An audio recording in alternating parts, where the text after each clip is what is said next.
Oh, how's it going, chat? Holy shit. Wait, I didn't fucking mute the playbacks. Whoops. Alright, I think we're good.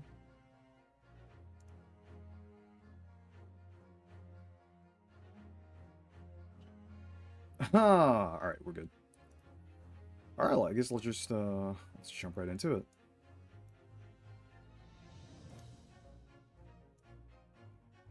Aw.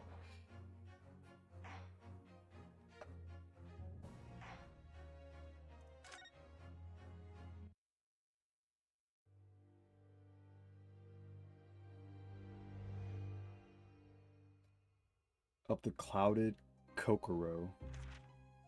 I begin to think, Wilson, said Sholmes, turning his head languidly in my direction, that there is more to this case than that which we have observed. Indeed, that there may be another part to this story that we are yet to discover. His eyes wandered, following the steam rising from his cup of herbal tea, leading him to the distant memory of that snowy evening. To the young lady collapsed on the pavement along Briar Road, and to the knife in her back. Lit in the soft glow of gas lamps, a most extraordinary scene had been set. And under the cover of a light fog, the curtain had risen silently on the insoluble mystery of our invisible killer.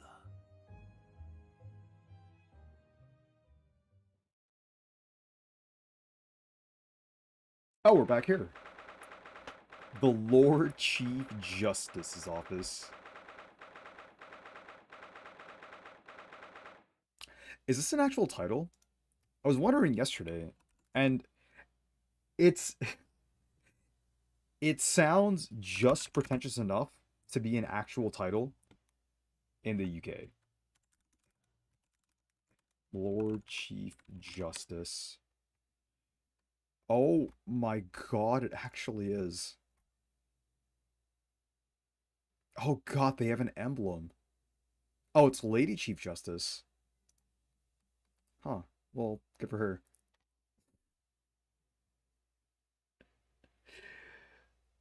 Honestly, I kind of envy the fact that like they do have like um these royal regal sounding titles that are still alive in the UK. I know a lot of it's just like cosmetic over anything else, but I do like it. I think it's like mm, it's pretentious for sure, but as long as like the presentation isn't too gaudy, I feel like I don't know, there's like a charm to it. Did you sleep last night, Mr. Naruhodo? No, not at all. It was an enormous hotel, wasn't it? Oh, right. Um, so is that dude dead? My guess was I guess like I'll just go with like the random wild speculation now.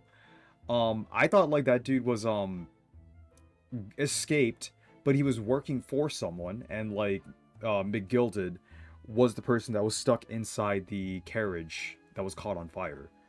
Like whoever he's working for was like, all right, you've done what I need you to do. Because we never found out the motive for why McGilded killed Mason anyway.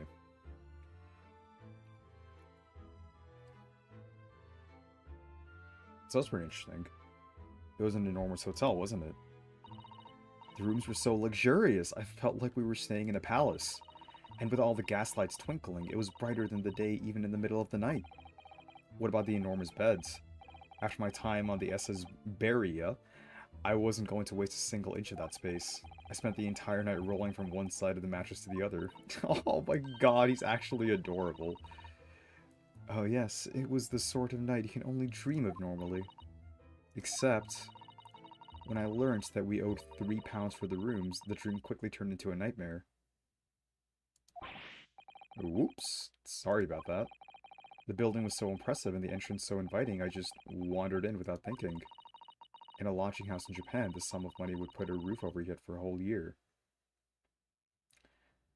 I mean, look, I guess at this point in time, the British pound would be like the single strongest currency in the world. It still is. But like the dollar inflation.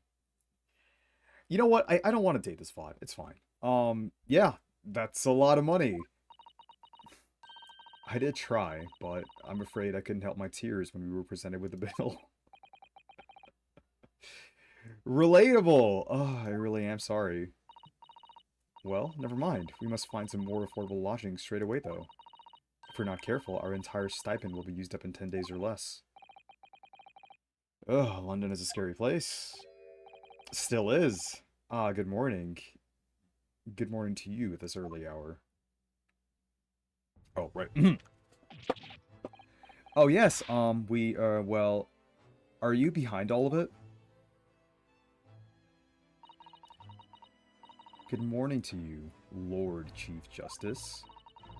We have come to report on the outcome of the trial at Old Bailey yesterday. Satsun is amazing. She doesn't bat an eyelid, even in the presence of the imposing Lord Strongheart. Yes, I believe you had a very comprehensive initiation into British courtroom practices. Oh, yes, it was very eye-opening. Thank you. And in accordance with your instructions, Lord Strongheart, Mr. Naruhodo performed his duty to the end. Yes, I've already been apprised of events. You conducted a remarkable defense. You may consider the test passed. Oh, no longer are you a student from the Empire of Japan. You may henceforth claim to be a fully fledged lawyer. Yeah, it took about 3 fucking cases. My country is delighted to welcome young talent from such a remote eastern land. Thank you very much. Yeah, like, also, I don't know if I can do the voices very well today.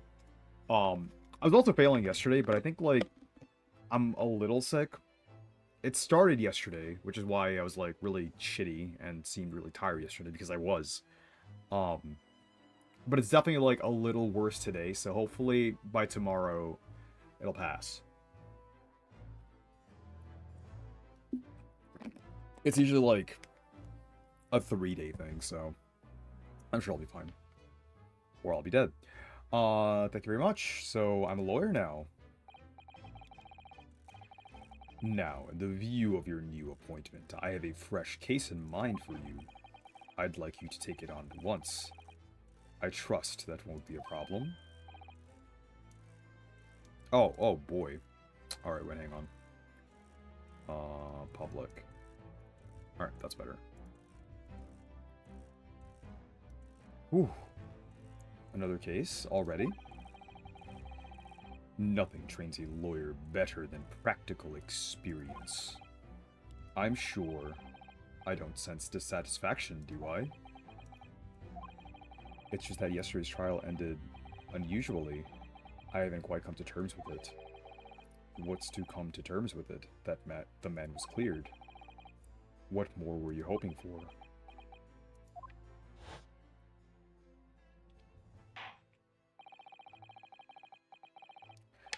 The culpability of the defendant has not, at the present time, been established by this court. Consequently, the jury will not be required to prefer judgment. Well, Lord Van Sykes, it's been a pleasure, so it has. And as for you, my dear fella, I couldn't have asked for a better defense. Doing that is actually easier on the voice. Wah ha ha. Wah ha ha ha ha. Louis.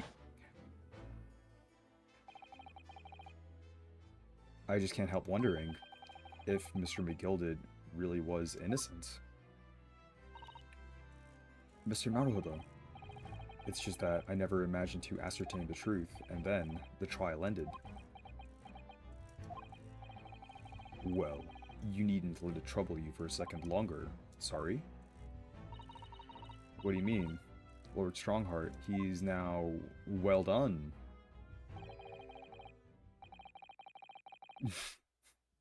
Magnus McGilded passed away immediately following the trial. Okay. Do we know for sure? No. What? Mr. McGilded is dead?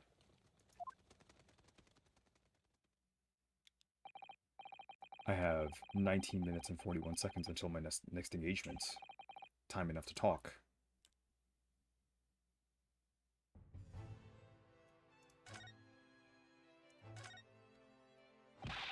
I don't understand. What happened? How can he be dead? After the trial concluded yesterday, there was great commotion in the Old Bailey. Everyone thought you had done very well in the case. Well done, even. He thought he might join you, and you will presumably recall an omnibus had been wheeled into the courtroom. That was fucking terrible. Yes, of course. That was the scene of the crime which Mr. McGilded had been accused of. Precisely. Well, while the bailiff's attention was diverted by some other matter, the omnibus went up in flames. No! How could such a thing have happened? That is being investigated as we speak, but already. The police have identified a corpse found inside the charred shell of the carriage as that of McGilded. I mean, everyone else just mistook McGilded in the carriage anyway, so, like, that's not necessarily true. I guess that's not true, because, like, that was obviously bullshit. That's awful. The man must have slipped inside whilst the bailiff's attention was elsewhere. The bailiff really needs to pay more attention. And how could that have happened? That is also being investigated as we speak. Thinking back now, immediately after the trial, Mr. McGilded did mention going into the courtroom to look at the omnibus. Well, I must be making tracks now. It is time for inspection. Sorry, what inspection?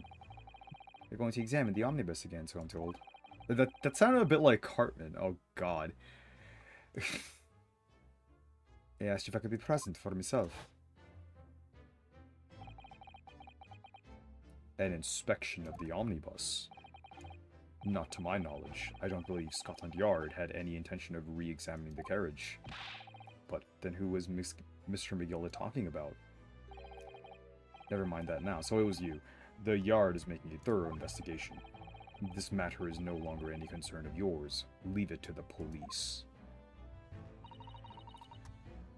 Poor Mr. McGilded.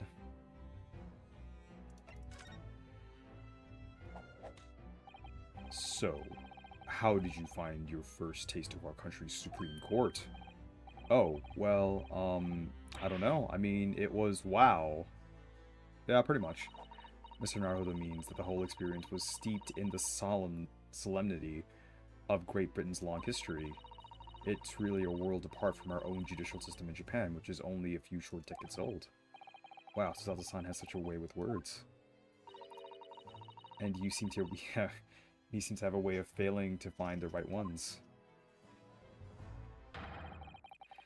The judicial system here is the most advanced in the world. Learn all you can. The most advanced in the world, is it? It was fortunate that your very first trial was a simple affair. Simple? That was simple? Well, yeah, it was kind of cut and dry. It was just like full of fucking bullshit. Like, aha, now the evidence has changed again. We're fucking wizards. Oh shit, we do have Trucy back.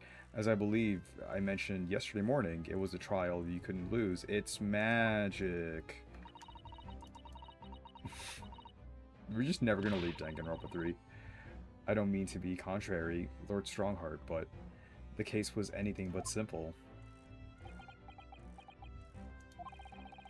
The circumstances of the case were so incriminating, I was stunned when I first heard them. In fact, I'm still finding it hard to believe that we managed to get a favorable verdict. Is something funny? No, my apologies. However, the fact is that you did receive the not guilty verdict you set out to achieve. And that can only be attributed to exceptional talent. Wouldn't you agree? Okay, yeah, so like we're getting fucking played like a fiddle for sure. Like this is like Keikakudori, dude. Well, I don't know about that. It's like maybe it's symbolic. We're just like a cog in this massive plan that someone else had where he's a part of it. And I'm assuming like our old homie is also a part of it. And McGilded was a part of it, and then he was done, and then he died. But I don't know why. Like Ryunosuke, for the most part, he does seem like a fucking airhead. And he just magic fucking... Oh, now I must activate my lawyer powers. Lock the fuck in, dude. You exceeded my expectations, I freely admit.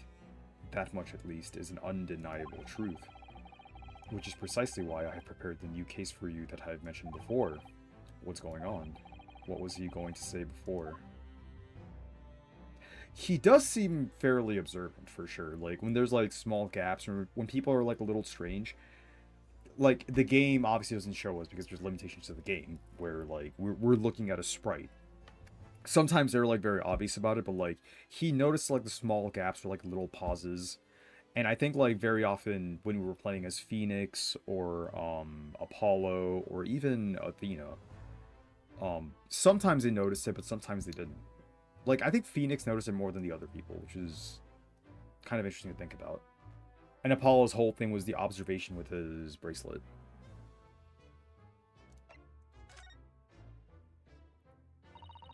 Could you perhaps give us some more details about the new case you mentioned? Don't tell me. It's a murder and the trial starts in 10 minutes. Don't worry. It's nothing so alarming or quite so urgent as your last assignment. In fact, this case is completely different. Oh, I see. Did he just read my mind? Dude, Sus Otto's been doing that the entire fucking time. That is to say, no one has died. As yet. And the trial will not be today. There is plenty of time to research this case thoroughly. 23 hours, 43 minutes, and 19 seconds to be precise. So the trial's tomorrow then.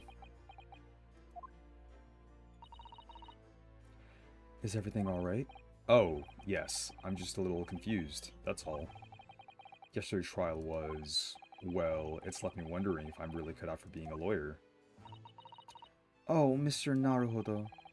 I don't know if I could face standing in the courtroom again after Mr. McGilded's trial. Ah, yes, I nearly forgot. There is one similarity with yesterday's case. Once again, there is currently no one to advocate for the defense. Because it's fucking... Barak von Zayeks again? If the situation remains unchanged, the trial will start tomorrow with the defendant unrepresented. And if that happens, I need not remind you of the inevitable outcome. The most terrible end awaits. But, like, no one's died! Like, you're saying no one's died yet. Like, what's the case? Yes, that's right. No, unfortunately, Wright's not around. As much as I want him to be. Here we go again.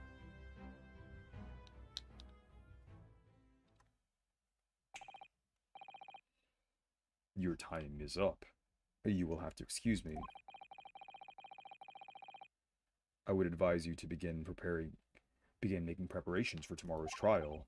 After all, the clock is ever ticking. There is now but 23 hours, 26 minutes, and 39 seconds until the court sits. Last time he mentioned 23 hours, he said there was plenty of time. And one more thing, Mr. Naruhodo. There is something I should like to ask you. Oh, what's that?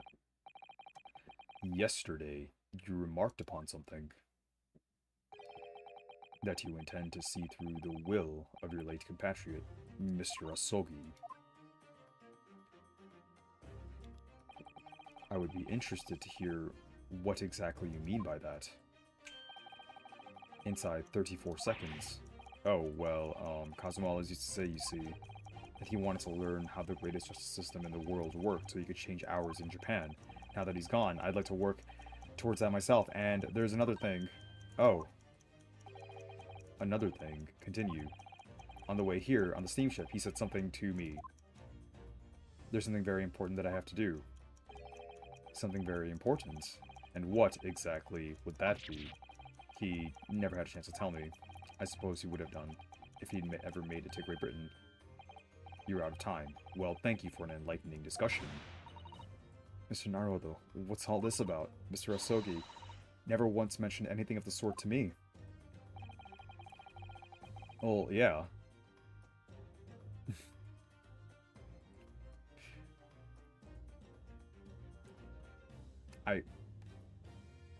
I can't say that she's fucking 16. I urge you both to focus your attentions on the matter at hand. I've taken the liberty of summoning the police inspector in charge of the case. Are you a detective or are you Wilson? Can we have Hosonaga? He'll be able to apprise you of the details. How long has he been there? He's been the entire time. He's been in a suit of armor. So I wish you the best of luck and bid you farewell. Maybe he should be Dracula and, like, Zyke should have, like, Alucard voice. There's something very important that I have to do, Kazuma-sama. What did you mean? Maybe Alucard from Helsing. Abridged. I wish I knew, but honestly, he never told me. Anyway, we had better talk to the detective, don't you think? Yes, you're right.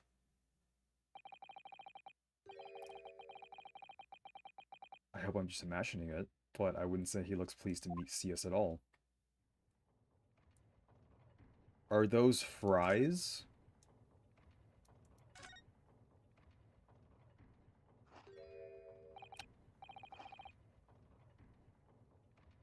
Is that bread? Could we trouble you? What do you think? Ah, what is up with your chin, bro? The lovely weather is... What's the weather got to do with anything? Ah, listen to me, you young Japanese upstart. So, is he supposed to be Gumshoe? Listen to me, you young Japanese... Some frippery about the weather doesn't get every English gent eaten out of your hand, you know? Like, just... What's a gumshoe supposed to be? Like, I just... In my current state, even when I'm, like, well, and I'm, like, feeling fine, I don't think I could pull off, like, a good noir detective. Like, there's just no way I can pull that off now. But Sus Ato-san told me that it was foolproof. I'm a busy man, a very busy man. You're gonna eat the fucking paper. There's a crime scene to investigate, but I'm here having to give the likes of you a talking to. Oh, I'm ever so sorry. Can you imagine what the other officers there will be saying? I haven't seen Gregson anymore, have you? No, he's too busy with the bigwigs these days. And all because of some bumpkin who's here on a jaunt from a country I've never even heard of.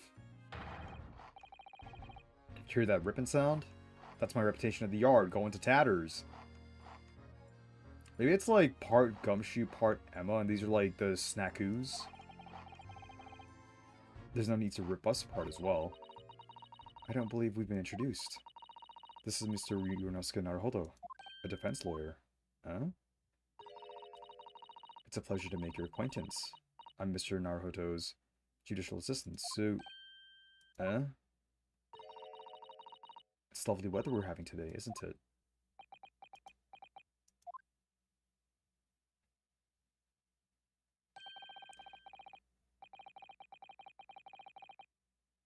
It is unseasonably fine, I grant you. London winters don't see a lot of sunshine. Unbelievable, how did she pull that off? So, Lord Strongheart has asked me to fill you in on the case. The name's Tobias Gregson. Inspector Gregson to you. I'm from Scotland Yard. Gregson, Inspector Gregson?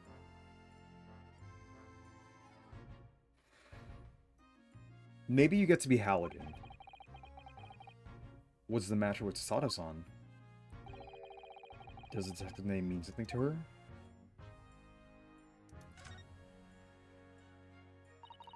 Inspector, are you perhaps the Inspector Gregson?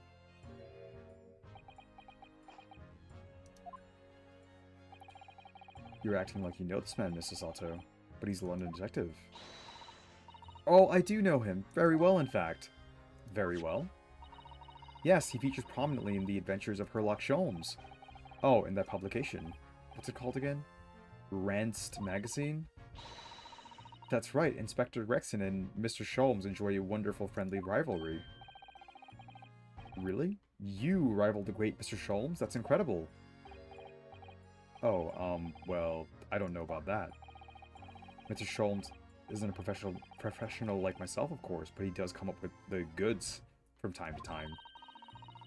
Mr. Sholmes is equally complimentary about you, Inspector, isn't he? You've earned his highest praise. Gregson is the pick of a bad lot of all the Scotland Yarders. Those were his own words. That's his highest praise? Well, Mr. Sholmes isn't particularly known for giving compliments, you see. That he is not, and thanks to that magazine, my name's known all over London now. London town now. That's great, isn't it? I have to admit that to start with, I was a little, well, flattered by all the attention. Everyone wanted to shake my hand, and my reputation at the Yard went through the roof. Well, that's wonderful. No, it's not. There's nothing more sinister than the man on the street. People are always looking at me now. They're whispering rumors about me under their breath, I'm sure. Rumors? Are you quite sure? He's changed since he started appearing in those stories. The fame's gone to his head. Stuff like that. Gosh, do you really think people are saying such mean-spirited things about you?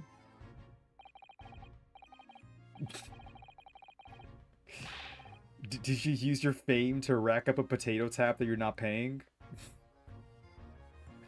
Like I said, they whisper, so I can't catch exactly what they're saying. But I know what folk are like. I'm sure that's what they're saying. As sure as eggs is eggs. Yeah, you're Halligan. I get the feeling this detective could be very hard work. Oh dear, perhaps a sudden rise to fame does change people. So, about the case that Lord Chief Justice mentioned before. Nothing to tell, really. As far as we're concerned at the Yard, it couldn't be simpler. Oh dear, that probably means that as far as we're concerned as lawyers, it couldn't be more complicated. I wish you were wrong about that, but I have a nasty feeling that you're right. A young woman was walking along the pavement on Briar Road when she was stabbed from behind. Fortunately, it wasn't fatal, but she's still laid up in hospital. Unconscious. That's despicable. What sort of coward would attack the poor woman from behind? Our client. I suppose you would have finished whoever it was with a Sasato takedown, would you? That's neither here nor there, Mr. Naruhodo. Brace yourself, Ryunosuke. You've angered her now. Anyway, after something of a whirlwind investigation, the criminal was arrested. He barely had time for a cup of tea after the incident took place, to be honest. So, there must have been something left at the scene that led you directly to the culprit?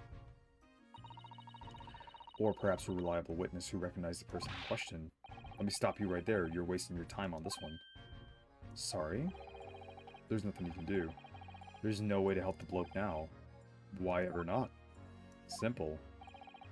The prosecutor that's been assigned to the trial tomorrow is Lord Barrick von Zeeks, who you have a 100% win rate against. No! Sounds like you've heard of him then. Oh yes, we're very familiar with Lord Van Failure. Believed to be the harbinger of death itself, the Reaper of Bailey.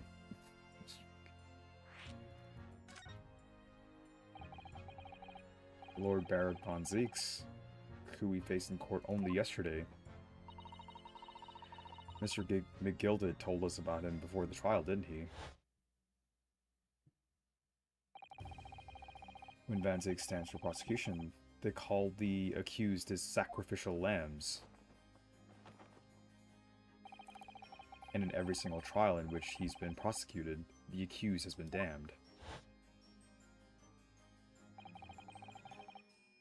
He looks like the person that should have been Von Karma's apprentice instead of Edgeworth. Edgeworth's like too good of a boy. He's too pure. This Reaper of the Bailey nickname. I suppose he's earned that because every defendant he advocates against is found guilty, is that it? Well, if that's the case, we should inform you, Inspector. In yesterday's trial against Lord Van Zeeks, Mr. Naruto secured a verdict of not guilty. They're not found guilty, they're just cursed. As in, like, if they just get tried and then they fucking die. That's why, like, the fucking leprechaun died, and everyone's like, oh no! Ha, and what of it? Oh, well, I think that means that even against a Reaper of the Bailey, it's not impossible to save the defendant. No, you really don't have a clue, do you? What do you mean? What happened to the bloke in the end, eh? He's dead. Ah, Magnus McGilded came a cropper in that omnibus when it went up in flames. So you can't rightly say that you saved the defendant, can you? What are you saying? Look, if Van Zex could get the dirt to stick on everyone, he'd be a miracle worker. That's not how it goes. He doesn't work miracles, he works magic. Black magic. I'd have a good long think about that if I were you. Are we really supposed to believe that?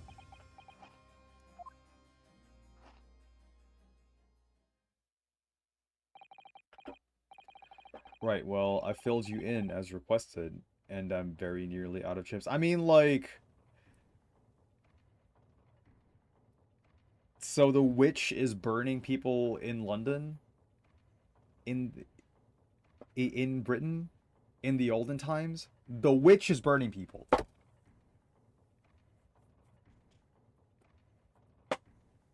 Sorry, I just saw it on my screen.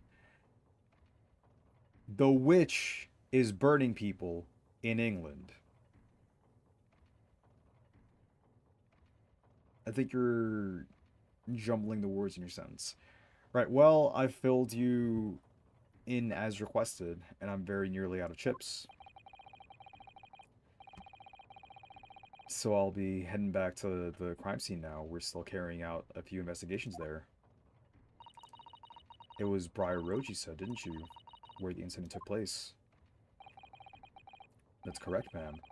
And if you head over to the building, over to the holding cells, you can meet the criminal himself. You branded him a criminal already. He's as good as. Shaking like a leaf in a cell, he is. It'll give you a chuckle if nothing else.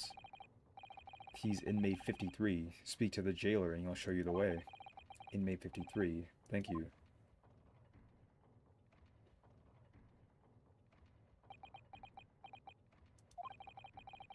So there's no helping anyone against the Reaper of the Bailey, they say. Is something troubling you, Mr. Naruto? To tell the truth, when I recall the trial yesterday, I can't stop myself from shaking. The idea of facing the Reaper in court again is... Well, if you think it's too much for you, there's no shame in turning the case down. That takes courage, too. But if the man they've arrested is innocent, you could well imagine he would be shaking like a leaf in a cell. And I, for one, wouldn't find the sight of that funny. So, if I'm honest, I'm still reeling from the shock of yesterday's events myself, and I'm really not sure if I'll be able to help this man, whoever he is. But I'd like to try. So I'm going to make some inquiries. Will you help? Did you really think you had to ask? After all, I'm your judicial assistant. Thank you. So then, shall we? Yes, let's go.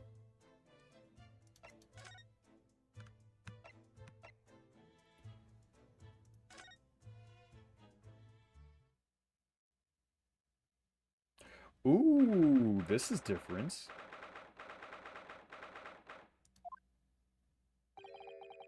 So these are British prison cells. Oh, they're ghastly. It feels like a dungeon. Yeah, it does. And they have experienced it Yeah, and having experienced it in Japan myself, I can assure you that our wooden cells feel a lot cozier than these cold stone walls. Oh, don't, Mr. Naruhodo, you're making it seem worse. Apparently our client is in this cell here, but it's so dark in the back there I can't make him out. I wonder what he's like. Inmate 53, your legal representative is here to see you.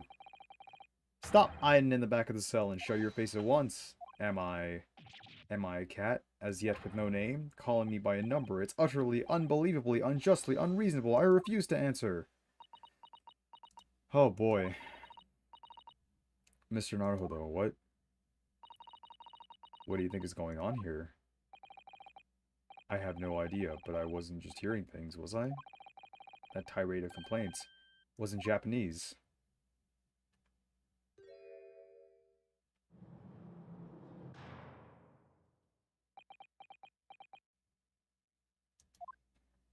Oh, he looks very haggard. I feel bad for this guy already. Shh, quiet. Fuck is this? They're all around, hiding. I know they are. They're watching, listening, even now. I can sense it.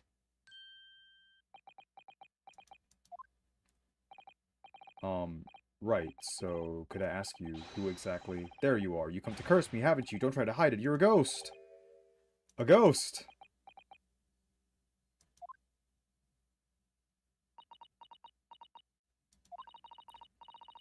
You mean you no harm, prisoner-san. Are you Japanese by any chance?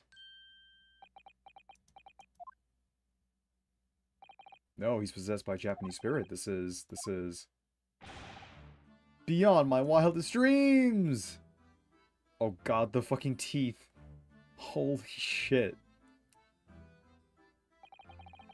Forgive me for that outburst before, I'm so sorry. Oh, it's fine. We were just a little surprised, that's all. Imagine it, it's been 12 long months since I left my hometown, and here I am, in a frightful fix in a foreign land. So hearing the sweet, sentimental tones of a compatriot's voice here in this damp, dark hellhole was a deep, dark fantasy. Most monumentally moving moment. What the fuck was that, bro?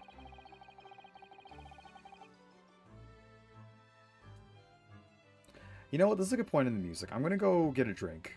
Because I can feel it in my fucking lungs. Feel a little plucked up.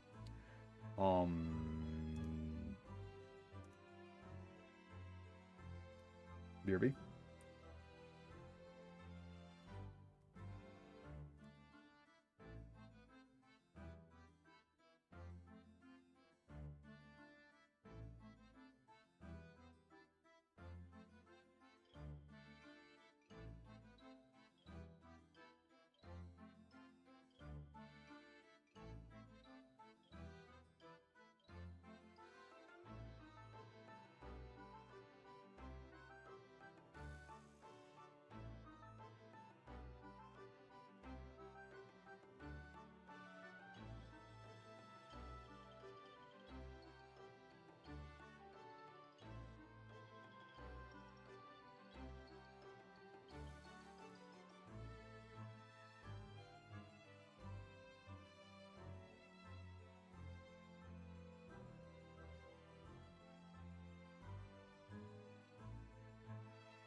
Ooh, alright, I'm back.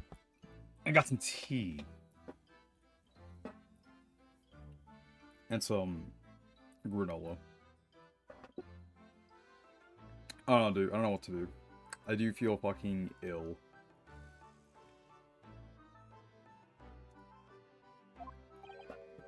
Ah. What compassion my fellow countrymen show to dispatch a first-class lawyer all the way from Japan to defend a mere foreign student. You're a student? And a weeb. You're a weeb from Japan. Holy shit. You are locally grown.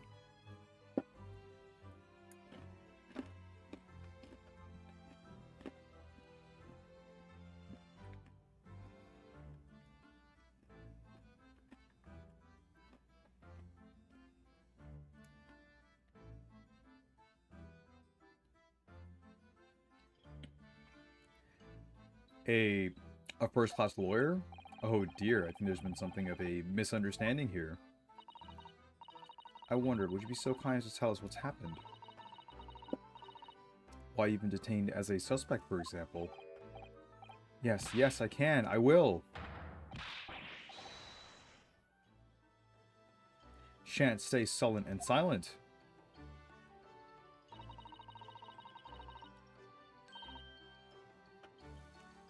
Not sure, quite sure I understand what he means, but he seems happy. Yes, he does. I just hope he actually has a good reasoning to be. Thank you for your cooperation. I'm a lawyer! As you said, my name is Ryunosuke Naruhodo. And I am Naruhodo-san's judicial assistant. Sus ato mikotoba. I am a visiting student sent here by our government. Notably and notoriously named Natsume. Sosuke Natsume. Alright. I'm a lawyer. Yes, yes, the symbol of one of our great empire's first-rate lawyers. Dude, his teeth are so uncomfortable.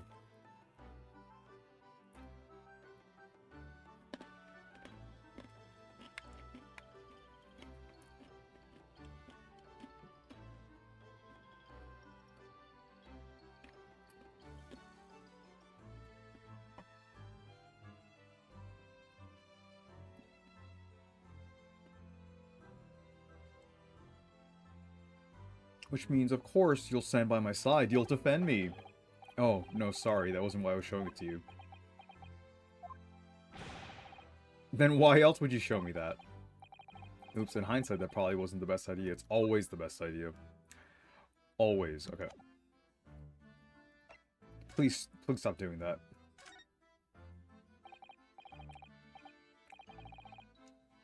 Alright.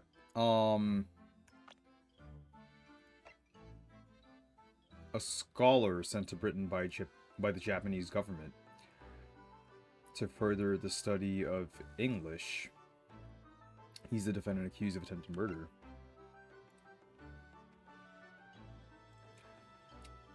The human thumb in charge of Scotland Yard. This is the investigation of the case. He's stern and single-minded in his approach, and a great lover. That was fish and chips?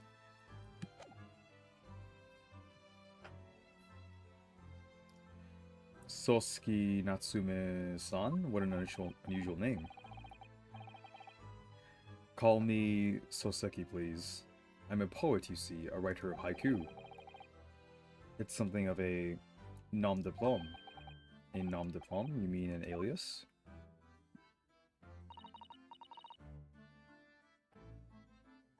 Oh, one sec. Sorry, this is like... Oh.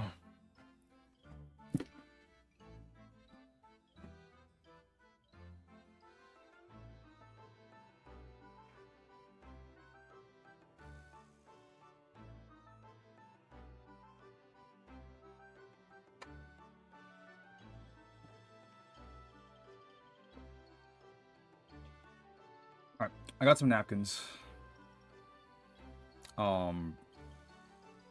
Also, I think the camera should stay like this. I don't think anyone needs to see this. Oh my god. Holy fuck.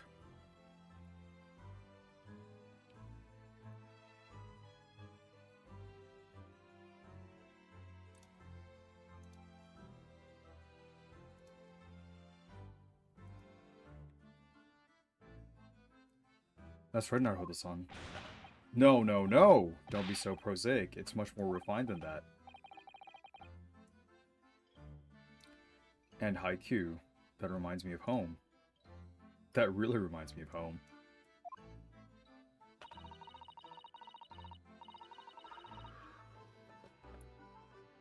Did I hear you say that you were a visiting student sent over by the government? Yes, yes, that's right. A year ago I was told to go and study English. First I had to suffer that misery, and now this. It's beyond the pale. Suffer that misery? Did you not want to study here?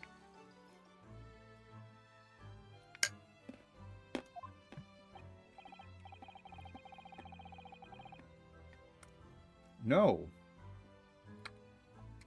I mean, I've had an interest in Great Britain for some years, of course.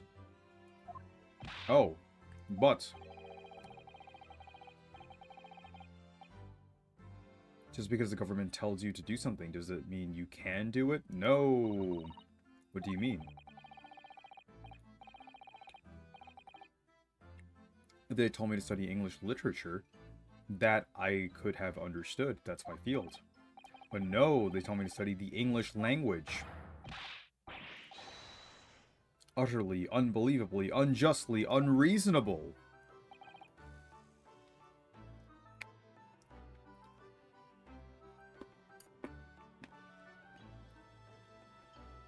I see.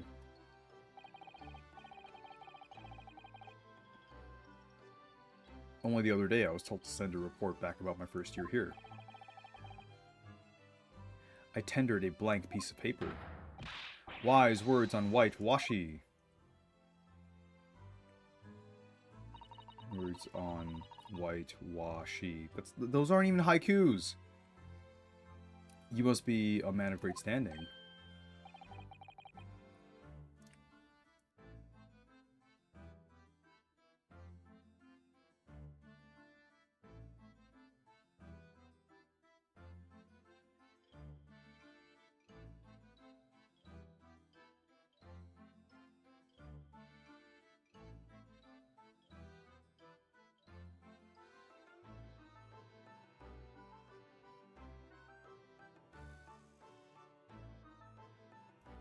Oh yes, so I'm often told. And often like to be told, it seems.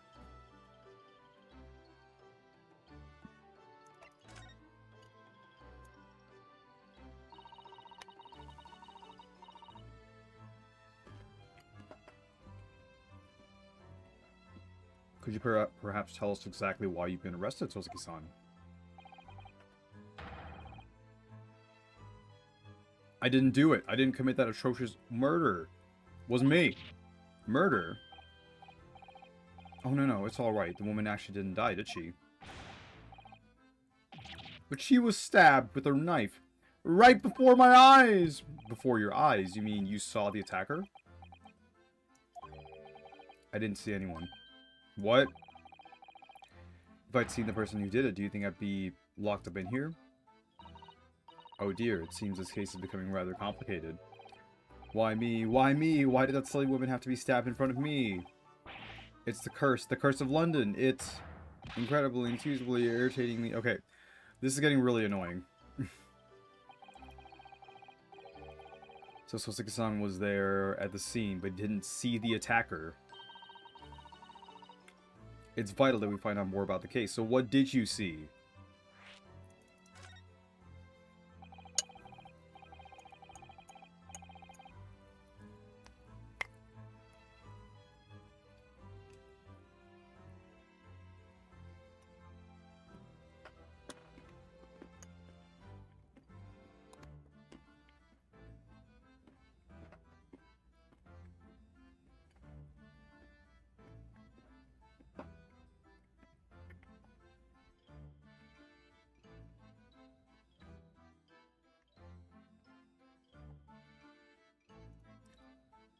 It was an accursed evening, heavy, just after the snow had started to clear, and heavy with fog.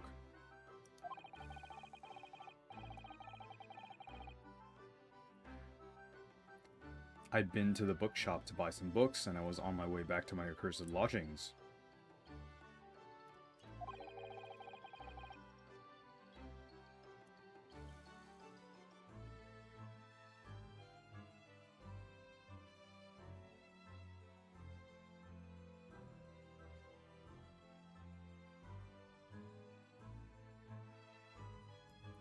Sure, the bookshop wasn't a curse too. As I was walking along that accursed pavement, I could make out the accursed soul silhouette of another ahead of me. An accursed woman wearing an accursed green overcoat she was. And just as I went to overtake her... Oh, whoa! She suddenly let out a little scream and collapsed onto the cold, hard slabs of stone at my feet. What the fuck? How terrible. I called out to the woman, but she didn't move. It was like a ghostly, ghoulish, grim graveyard.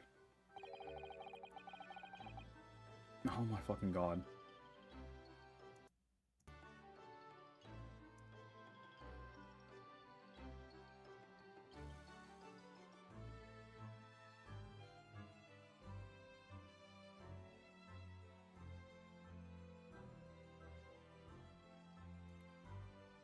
Slight exaggeration there, perhaps.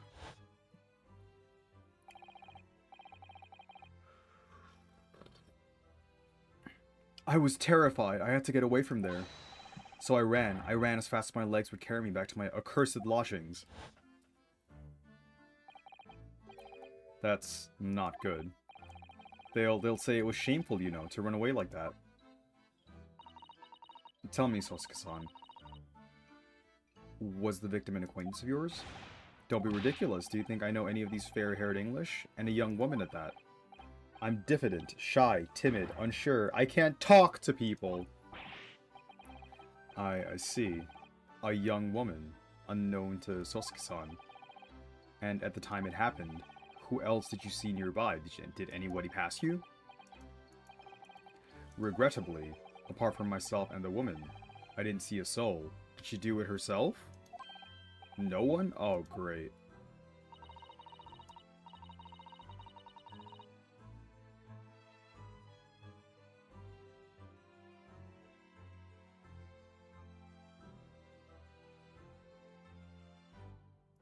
So the victim was unknown to you, and there was nobody else on the street at the time. That creates something of a conundrum, doesn't it? Hmm? What conundrum?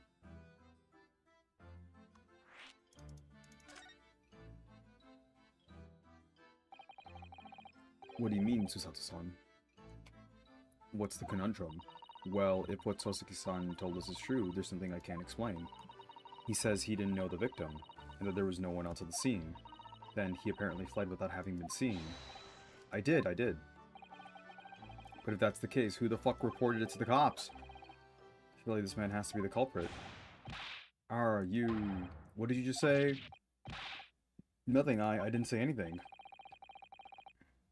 Oops, perhaps I thought that a little loudly.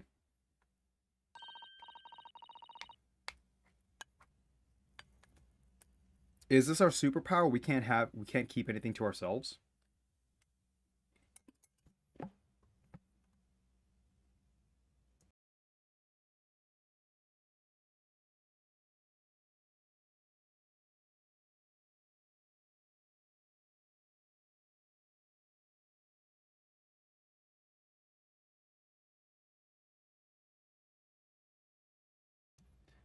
Actually, that's not what I found sus. What I was thinking about was, how did Tosuke-san actually come to be arrested? Sorry? He didn't touch the victim and there was nobody at the scene to see him, so how did the police ever discover that he was there in the first place?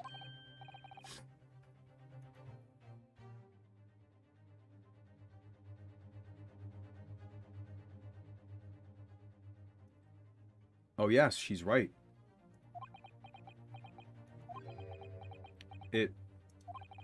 It was him. That accursed great detective. He led the police to me. of all the bad luck. Accursed great detective? Could it be? I shall never forget that man's name as long as I live. With his haughty laugh and his self-proclaimed greatness. Brash, big-headed, busybody, begone! Herlock Sholmes! May you be cursed until the end of your days. Herlock Sholmes! I knew it.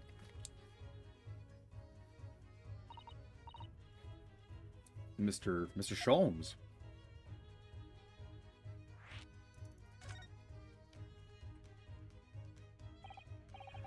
Well, I didn't expect to hear that name from this man's lips, that's for sure.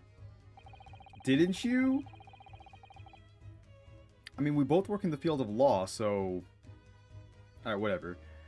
It was the morning after the nightmare had unfolded in the pavement before me. What the fuck was that sentence? Wait, what? It was the morning after that nightmare had unfolded on the pavement before me. Okay. Canada won. The boys did it. Congratulations. Y'all fucking did something. Holy. Oh my god, dude.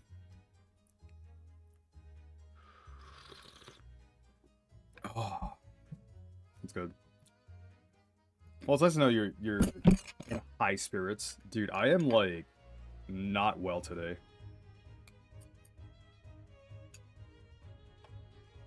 Not hockey related? What do you mean? Call? Sure. You know what? Here. I'll call you. But I have a problem. Actually, you know what? Join one of the chats. I'll pull you in. On Beans.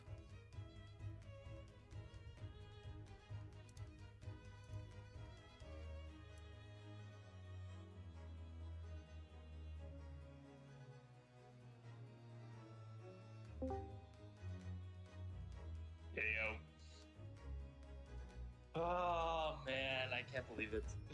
I should probably let you know. Wait, I'm gonna mute myself for this.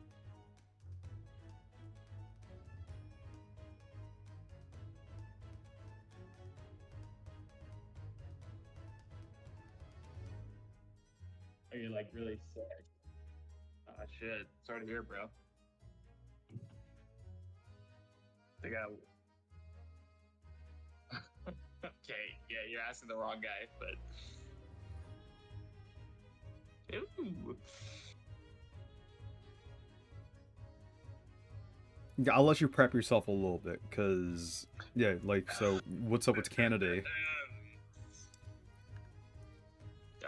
Yeah, no, Canada, for the first time in its history, got out of the Copa America group stage. The what? Big. Yeah, no. Copa America? I don't know what that means, man. It's like the America soccer. You know how the Euro's going on right now? Yeah, totally. Yeah, surely. But like, it's like it's like the NA version. Okay. It's like Argentina, okay. Brazil, USA, Canada, Mexico. Okay. Big stuff for us. Well, congratulations. That's hype.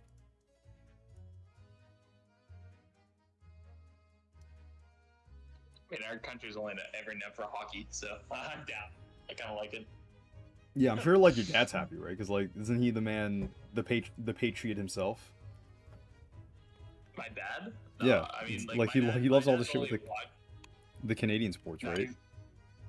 No, he watches everything, but like he's happy because like I'm like a big soccer fan myself, and yeah, no, as a result, he watched. So. Okay. My dad doesn't have a very good opinion of soccer, or I guess like football, whatever you want to call it, as a whole. He doesn't like the one sport you played heavily. No, I know. It's because, like, I don't know. Like, I hate to say it, it's like a pussy sport, you know? Is it? Yeah, just the diving and the crying and the fouls. Like, it's not up my dad's alley. He's not that guy. So, he works around it. he's happy they won today though. So Interesting. Because I wouldn't call it that. I think, like, there's pussier sports. For sure. yeah. I mean, I don't know. I mean, like some of the fouls I've seen in, I guess, the World Cup and like other shit, it's so egregious. But yeah, I'm sure you're right. I mean, like, bro, there's like cricket and baseball. We talked about that shit. Like, I mean, baseball fouls like never happened though. Like, I don't really like know what you mean. yeah, I mean, like, I wouldn't call like soccer like a less active sport than like either of those. Like, what do you mean? Like, do you mean like the fouls aren't as aggressive in soccer? No, they're like played up. Like it's dramatized. Like Oh, I mean, my dad. I guess, yeah. Players will like trip, fall, grab their shin, even if they got hit in the fucking shoulder, they'll just grab their shin anyway. Oh, yeah. I don't know. Yeah, no, it's that part that my dad doesn't like about it, but like, I don't know.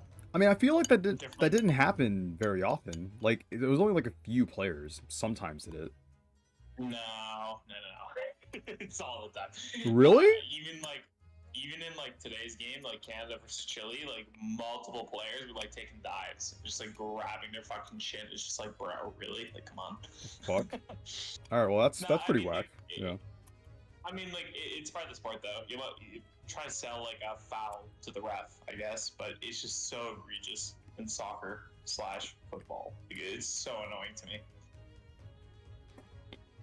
Huh? They didn't cover this in Blue Lock.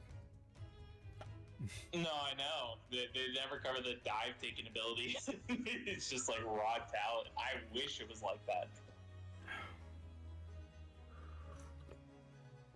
Alright, I guess I can like...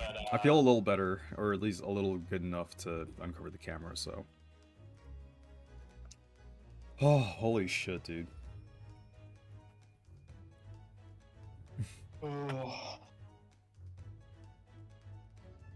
But no, so... Damn. Here, you can cover this guy's voice.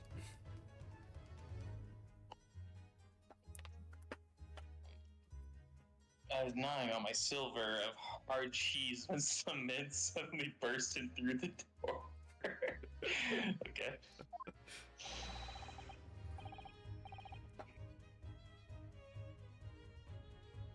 They start shouting at me. This is the police. Put your weapon down. Oh, here. This isn't like too demanding, so I can like probably do this. This is like probably easier for you to read. You won't like have to delay. Is this You're playing Ace Attorney Chronicles. I'm surprised. Yeah. Why are you surprised? No, that's like super niche. Like of all the Ace Attorney games, like I'm shocked you're playing this. I mean, I've played all the other ones. Like, I don't think we ever talked about it, but like Ace Attorney is like one of my favorite game series of all time, like ever. I mean, I'm a big level 5 fan, so and like Capcom as a whole. So okay. No, like Ace Attorney is it's Capcom. But... Yeah, no, it is. Like that's not why I like it. I just like it because like there's like a nostalgia factor as well. But like I love the story of Ace Attorney. I love the I like it's a visual graphic novel with like actual gameplay. To me it's way better than Danganronpa. Or at least it was. I'll be honest, bro. This is the fourth case so far, and I don't really like it that much. It has not caught me so far. Okay, yeah, Ace Attorney Chronicles is like a spin-off. It's not like a main series game. No, for sure it is. Like it's not part of like the main story. We're like in the past, and like we're in the UK. That's not why. Hang on. You might want to mute me for like the next 5 seconds.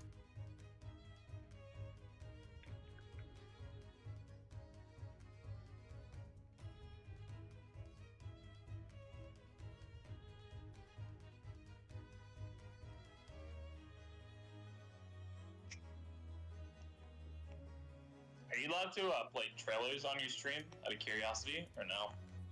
Yeah, I think so. As long as it's not like copyright or anything, I should be fine. Yeah, it's like if it's an official trailer, I can look at it. Yeah, for sure. Nice, sweet. Here, I'm gonna put it into the chat, assuming I can send links. If I can't, then yeah, no, bro, you're a mod. This is the next project from the Danganronpa quote unquote like group. Yeah. If Wait. you want, Let me take a look if you at want it. to watch it on stream, you can. Oh, I've seen this. It's up to you. Yeah, no, like, I'm looking forward to this actually though. Okay. Yeah, no, there's like a pretty huge fan of Danganronpa who's in the Discord actually, and he like showed it to me. I don't know. I mean, for now, like aside from this, I'm like really focused on like finishing up the script for Elden Ring. Okay. By the way, I was gonna ask, What's are up? you gonna pick up Disco Elysium or no? I have Disco Elysium. You played it? Did you beat it or no? No, I own it. I just haven't played it yet. It's on the list. Ooh. You have the final cut, or is it like the base game? I think it's the final cut. Okay, if it's the final cut, like definitely like you're good to go. If it's not, then I would recommend picking up the final cut for $4. Let me. But You know what? I'll take a look. I'll take a look. if you don't even want, like, dude, I'll just give it to you. Like actually though, I'm kind of at that point. I think you will really like this game more than most people. Disco Elysium, the final cut. Yeah, I have it. Yeah. Okay. It's fine, Nice. it's I picked up Celeste on the sale, and I was really happy with that. For $2. Yeah, that was No, I saw it. $2. I was like, holy Yeah. shit, bro. No, that's a pickup. Really good. Probably one of my favorite platforming games in the last 10 years, like unironically. So Yeah, but like, getting back to Phoenix Wright, like, again, I love this series. The reason I don't like it so far is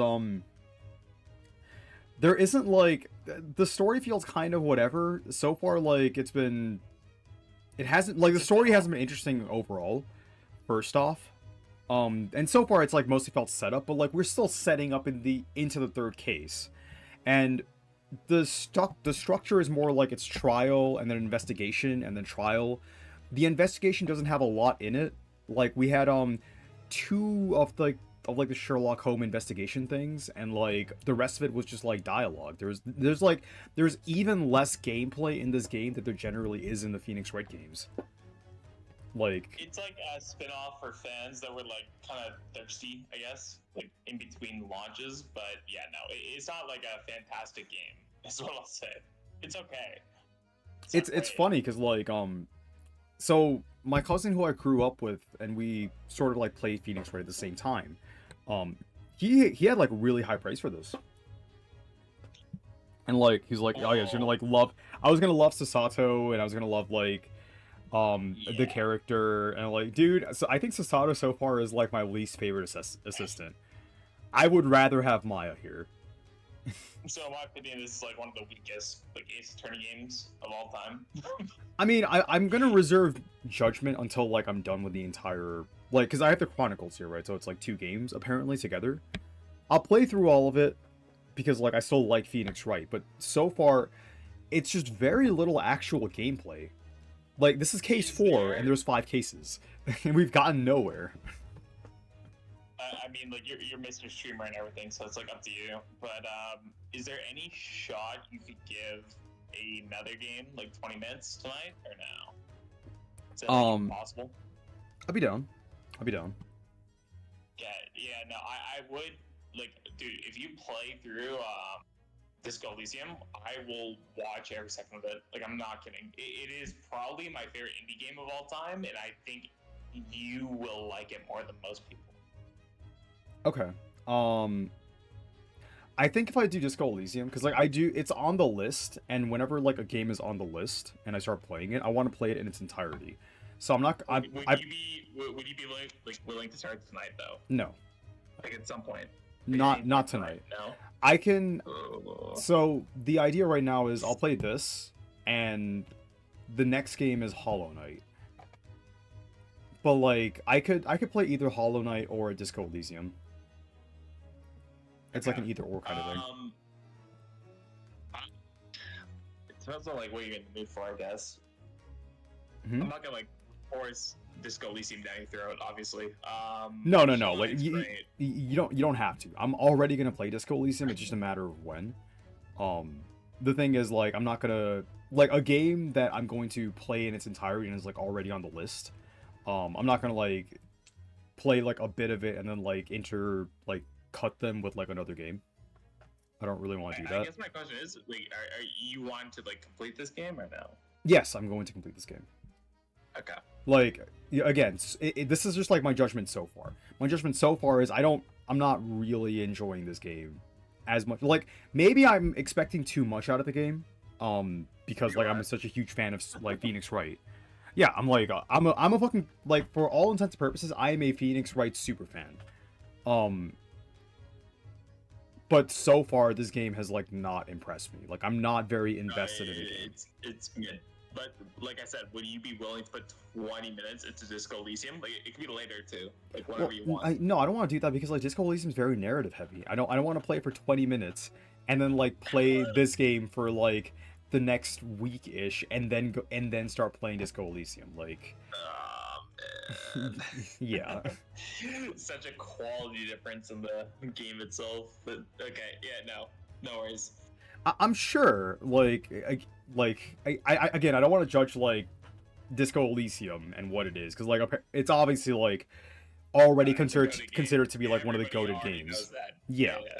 It's done. Like, I'm definitely gonna like play through this in its entirety first. I'm happy you have the final cut though. Like, So that's what I could do is like play it the day after tomorrow, actually, because today I'm planning on finishing this case, and tomorrow I'm gonna finish case 5, and then we go on to the second game. And the second game I'm willing to put off until later. That's fine. Okay. Yeah. I think if you what was the second game again? The first one's Adventure. The second one is, I forget what it's called. It's just called The Great Ace Attorney Chronicles 2, and then there's like a subtitle to it as well. I forget the actual name. Okay, yeah. So complete this and then go to Disco Elysium. Yeah. There's like 2 cases left. Like each case has taken me like a single day. Like it's been done in a single stream, and I've been going like super slowly, so it's not like it's not that long. Okay, fair. All right. Also, don't listen to me for the next 5 seconds again. Okay, I'll meet you.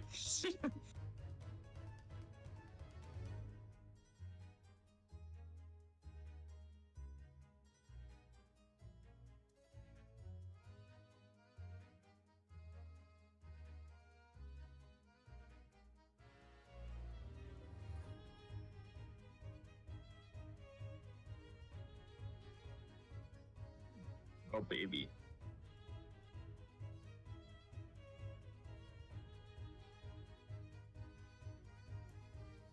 All right. Yeah, this is your line. Yeah, I don't know how long you're gonna stick around. I'm down to like shoot the shit as well and like talk about the game. Like, you've played the Phoenix Wright games, right?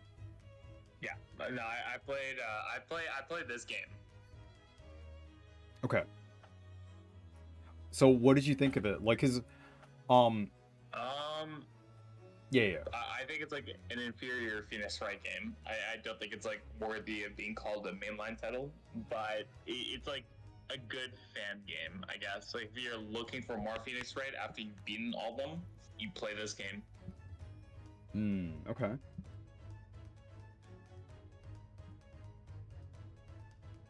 Because I think I'd make like a shorter video on this, because like I do want to like experiment with like shorter form content as well. The issue is, so far with a lot of the videos and scripts I've been writing, they're like going to be really, really long. Sekiro is like on the shorter side of anything, and like when I say shorter side, I mean the video is going to be around like 45 minutes to an hour. Elden Ring is going to, like, from what it's looking like, going to be like several hours. Video essay. Yeah. Fucking rant.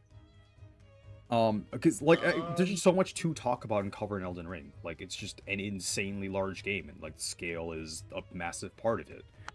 I mean, I'm gonna be honest. I'm surprised you're playing this. I did not expect you to play Phoenix Wright Chronicles.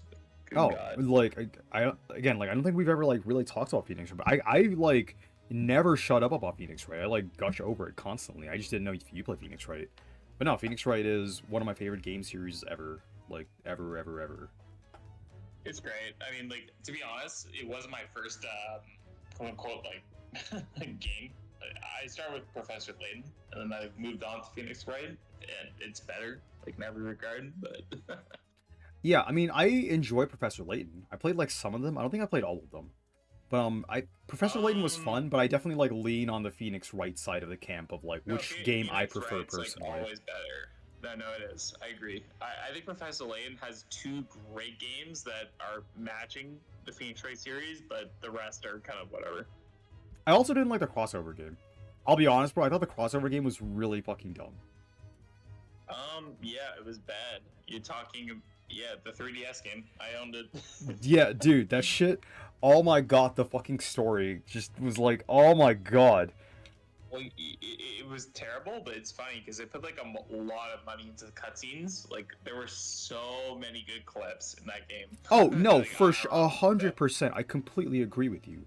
The problem is, like, the game. It's like, do you remember the reveal? I don't want to spoil it in case like someone watches the VODs eventually and like has to play the game. But do you remember the reveal? Like how like the transfer between the two towns happened? What do you mean, like the reveal? Like what the magical town actually was? Not, okay, yeah, no, but I was like, it's trolls fuck. I was like, I know. oh my fucking god. Oh my god. Yeah. I mean, I enjoyed the game, to be honest. Dude, I wish I played that on stream, frankly, because like even playing it off stream on my own, I lost my shit just on my own before I ever started streaming for like 30 solid minutes. I couldn't continue because of how fucking ridiculous it was. No, it's so fucked. It's like, I agree. what? You know, it's a great game that nobody was able to own because fucking Level 5 didn't make any copies. Is Professor Layton Ars and Legacies. The last Professor Layton game. Good God. So good. For me, like a game that I really want to get is the second Ace Attorney investigation game with Edgeworth. Because I played the first one and I actually liked it. It was pretty good. That was a spin-off game that I actually quite enjoyed. But the second one never got like a Western release. There was like a fan patch of it, but like I never got around to playing it. So I'm excited because it's apparently getting released on Steam.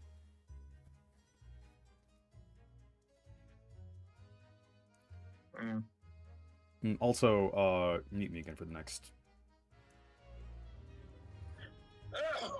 Yeah, no worries.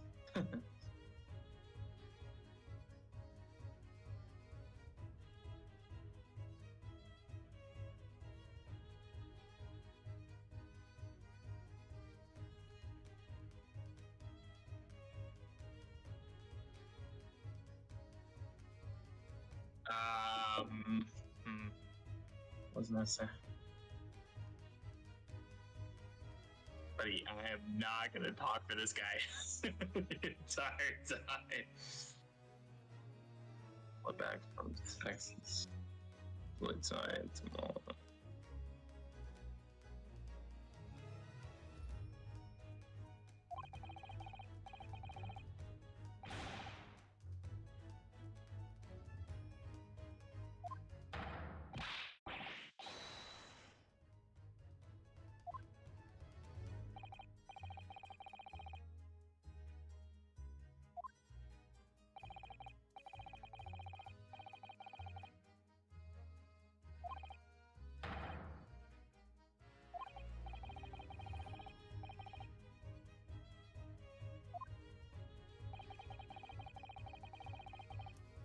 I just realized I had my mic still muted the entire time. Aha, whoops. I've since found out that it's fine. People can read. I've since found professional, by the way, out that he's a famous name in detection here in London. Yes, the great. Oh wait, all right, it's your turn. Sorry, yeah, ignore me. Oh, for fuck's sake! All right, you can pop in with your insights.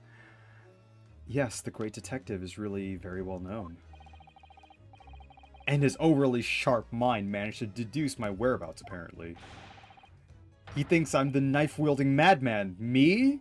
This weak, stooped kitten of a man. I wonder what great deduction process led him to his conclusion this time. Do you mean to say that Mr. Shalom's deduction was the only reason the police arrested you? That would be really most unreasonable. Oh god, it's fucking contagious. Well, the thing is, I was thrown into a panic when they barged their way in. Of course you were, that's only natural. I was terrified and trembling, and they kept throwing question after question at me, in impossible English. Fiendish, foreign, flammery!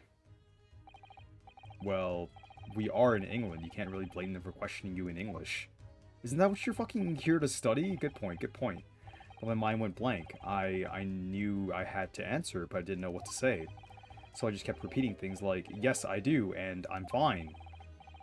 The next thing I knew, I was in manacles, and before I knew it, I was thrown in here. Oh dear, I'm afraid that's hardly surprising. I'm fine? He's not fine now. Okay, I still don't actually get what's going on in this case. Like, we were assigned for a stabbing, but she's not dead. She's, like, hospitalized, right? Mr. Naruhodo Esquire. Oh. You can just call me Naruhodo. And when you're speaking English, it's a simple Mr. is more than enough. How are you the scholar sent here to study fucking English? Oh, yes, alright, yes, they've really got to me. This country is poisoning my mind. But please, I beg you to defend me in court tomorrow. You can tell them what really happened. You'll do it, won't you? Well, Why? Why? Why is it so hard to say yes to me? Just... I don't know, dude. Can you just, like... stop being so goddamn moist? Well, the thing is, I'm just a student like yourself on a study tour. A student? I have defended a case in the Old Bailey, only the one, though. I mean, bro, but you're an official lawyer now. But at this moment in time, I really don't know what I'm supposed to believe in. I'm confused about what justice in this country even means. Oh, Naruhodo-san. I'm not even the foreign student who was supposed to be here. I am a sort of locum lawyer, I suppose. What does locum mean again?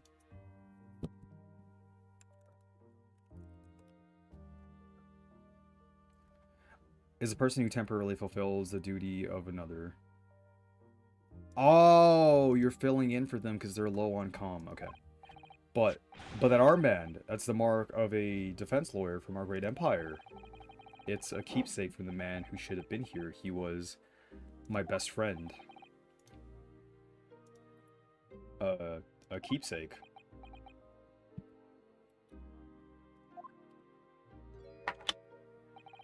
I know exactly what they're saying about me. Oh, who do you mean? Why would we say this, though? Like, we just got recognized as a lawyer. We passed the fucking test. Just fucking... You don't have to tell him this. The lawyers, all the British defense lawyers, they won't defend me. Goodness, why? Why do you say that? For the same reason as you noted before, when it happened. There was only one victim and myself around, and I ran away from the scene of the crime. I'm not a fool. I know it looks as though I must be the culprit. It must be very hard for you, Sosuke-san. And anyway, I'm a student from overseas. I'm just a foreign nobody to them. Someone not to be trusted. I heard them openly laughing about me before, in my earshot, without any compunction at all. Any trial for this man would be a waste of time, they said. And, of course the foreigner did it. Yikes. They even had the gall to say, the man who doesn't understand half of what's being said anyway. That's awful. They're wrong. I studied more English than half of the policemen out there on the streets. I've traveled halfway around the world to learn about these people's country and its great history. But no one here wants to listen to a man with a strange accent. They all hate me. So, at the very least, I'd like to entrust my fate to someone who can listen to me in my native tongue. You know, like, I've always wondered about that. Because people from back home, like, this is like some IRL real shit. Like, I, for whatever reason, just never had a fucking accent. But most people from back home, like, do have an accent, huh? Yeah, I was gonna say you sound very like quote unquote American. Yeah, because It's like a thing. do you know why? I mean, like your parents are like Western like culture. No. Maybe. No, they're not. Is there a reason? Do you go to like an English school or something, or? I mean, like, no. Like, yeah, I was like an English medium school, but like, yeah, everyone like also has an accent there. It's because like I didn't really like talk or interact with other people, and like I learned all of my English from playing video games. Literally, my accent is derived from like random fucking video game English that I've learned, like listened to in the formative years of me growing up. So the accent is just like an amalgamation of like all the games that I played at the time. Yeah, fucking pimp. If I'm being honest. It's just I do wonder like if that's like just a buff that I have, and that's why like I can't speak to people the way that I do while I'm here. And if people like actually struggle with this shit if they have an accent. I mean, if you live in the U.S., 100% a buff. Oh yeah, no, for sure. Cause like it is funny, while like whenever I do talk to like people here, like where no matter where I am in like the US, like when I was in Buffalo or like while I'm here, like no one can really place my accent to a certain state because like different states have like slightly different drawls, like bits and pieces are like enunciated differently. Like Buffalo, for example, has like a very pronounced A or something, but I don't have like a real place, so it sounds like slightly off for Yeah, everyone. but they say that shit about like Canadians, but like I've never once in my life been like A. So I don't know. I think you said like a very northern American accent. Maybe I think so. I don't know, I just think like because some people like really pay attention to like their state accents because they're like really proud of their state and shit. And yeah, but like some are like very obvious, and then there's some that are just like kind of mixed. exactly, I don't know, like exactly. You fit into like the northern side, like hemisphere side. I don't know. Like, I mean, for you sure. could I've like never really been Canadian. to the South. No, like you could definitely be Canadian. Like, based on your accent. Like if we're talking about accent alone, you could 100% be Canadian. Yeah, bro, just fucking import me. Let me fucking move in. I'd fit right in. Mr. Buffalo.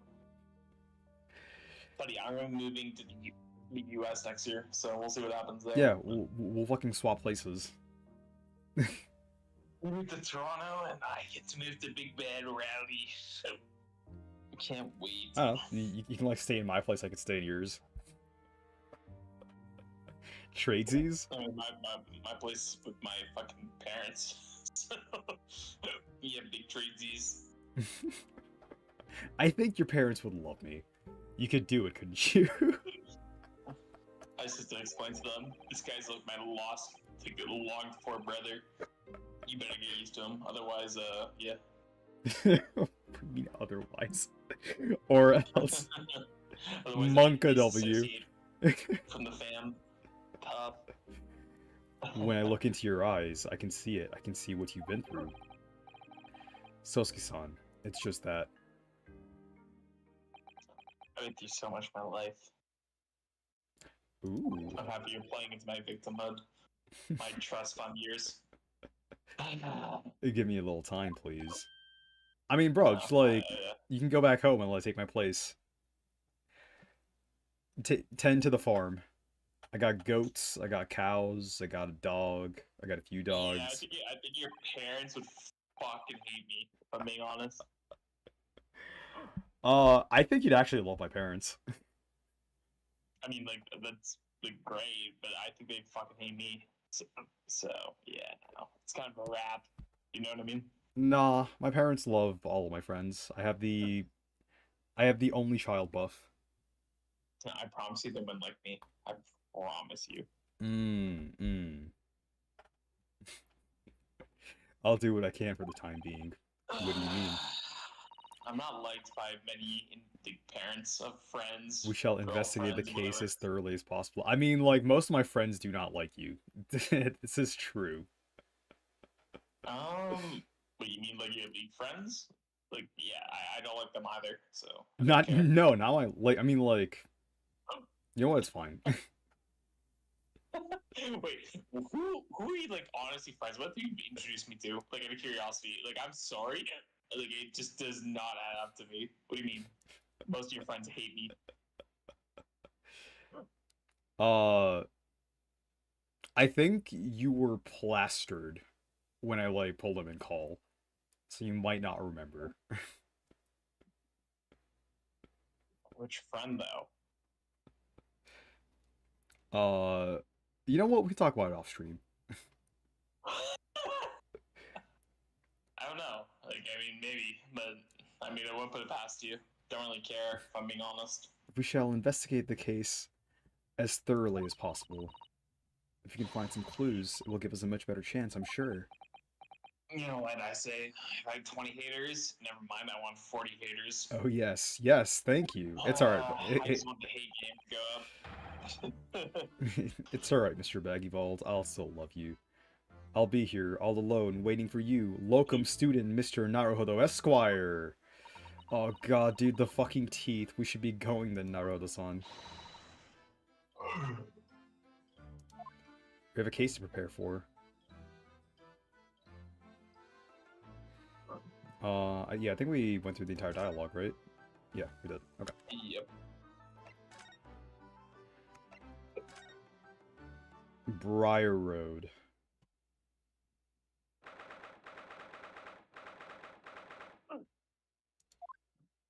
The fuck is with that bike? Bro, you stabbed her in a street corner and the UK won't accept you? But you learned their culture so well, so this is where it happened, Briar Road. Look, Mr. Naruhodo. Look at that snowman. It's unmistakable. It's Olaf, the men of Scotland Yard are here. They're investigating as we speak. That is their job, you know. But Mr. Naruhodo, to see one with my own eyes. They're often depicted in the adventures of Herlock Sholmes, but I never dreamt I'd ever come this close. To a real Bobby's helmet. What?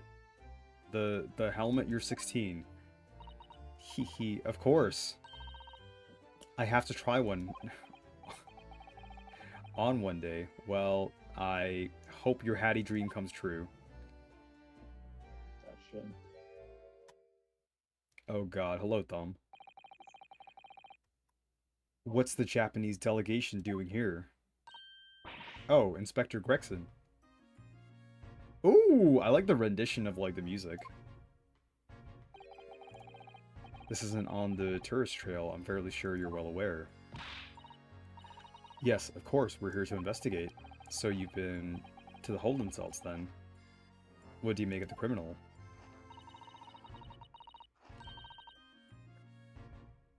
He's not a criminal, as you put it, Inspector. He's a suspect. He's munching on a fucking cup of fries. Bro, apparently this is fish and chips. I had to, like, look at the profiles, but this is fish and chips. We'll see about that. You Japanese like to stick together, I suppose. Whoa! Well, do what you will. It doesn't bother me. The bloke's in court tomorrow, whatever happens, and the verdict's a foregone conclusion. Ugh, the stone-cold air of rejection. I know it all too well. Take heart. London at this time of year is full of stone-cold air. That makes it worse somehow. Oh, shit, wait. I'm a lawyer. Inspector Gregson, could I show you this? Am I supposed to know what that is? I've never seen that insignia before. It's worn by defense lawyers in the Empire of Japan as a symbol of their profession. In other words, it's a worthless trinket here in Great Britain. Oh no, it's very important to me. It shows my spirit. An English gentleman keeps things like his spirit very much to himself, I'll have you know. Oh. Don't give up, Mr. Naruto. It's too late. He's crushed my spirit already. Oh shit, I don't want to do it again. Bro, I'm fucking battered, broken, absolutely fucking destroyed. Alright, let's talk to him.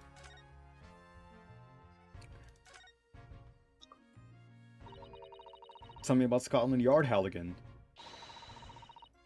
Ever since I read about it in The Adventures of Harlock Sholmes, I've been fascinated by the place. The Yard is the most sophisticated policing organization you'll find anywhere in the world, man. Oh, and you know, I've always dreamt of wearing a real Bobby's helmet.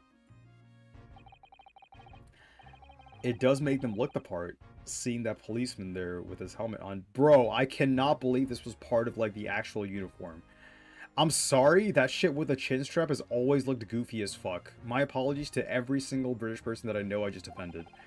You certainly get the sense that this is a man who will take no nonsense in his duty of policing the city.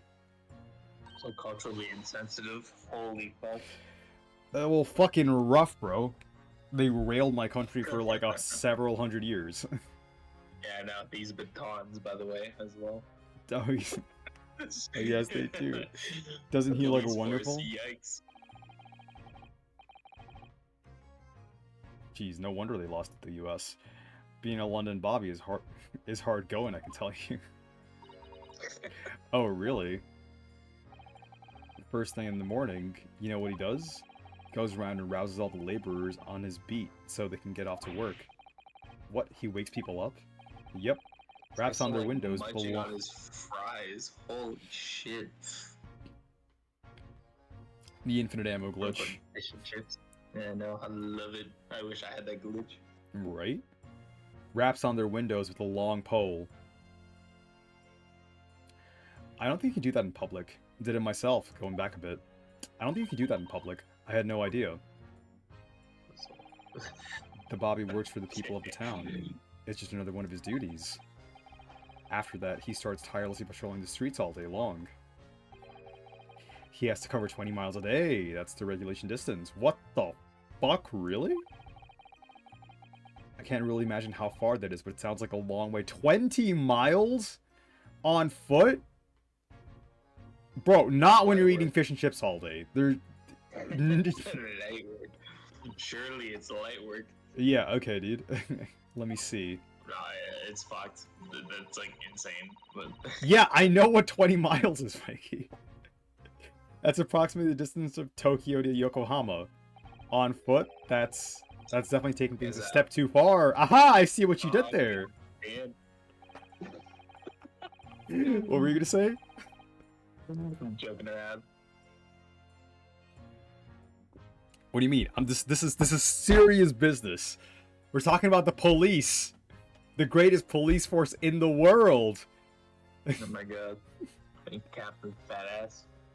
The fucking fish and chips up your hand. What do you mean? Look at his... Can he really be a fat ass with a glorious chin such as his? One chin, bro. All I see is like straight neck and then a like fucking line. And I, the human thumb, when it gets dark, of course, he has the important job of lighting all the... I cannot wait for you to play fucking Disco Elysium. gas Holy lamps. fuck. Oh my. Yeah? You think it'd be good content? Game quality difference. So different. You're gonna...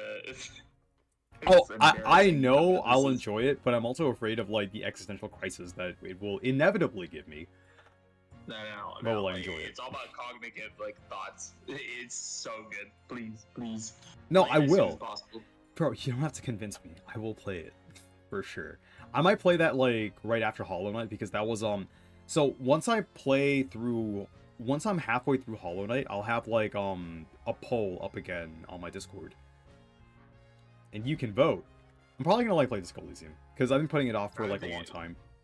But Discord, I don't think I'm in it. Where's my say? Yeah, you are. There's no way you're not. We're talking in the Discord right now. What do you fucking mean? No, we're talking cheeky no speaky. Is this the Discord you, like, post all your shit in? Okay, you see, like, you can go look at the Discord. There's, like, just a category that has my name on it. And that just has, like, all this stream shit on it.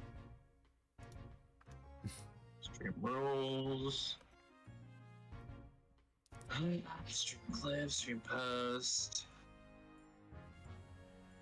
Where's your category? Which one? It's gonna be in polls. There's only been one poll, and, like, that's where, like, I fucking decided on like Okay, the games yeah. I wanted to play. Elden Ring 1, 2.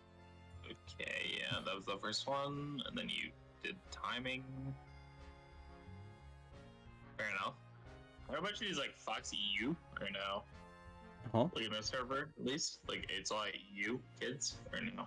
I mean, like it's literally just like the owners of the server that were like from the EU. In the Great Britain. Yep. The greatest That country sucks. at the height of the world, obviously. I know. And I suppose in between all of those duties, Bobbies are expected to investigate cases as well. What were you gonna say?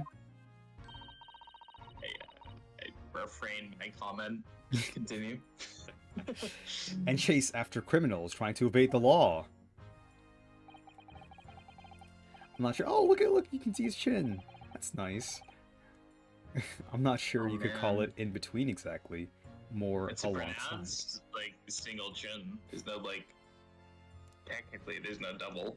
Like at least from that shot. I don't know why his like fucking shit is so engraved below the chin, but. So let's see. Does he have a Damn. shallow chin or a thick neck? I mean, both are kind of badass. So either or, kind of works out. Is it just all neck all the way down? Dude, when are you playing Elden Ring? When am I playing Elden Ring? Yeah. I'm not for a bit. Like until I have like a couple days just to grind, I'm not gonna play it. Grind like what, work? Dude, like outside of work, like the DLC, I heard it's like fucking annoying. So like when I get like a week off or something, I'm gonna 100% play it. But No, until because like I want to then, play it together because I'm gonna have like another character. And, like we do some co-op shit. Yeah, but we're 100% playing on different builds. Like I'm assuming you're Yeah, still playing on the probably. same shit. Okay, yeah. No. Like I'm gonna play a different build. I'm going through like a lot more other playthroughs, and I'm like practicing my I'm doing a few challenge runs off stream because I want to get like a better feel for the game, so I can have like a better perspective when I put out the video. And I'm also practicing no hit running. Dude, so some of I the don't shit know is like why really you're interesting. doing that.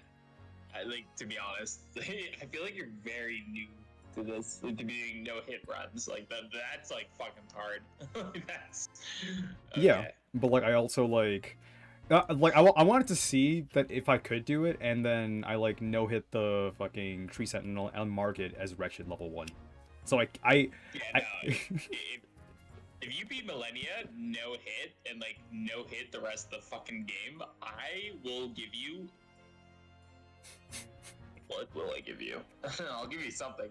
For it's that. like, bro, I can do it. Like even like when I was like doing my Millennia shit on stream on my build, like I could like evade No, but like, evade the it whole forever. game, bro, like no hit. If you manage to like do that, I'll buy you whatever skin of League you want outside the Faker skin. Like actually, though. I don't even play League. I know. I'm trying to get you back into it. No.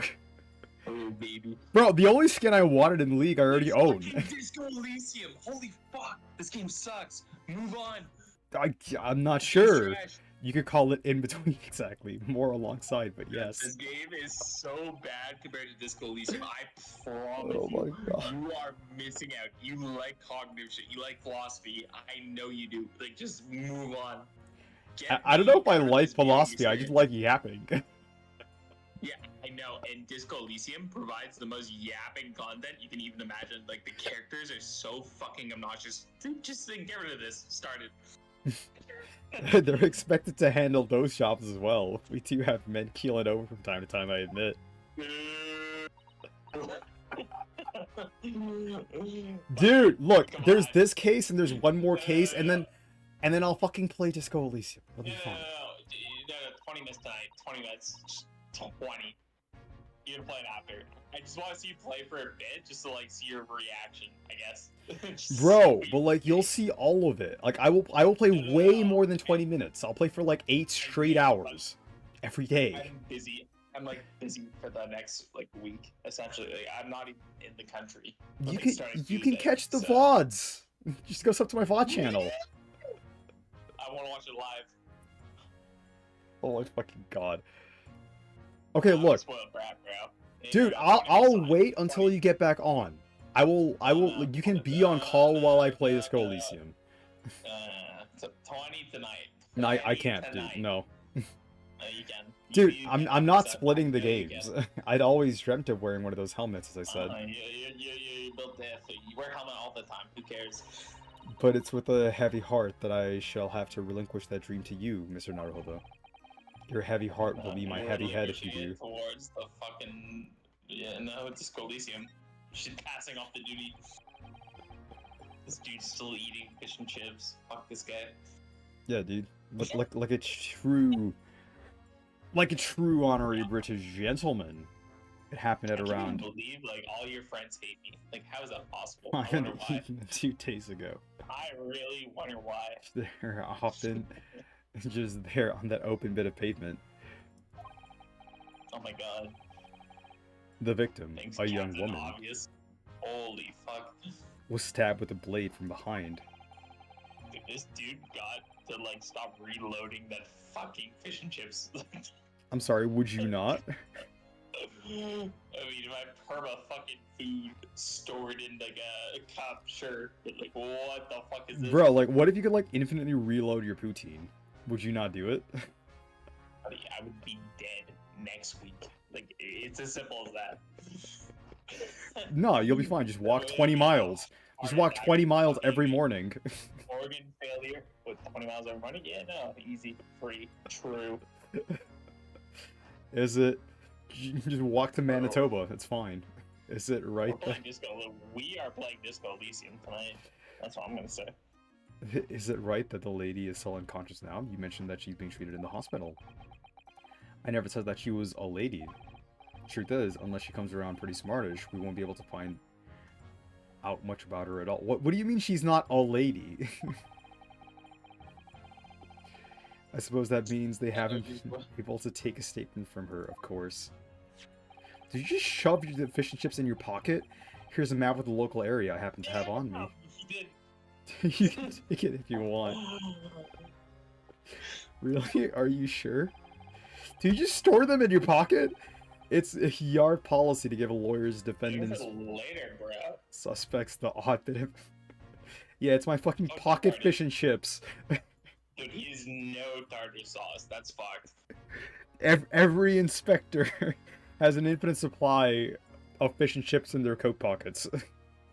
Yeah, How do you not know this about Britain? valid. Yeah, it's like how every fucking Mountie has infinitely spawning poutine in their trousers. You just wouldn't know.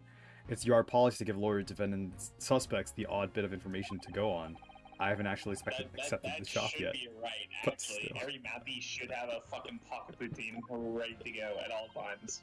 I completely agree. It's like permanently warm, no matter at what spot of Canada you're at. The cheese is Your always birthright. melted. Thank you. It is your birthright. We gratefully accept. They fucking store it in their absurd fucking hats. The local map has been entered into the court record. The game keeps getting worse the more I watch it. Anyway, Oh my as far as we God. know, there was no one else on the scene other than the victim and your fellow countrymen. So who did it, do you Fucking think? little lackeys. Not much of a head scratcher, is it? Well, I know Mr. Natsume is also claiming not to have seen anyone else around, but just because he didn't see anyone, it doesn't mean we can be sure that nobody else was present. I'm sorry to have to tell you, but we most certainly can be sure. How? Because, ma'am, the precise moment of the stabbing didn't go unnoticed. It... What? We have two very reliable witnesses, no less. Ah. It was a typical foggy London day, and your client obviously didn't see them. I almost mispronounced foggy in a very bannable way. They're witnesses now? A very bannable way. What? Who are these witnesses, Inspector? a fellow and his wife. Man's one of the most reliable and respected citizens in all of London. He's a copper from Scotland Yard. Ah, a policeman. That might change things. Whoa. And this policeman just happened to be there at the exact moment the woman was attacked. Oh, good lord. Nothing Mr. peculiar about that, Streamer, ma'am. This is so bad. Get me out. Part and parcel of being a Bobby. Catching them banging the act and all. Do you really... Okay, so why do you hate the game this much? Because I played it, and there's like very little to retain. I did not like much about this game.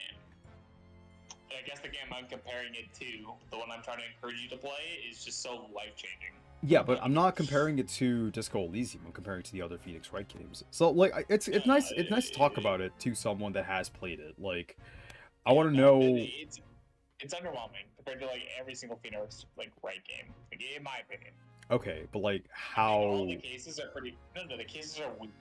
Like, the villains are bad. I mean, the It cases feels like... so far haven't really been cases at all. Like, bro, the second case was, oh, he fucking tripped over a cat and died because he saw a snake in... Like, we never even found out what the speckled band was. Oh, no, it was the fucking cat toy. He saw a cat toy and a cat and then tripped on the cat because the ship fucking stopped and then... Reaching to the So- choir. I understand. Oh my god. Like, holy fuck. Turn this off. Like, Ryunosuke isn't as interesting as, like, Phoenix or, Apollo for sure. And definitely not as interesting as Athena. Dude, I want a game with more Athena. Athena was genuinely one of the, like, best introductions for, like, a main, like, lawyer in the game series. Like, by far. Athena was, like, one of the most interesting characters. Like, the first game was mostly dedicated to her, but, like, Athena was, like, a really good character. And, like, we had, like, a whole Apollo game. And Phoenix was really weird in, like, both of those games. Like, really fucking weird for some reason. And, like, the cases were just better. Also. What's your favorite Phoenix Wright case?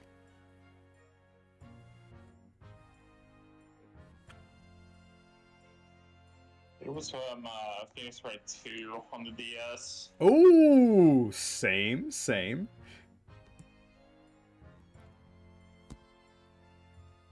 I haven't played this in so long. Can't let me look. Okay. Just to make sure. Do you think it might be possible for us to ask that policeman a few questions? Be my guest. You can ask him what you like. In court tomorrow. Oh.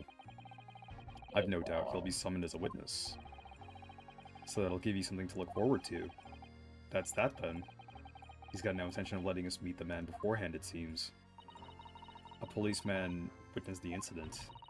As your judicial assistant, I must warn you that this could make our job very difficult indeed.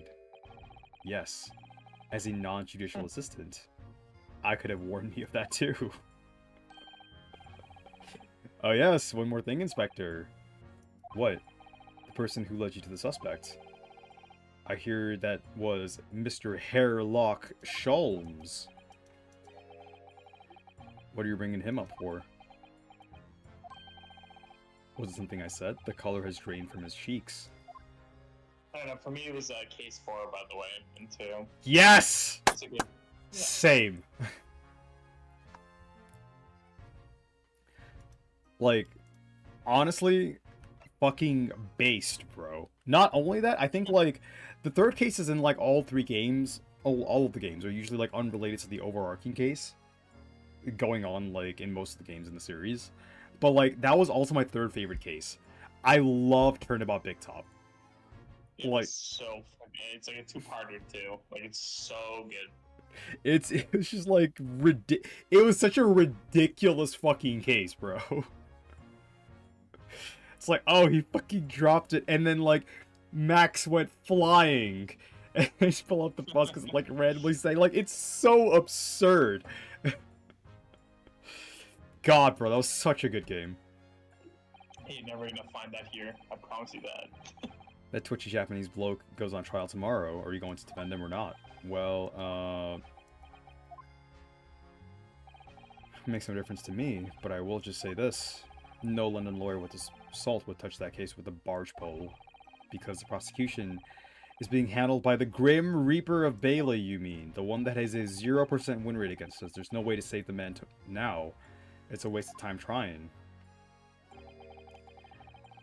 It is a bit strange, though. Sorry? The Reaper, he hasn't appeared in court once for a good few years now. Yeah, 5 years. Yes, we did hear something to that effect. And the only person he usually bothers with are the real scum, the master criminals, the violent ones. Master criminals? The violent ones. Yeah, like the fucking leprechaun. He handpicks his victims, only deals with those guaranteed to go to the gallows for their sins. But Mr. Natsume wouldn't hang for what he's accused of, surely. That's just my point, sunshine. Yes, the young woman was stabbed, but didn't kill her. Couldn't even say the intent was there. So this isn't the sort of case I'd be expecting the Reaper to want to sink his teeth into. For want of a better phrase. Well, it's not exactly a minor infraction, is it? No, there's got to be more to it. Some reason he's taken an interest.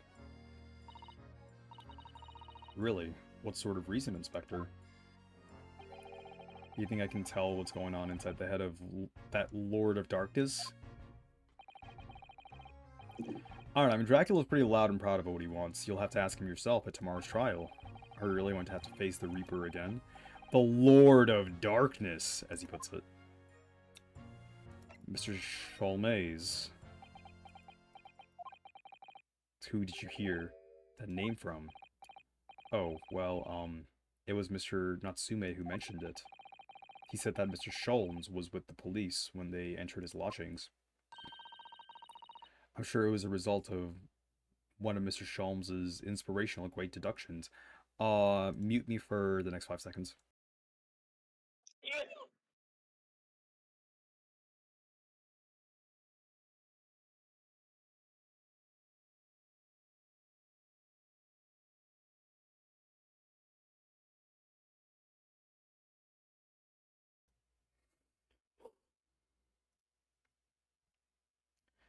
It was a result of Mr. Sholmes' inspirational great deductions.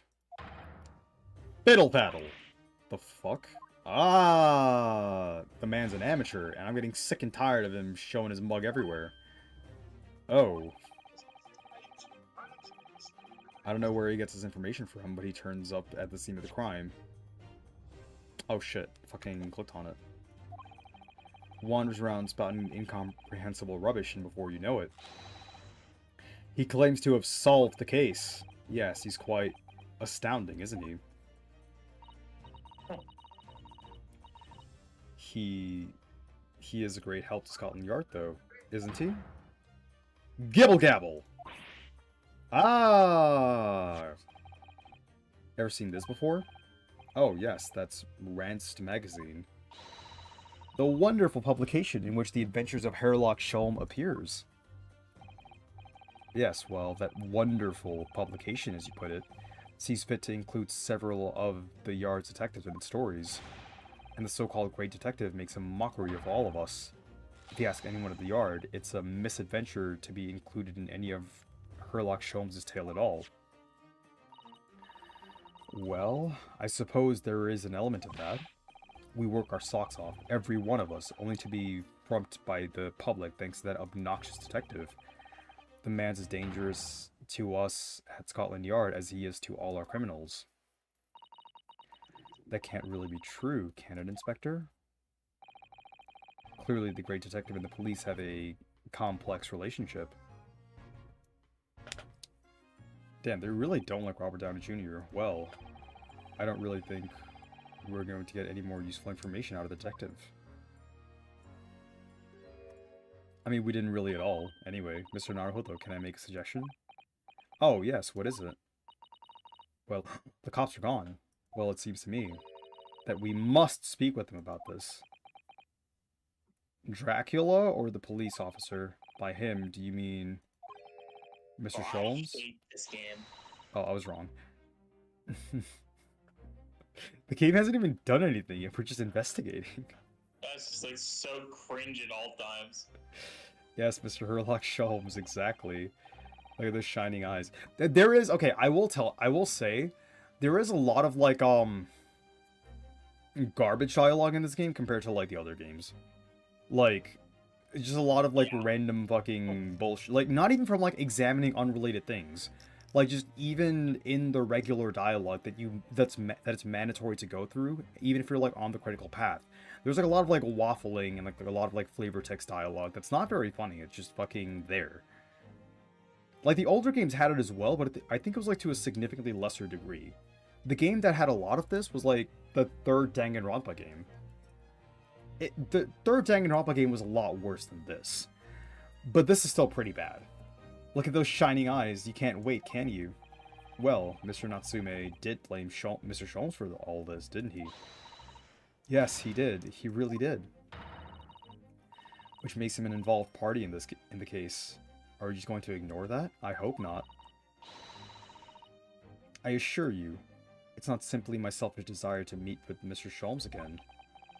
The trouble is, we have no idea of the man's address even, so how... It's Baker Street. How do you know that? It's in the stories, of course. 221B Baker Street, the most famous address in the world. Oh, I see.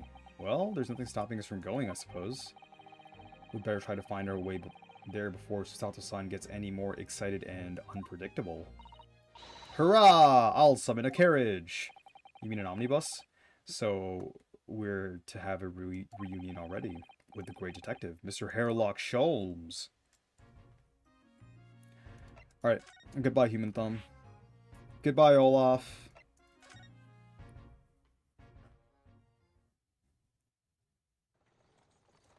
Oh, there's a cutscene! Aw, that's adorable. Look at us.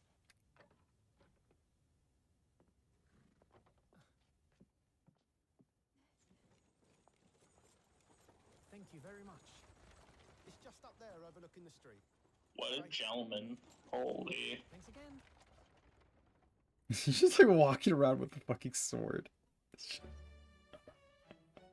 is it. The residence of Mr. Herlock Sholmes. Game is so fucking cringe. That is not a very Japanese accent, but okay.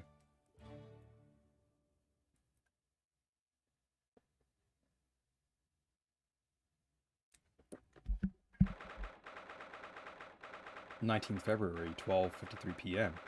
Sholmes' suite. What?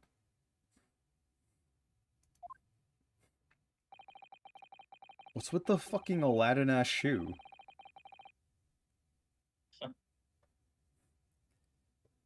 So this is where the great detective makes his living. It feels surreal to be here somehow.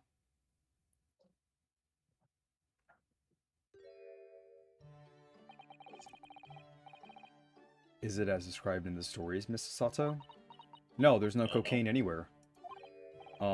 Sato-san. Many famous cases have been solved here in this very room. Oh, I suppose they must have been, yes. I've never read the stories, so it's hard to get quite as excited about it as she seems to be. The detective chases the villain relentlessly as he disappears into the fog down an unlit London street. Oh, the thrill of it, the romanticism. Can't you feel your heart thumping in your chest? Can't you, Mr. Naruhodo? Oh, I suppose I can, yes. So if you don't mind, I'll just stand here and soak up the atmosphere for a while longer. Please, don't mind me. Haha, she's obsessed. Was that a fucking skeleton? Well, it looks like our detective friend isn't home at present. Excuse me, is anybody home? Oh, do we have a visitor? Is it Watson? Oh, it's you! It's the creature. Hello? Is it a big new case for Mr. Sholmes? Who the fuck are you? Wait, aren't you the chick with the fucking bazooka? Oh, how rude of me. I'll go and make some tea at once. No, where's the Coke? I'm sure it's the same girl. Miss Sus Otto, did you see the girl who was just here? Oh yes, isn't it truly extraordinary? To think that the King of Bohemia came to this very room to ask Mr. Sholmes to take on his case. The King of Bowaria? King Wilhelm Gottsreich Sigismund von Ornstein. Of course. Wait, Ormstein. Sorry, I'm drawing a blank. Forget the adventures of Herlock Sholmes for a moment and look over here, or look over there. The tea's brewed, and I have a freshly baked cake as well. Oh god, why is there a lolly? Ah, it's you. I knew it. Sasato-san recognizes her too.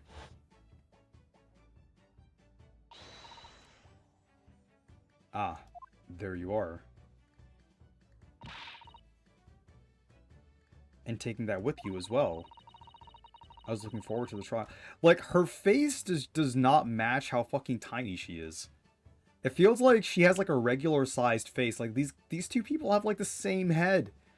I think she has a bigger head than she does actually. Wait.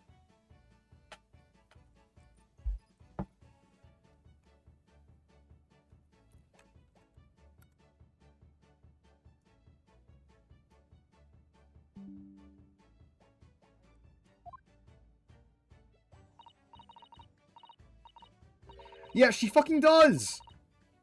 She literally has a bigger head than she does. But why? Oh, good day. You look so fucking weird. I'm, well, the inventor, I suppose, of that machine. I don't know. Yo, Mikey, do your best lolly voice. Sound like a little girl. Take over for her voice. Oh, he's fucking gone. Damn. It's the girl who turned up at the end of Mr. McGilded's trial in the defendant's antechamber.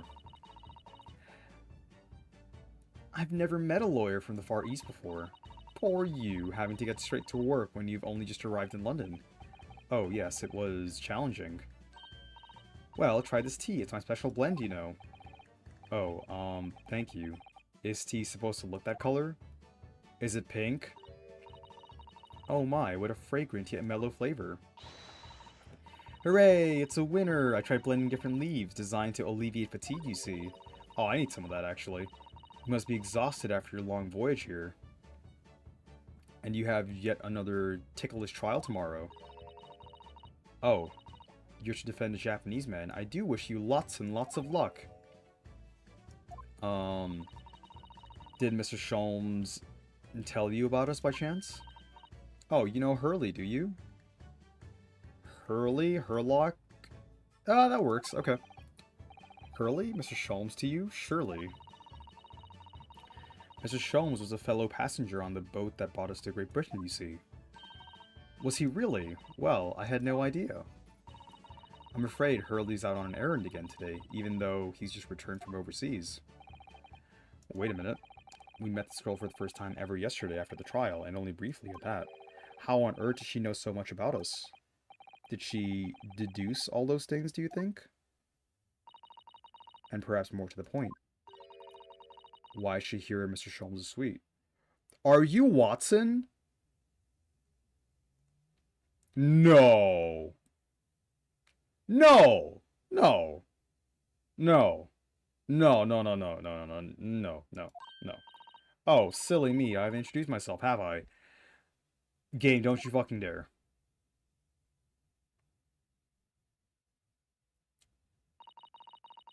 It's a great pleasure to meet you both. My name is Iris Wilts.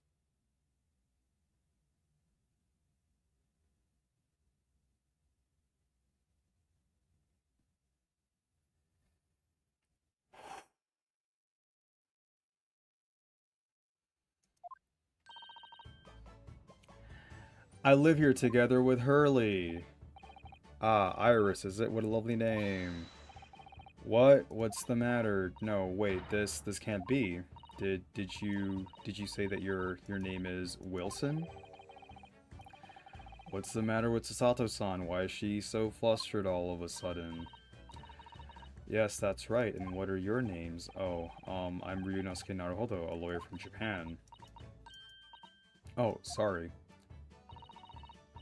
I'm Mr. Naruhodo's judicial assistant, Susato Mikotoba. It's wonderful to meet you. Fuck.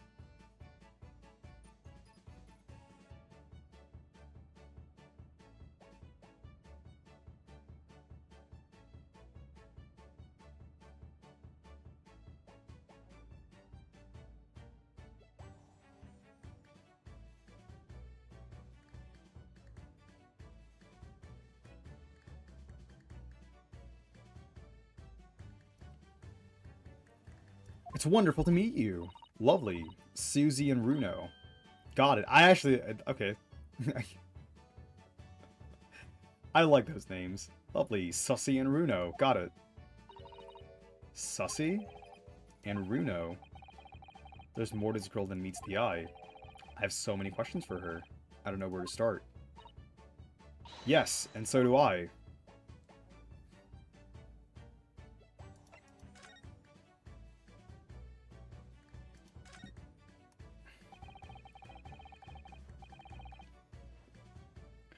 It was you that we ran into yesterday, wasn't it?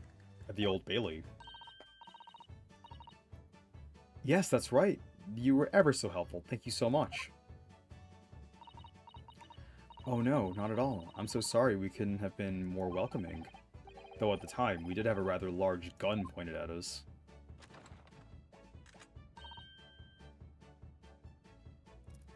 Like this?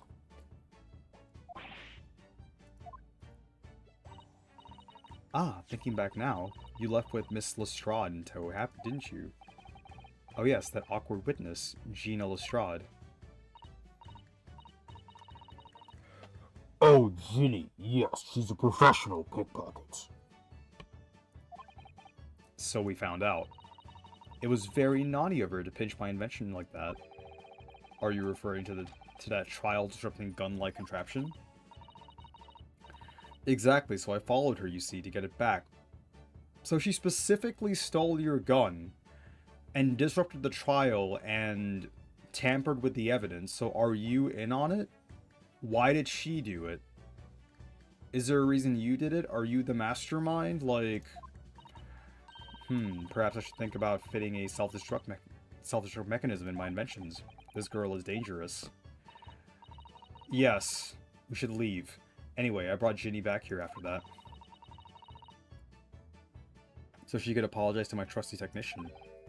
Sorry, your technician? Hurley, of course, you silly. Hurley? Yes, Herlock Sholmes. We live here together. I had no idea the great detective had such an interesting young daughter. Daughter? Not likely. What? I wouldn't call him Hurley if he was my father, would I? Well then, what is your relationship with Mr. Sholmes? Game? This is like dangerous grounds. Well, I expect you found out that lodgings of any kind in London are very expensive. So the solution is to share the cost with a partner, a roommate. Your roommates? I hope you don't mind me asking, Iris, but how old are you? 10 at last this year.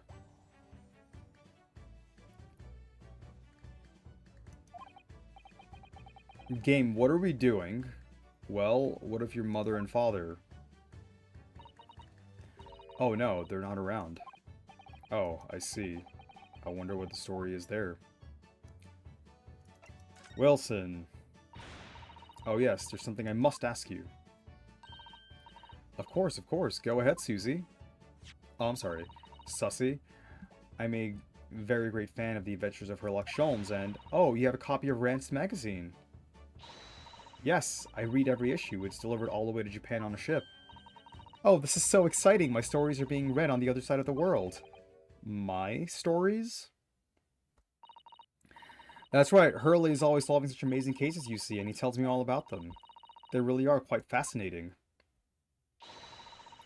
It would be such a shame if I was the only one who ever heard them, don't you think?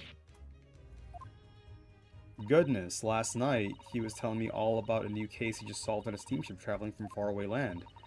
So I was just in the middle of typing up the manuscript for the next issue before you came. So you are the author slash doctor, Wilson. Yes, I'll let you in on a secret, if you like. I'm going to call this last adventure The Speckled Band. The Speckled Band? That's certainly very familiar. Of course, I always change one or two details in the stories here and there. This time, I had the idea of making a venomous snake be the cause of all the trouble. Oh, that was Mr. Sholmes' first thought as well, actually. Yes, and of course I know that a snake might not be a credible fit for the facts of the case exactly, but... it's a story. Some poetic license is justified to make it more thrilling, I think, don't you? So, do you mean to say... are the stories on Mr. Sholmes that are published in the Rants magazine all written by me? Yes! On my wonderful and very modern typewriter. Oh my god, but all the stories I've ever read are written by a doctor of medicine, Dr. John H. Wilson. Sasada-san's getting more and more worked up. She's not the only one. Ah, yes, that's me. Ah! I mean, my name really is Wilson. But what about the doctor of medicine part? That's all true, too. I am a doctor of medicine. No, at 10 years old? At 10 years old. Well, that's quite... it's just... my fucking... oh my god, game! But, Dr. Wilson is an English gentleman. He is! You're right. Ah, yes. I did alter the setting slightly for the stories to be more compelling. Oh. Well, it sounds a little strange, doesn't it? A great detective with a 10-year-old girl in tow. I suppose it does. Yes! Poor Sus-Ato-san. Poor Susie. She looks like her whole world has just fallen apart. Never meet your heroes, chat. About before. Yes. What's on your mind, Runo? Do tell me, how did you know that I was a lawyer and we just arrived in London, I mean? Yes, oh, and that we have a difficult trial tomorrow. How did you know all of that? Oh, that's what you mean. Please tell us how you did it. Explain every detail. Of course, I'd be delighted, although there's really no mystery. Now, let's begin. Iris Wilson is proud to present her logic and reasoning spectacular. Oh, you get one too. That's great. First of all, I knew already that you were a lawyer, Runo. After all, I met you yesterday at the Old Bailey in the defendant's antechamber. But you also said that you only just arrived in London. How did you know that? I observed a passport and travel ticket protruding from your breast pocket. Oh. So I was reasonably confident that you must have only just arrived in the country. And on top of that, you accepted a case against that particular prosecutor telling me you were unaware of London's court affairs. The Reaper of Bailey.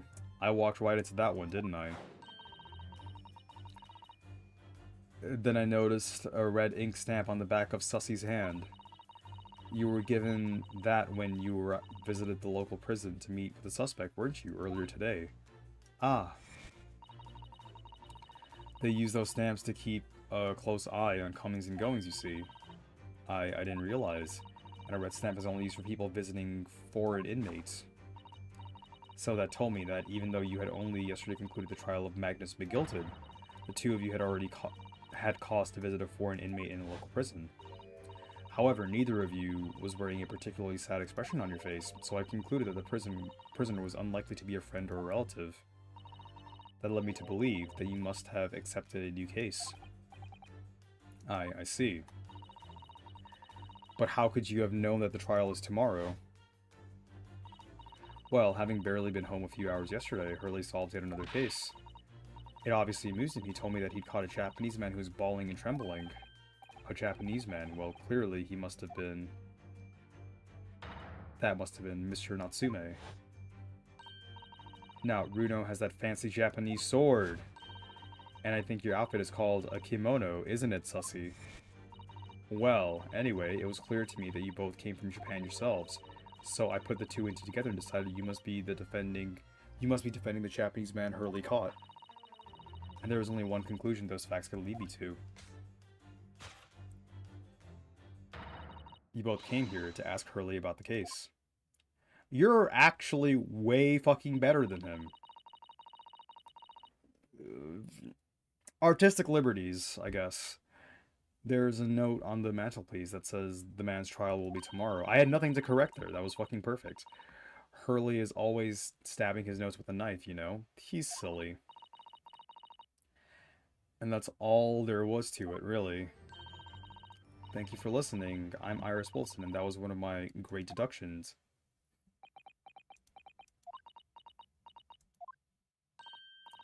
Well, was it a winner? Were my deductions correct? They were spot on. That was amazing, Iris. Truly a great deduction. You even managed that certain something of Mr. Sholmes' delivery. Oh well.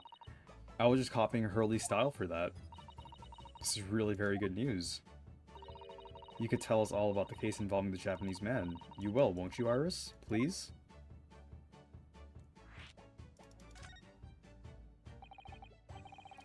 So yesterday, Mr. Sholmes apprehended a Japanese man, you were saying.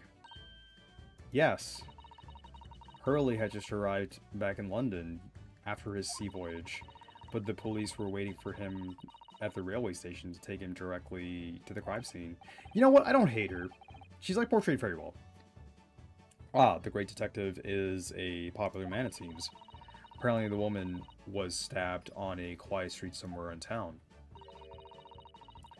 There were witnesses who had seen a short, shifty-looking, stooped man run away from the scene. A short, shifty-looking, stooped man. Mr. Natsume, beyond any doubt. Sosuke-san said that he didn't see anybody else on the street at all, but it seems there were witnesses after all. Hurley used his great detective powers to determine the man's address. It was a lodging room, very nearby. He went directly there with the police, and what did he find? A short, shifty-looking, stooped man shivering in fear. Mr. Sholmes' great deduction certainly hit the mark that time.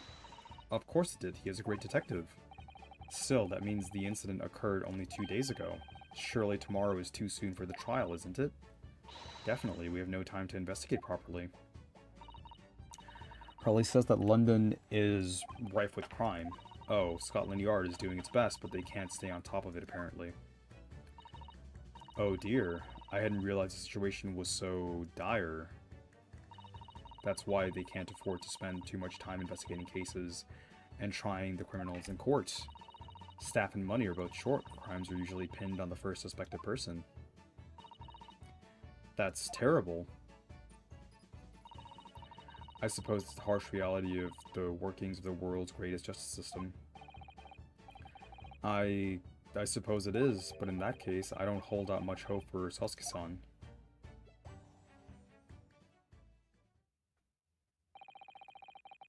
Thank you for answering so many of our questions, Iris. This has been very informative. Oh, you're most welcome. I've had so much fun. Do you happen to know where Mr. Sholmes is at this moment? As you guessed, we'd like to ask him some questions about this case as well. Ah, well... I expect Hurley is still investigating the scene. We were just there! Of the case involving Mr. Natsume, you mean? Yes, Mr. Natsume? Hurley said he was going to the man's lodgings. If you leave now, you'll probably catch him there. Iris, do you know where those lodgings are? Well, I imagine the police are still investigating the scene of the crime themselves, aren't they? Did you happen to come across a detective by the name of Gregson when you were there? Yes, we know Inspector Gregson. Ah, goody! In that case... give Gregsy this for me, would you? If you do that, I'm sure he'll tell you what you want to know. What is this? A 5-shilling piece and a postcard, it seems. Iris's postcard has been entered into the court record.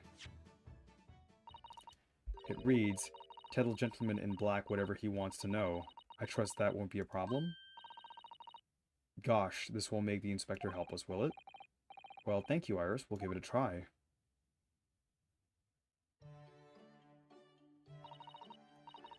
Good luck, then. I'm going to return to writing my manuscript, The Speckled Band, and I'll be making more special blends of tea, so come back again soon. We'd be delighted. Thank you so much, Iris.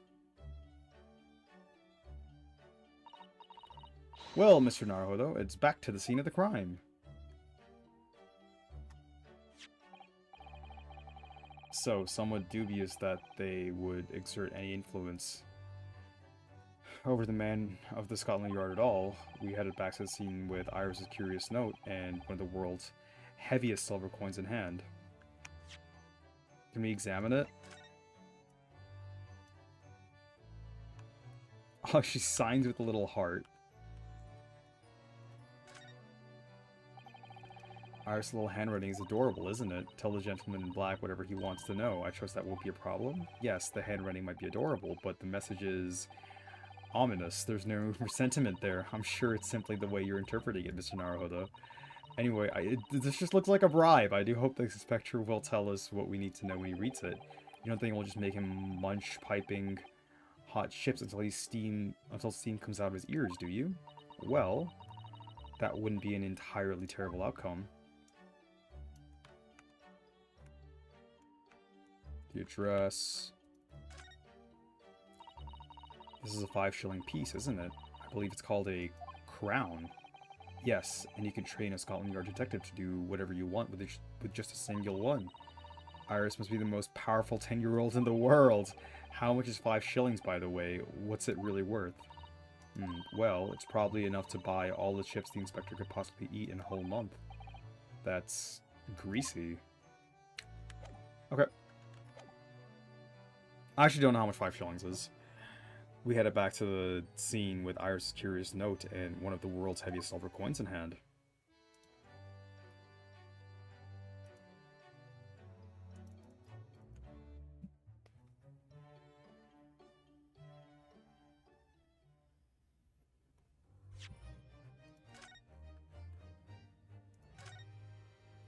But this is like a really good example of what I mean. Like, we're already at the first checkpoint. We have 2 pieces of evidence aside from our badge. We've met the suspect, we've met Watson, and we're about to, like, go to the scene of the crime again. And we haven't been able to examine the scene of the crime. Like, 19th February, Briar Road. Is it supposed to be Robin Williams?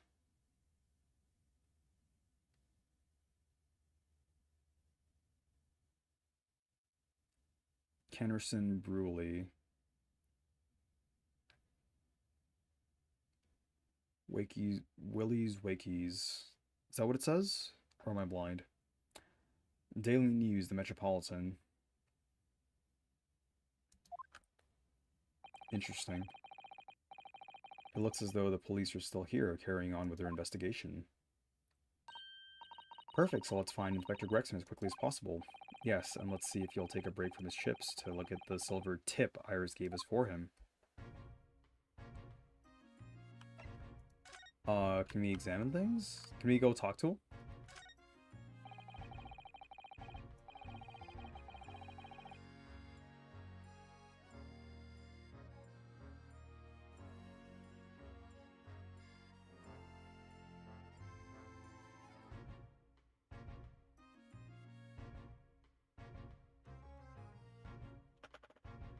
That's one of the officers from Scotland Yard.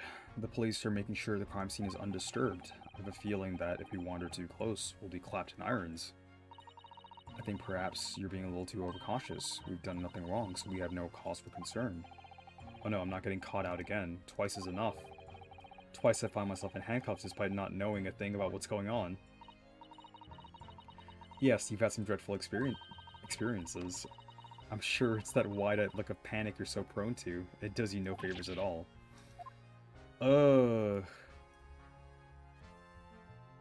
Is Is it the same for that? Okay, it is. What, Olaf? Hee what a delightful snowman! I didn't realize the English had a tradition of making snowmen as well. It looks a little creepy, though. Oh, it has a scarf, look! You'd need one of those if you were out in this freezing cold all the time. I wish I had one. I'm afraid our budget is somewhat frozen at the moment, too. We certainly can't afford a scarf. Surely the snowman here won't miss his, but the person who made the snowman certainly would. Yes, I know, you're right. Anyway, even if I borrowed it, it wouldn't do much to warm my neck, would it? It's covered in snow. Okay. We can't even examine it?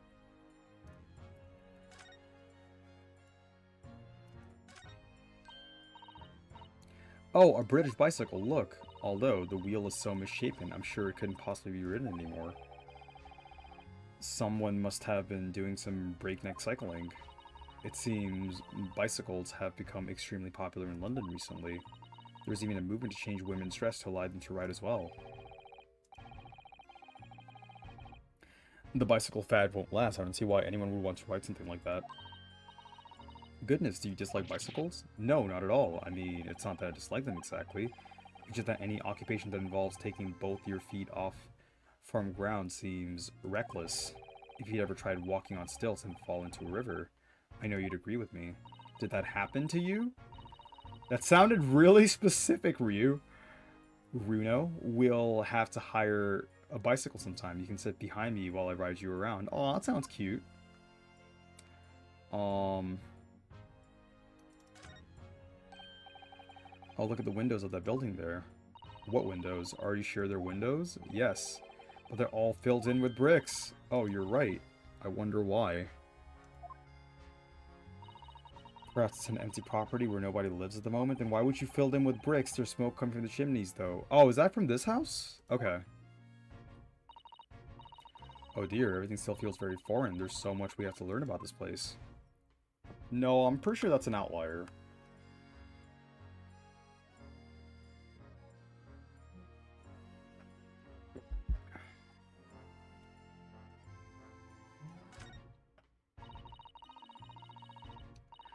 That's a rather typical looking brick building, isn't it? I'm sure it has a long and interesting history.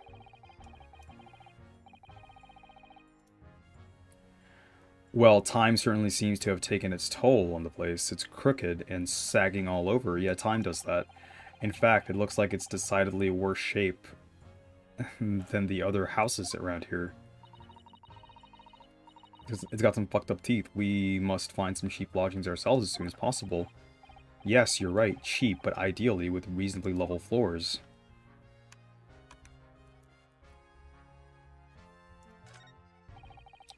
Clouds look so big and heavy in the sky, don't they? And with the dense fog as well, everything looks hazy. Well, it is known as Foggy London Town. I can just make out some sort of spire through the fog. It looks like it's still being built, though.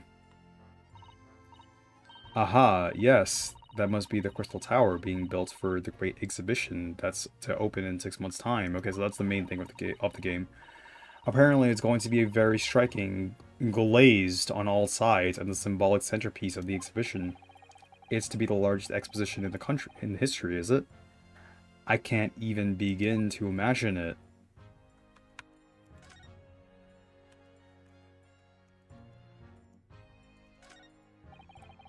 This patch of pavement must be where the incident occurred.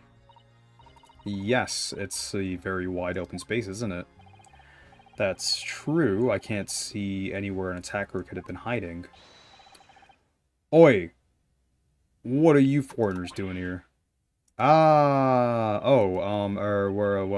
just investigating the scene, officer. Conspiring with that mustache fella from Japan, are you? Conspiring? Come here to destroy evidence, have you? Get out of here before I give you an Iden. Go on.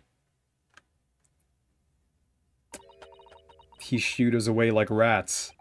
Yes, we should give him a wide berth, I think. What a disappointing experience.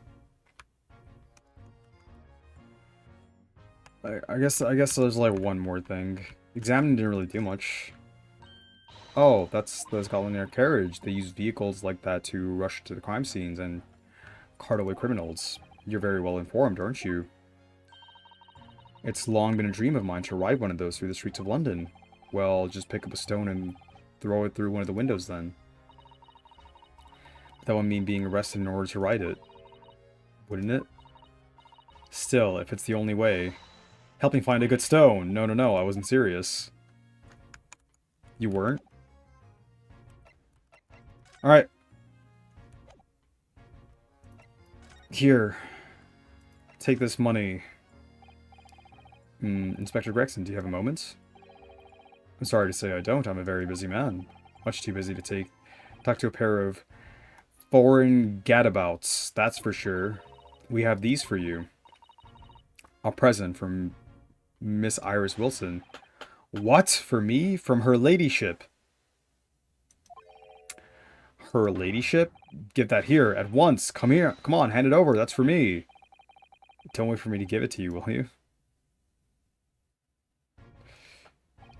What was that coin exactly? It's a silver crown, obviously, but it's a lot more than that. It's, well, it's an appearance fee, that's what it is. An appearance fee? Oh, I see, you mean... That's right, for the adventures of Herlock Sholmes. Her ladyship always offers me a little financial reward for featuring me, every time. Yes, yes, of course. I know all about your exploits, Inspector. I read them avidly. Of course, her using my name without my say-so does make me the butt of a lot of unpleasant jokes, but still. I'm sorry, Inspector, that must be difficult for you. Never mind that, so... What do you want to know then, eh? Sorry? Tell a gentleman in black whatever he wants to know. I trust that won't be a problem, it says. Well, obviously it's not a problem. Go on, fire away. What do you want to know? Well, if you wouldn't mind, Inspector, we'd very much like to know the address of Mr. Natsume's lodgings. Ah, the little knife-wielding mustache Japanese fellow? He lives in our right old hovel, just over there, look. Yeah, it's the only house we could examine. On the first floor at that house in the corner where that wreck of a bicycle is propped up. That is nearby indeed. If I remember rightly, the landlord is a Mr. John Garadeb.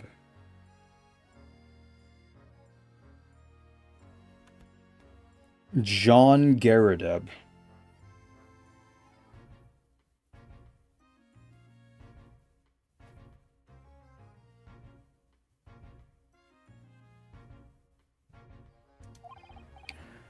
I don't see it. Right, well, if you see her again, you make sure you give her ladyship my regards, you hear?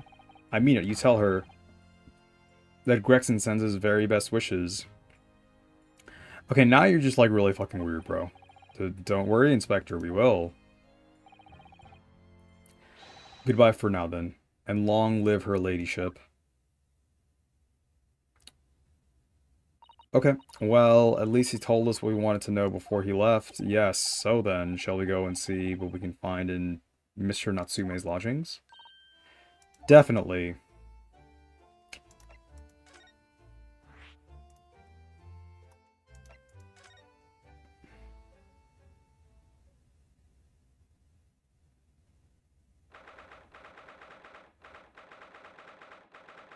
Is this his house? What's with the dress, or is that an apron? What? Why do you have a cannon? And like, okay.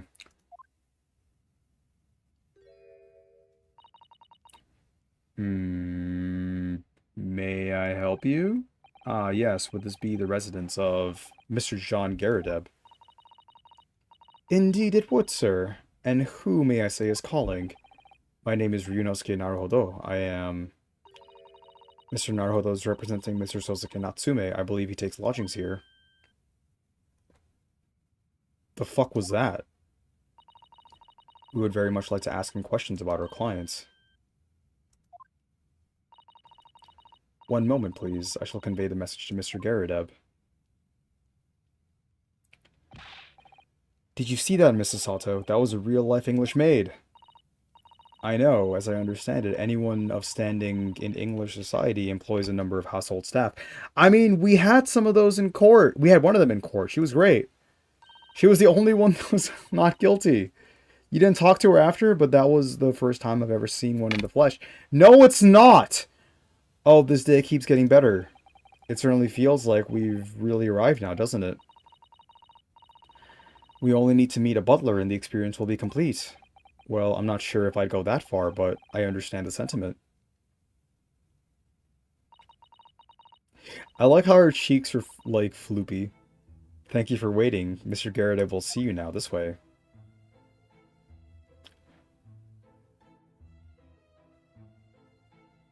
These are quite the vectors. I'm assuming former military man. Okay, let's... The tea, the pipe. Oh, that's interesting. The fuck is this? Oh, we can see more of it? There's like a bunch of broken... Huh. Weird. Alright, let's talk. Good day to you, John Garadeb. At your service. At your service. Pleased to meet you, sir. This is Ryunosuke Naruhodo. He is a defense lawyer. Do excuse me not getting up. Took a shot to the knee a few years back in the Battle of My Wand, don't you know? Earned a medal for my pains, but had to withdraw from service. Handed over the reins to the up-and-comings. So he's a retired soldier. It's a hell of a job getting up and down the stairs now, I can tell you. Don't get out much, as you can imagine. Yes, it's quite a climb. Up here to the second floor, isn't it? I was panting at the top of the stairs. It's the second floor! What is wrong with you? You really must take more exercise, Mr. He really needs to. Do you think so? Well, Mr. Garadeb, no doubt you were very courageous to earn yourself a medal. Oh, it was nothing. The medal's just a folderol, really. Wouldn't like to offend the general, though, so I grudgingly displayed it on the wall. Why don't you fetch it down, Joan? Let the good people see it properly. Joan, fetch the... Dash it all, woman, be careful! Oh, dearie me, I do beg your pardon, sir. You jolly nearly took the skin off my hands. I shall be more careful, sir. So anyway, there you have it. Living the quiet life now. Yes, I see. Now then, I hear you want to know about the chap lodging downstairs, is that right? Yes, we would be very grateful if you could answer some questions for us. Only two, please, naturally, especially if it helps to keep the peace here in Blighty. You can't use a spoon? We've forged an alliance with the Empire of Japan recently, as I'm sure you're aware. How are you gonna avoid, like, ash in your tea? This is disgusting, dude. So this case is very much in the public eye, as it were. Oh, is it? Even had some famous detective poking around. You know, in this old house, would you believe? Yes, Mr. Herlock Sholmes. Could have been. Didn't catch the chap's name. Not really my cup of tea. All that detective business. Oh, but you have a copy of Rand's magazine here, so... Huh? No, Anyway, the chap's investigating the foreigner's room as we speak. So he's in Sosuke-san's room. It's a bally nuisance is what it is. The whole neighborhood's twitching its curtains now. I don't like all this fuss, it's jolly unsettling.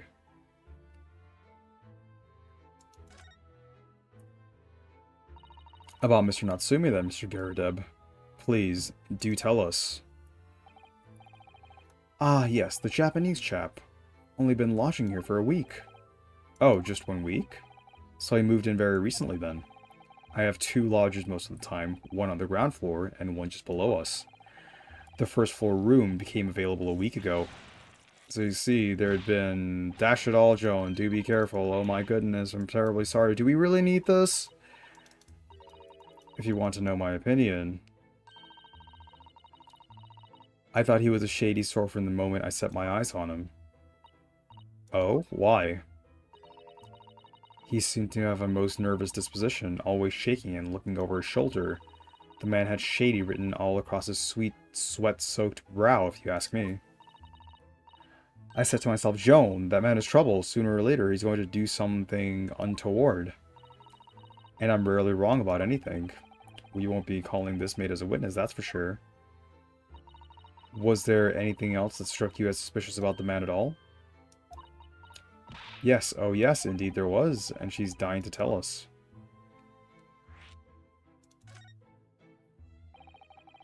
Had you noticed anything else at all about your lodger, Mr. Natsume? Oh, Mr. Natsume. Oh my.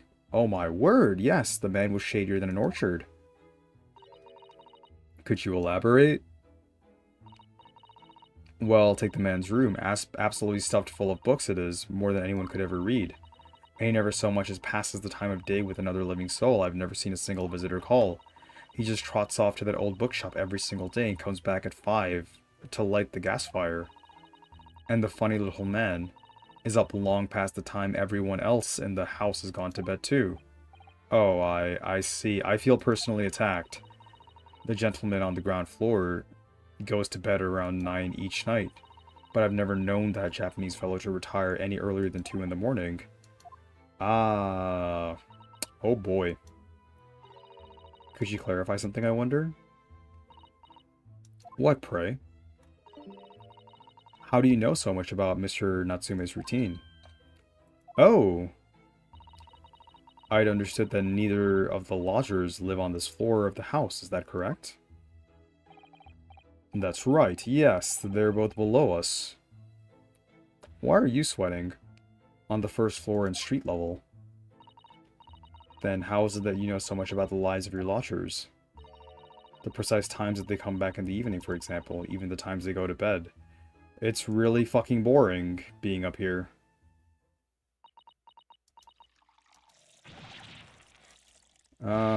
Good grief, Joan. Be more careful, woman. Oh my goodness, sir. I'm terribly sorry, sir. Something doesn't add up here.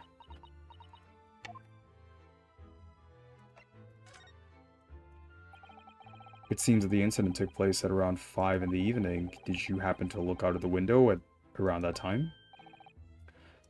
The window? Yes, we noticed that the window over there looks out over Briar Road. The incident took place on the pavement just on the far side of the street. Was there anyone suspicious loitering nearby? 5 o'clock is dinner time in the Garrett household, so I'm afraid I don't remember seeing anything. How about you, Joan? No, sir, it would have been dusk outside already at that hour. And with the fog as well, I should think it would have been quite impossible to see the other side of the road. Oh, I see. Did you notice anything else out of the ordinary then? Such as anything at all, even if it seems unrelated. Well, yes. Was there something then? Well, it's nothing particularly significant, but at around that sort of time here, for the love of God, show and watch what you're doing. Dear me, what have I done? I'm awfully sorry, sir. Do be more careful, woman. Of course, sir. If I may, Mr. Narrow Hollow. Yes. I have an exceedingly good memory, and as far as I remember, nothing of any significance took place here at that hour. Nothing at all. Maybe I should be named Miss Sussy. Oh, really? Mr. Garrideb? Though we were talking before, it sounded rather like there might have been. Oh, well, as I was saying, it was just a trifling matter, really. Nothing. Shon Dashal, what is the matter with you, woman? Begging your pardon, sir. Nothing happened. Yes, quite. Nothing happened. We sat down to a quiet, uneventful meal. Joan? That's right, Mr. Garrideb. What is the matter with these two? Sounds like something happened here in this room on the evening of the incident. But what? I wish I knew.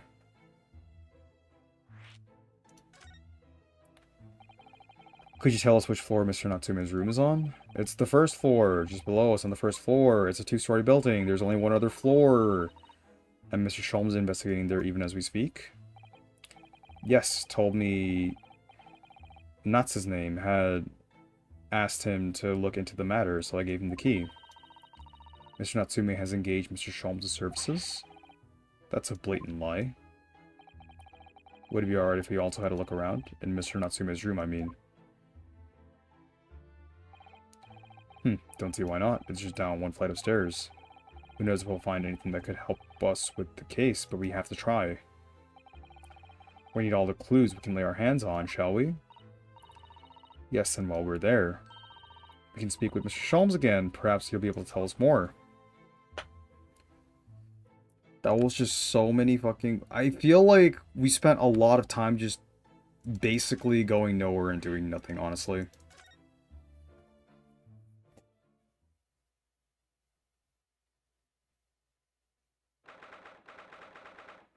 Oh, that's a cute cat. It's kind of like the splash screen cat from Haikyuu. Like the one that's supposed to be the guy from Nekomata. Or Nekoma. I forget his name. Mr. Natsume's room. Well, let's just look at this place. And smell it. It's so musty in here. I suppose it's the mountains of old books that are responsible for that. I don't think I've ever seen so many books in all my life. No, me neither. It's so dark in here, too. Yeah, why are the windows bricked up as fuck? Is that the window over there? Well, it was the window, I think, yes, once upon a time. But for some reason, it's been closed up with bricks and mortar. So this is where Mr. Natsume lives. By the way, I haven't spotted Mr. Sholmes anywhere, have you? No, that's true, but according to what Mr. Garrett told us, the great detective should be around here somewhere investigating. Alright. What pile is he going to be on? We don't know yet, but alright. Look at all these books stacked up here. They almost reach the ceiling. They're all works of English literature, and they all smell so musty. With this volume of books to hand, you'll never be short of reading material, would you? No, what a dreamy idea. A battery, maybe, for me at least. You're a lawyer! Mind you, I don't imagine the book that's at the bottom of the pile now will ever be read again. So reading it is an experience that comes but once in a lifetime, just like the tea ceremony teaches us. I certainly didn't expect the conversation to turn down the path of tea ceremony philosophy. What?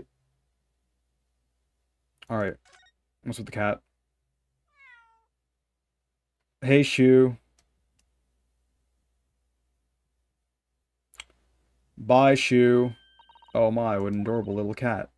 Perhaps he's looking after all the books while his master is away. I don't know about that. He disappeared into that pile of books as quickly in a flash. As quick as a flash. There's a tricolor... Mikey, was it? Did they even have that sort of cat here in Great Britain?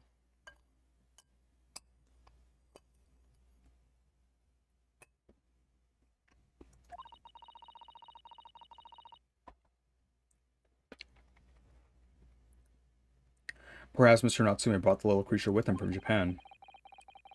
That's made me feel homesick now. Already? We've only been in the country for 2 days. Yeah, but we also traveled on ship for a while. That desk seems to be wedged into a crevice between the mountains of books on each side. I suppose Mr. Natsume would sit there and read while stroking his cat. But but surrounded on all sides by these towering old tomes, surely he dreamt of books every night as well. Yes, he must have done, mustn't he? Oh, what's this? It's a receipt from a second-hand bookshop. Your books. Oh yes, Mr. Natsume's name is on it. Look, and the date of purchase, 2 days ago at 4:45 p.m. That's the day of the incident. That's just a short while before he was embroiled in a terrible attack. He must have been on his way back from buying some old books.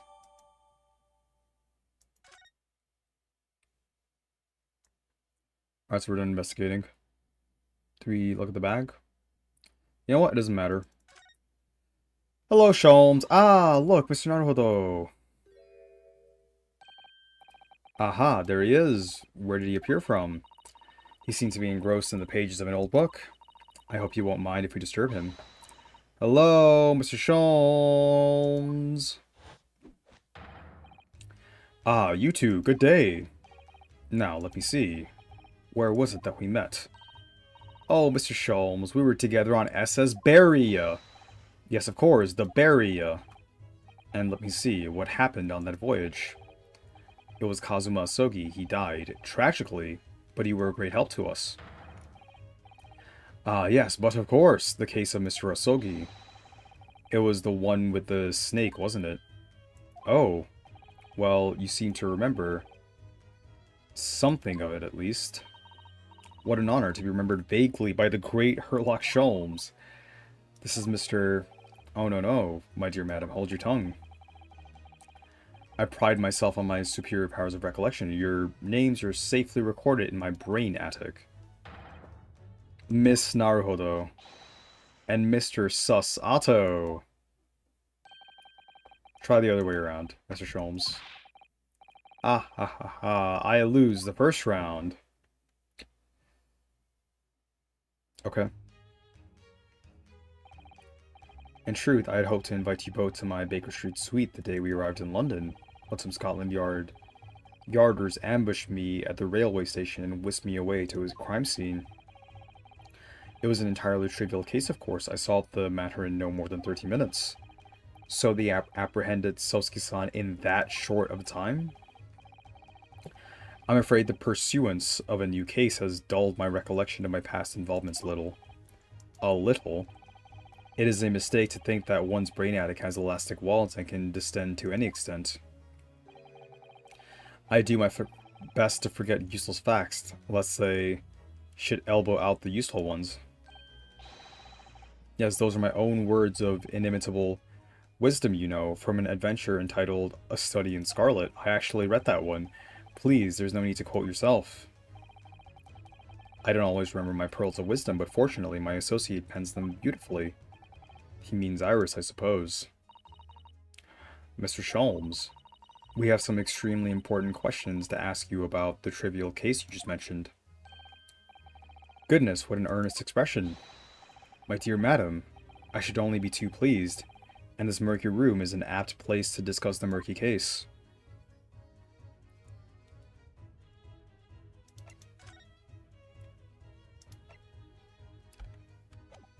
Alright, let's talk to him first then. We know this to be the lodgings of a Japanese foreign student by the name of Sasuke Natsume. It seems that you assisted in his arrest, Mr. Sholmes. For the stabbing of a young woman outside here on Briar Road. Natsume, yes, I believe it was a name rather along those lines. But Mr. Natsume denies it. Was it really justifiable to arrest him on so little? I'm sorry, Mr. Sato, but I have not the slightest idea what you mean. What? I can't believe he was looking Sato squarely in the eye while feigning ignorance. I assure you I am not merely feigning ignorance. It would appear as if the pair of you are under some misapprehension. Oh, how? I assure you I have no recollection of accusing your stooped compatriot of the crime. This is the second time you've said that, so what do you mean? But that doesn't make sense. The good detective of Scotland Yard made the following request to me, and I quote verbatim. We need you to ascertain the identity and whereabouts of a man seen fleeing the crime scene. Ah, a man seen fleeing. There were a number of books scattered on the pavement at the street. From the book plates, I was quickly able to determine the bookshop from which they had been purchased. On speaking with the proprietor, I was immediately led to this address. Elementary, wouldn't you say? I believe there is a receipt around here somewhere from the establishment in question, so you don't think Mr. Natsume is a culprit then? That I could not tell you, but it was aggravating my faculties, hence why I returned here. However, this place is such a trove of fascinating books, I found myself quite lost in bibliophily.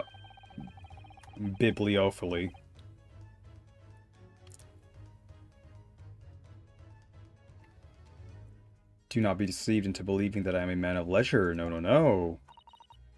Oh, dear.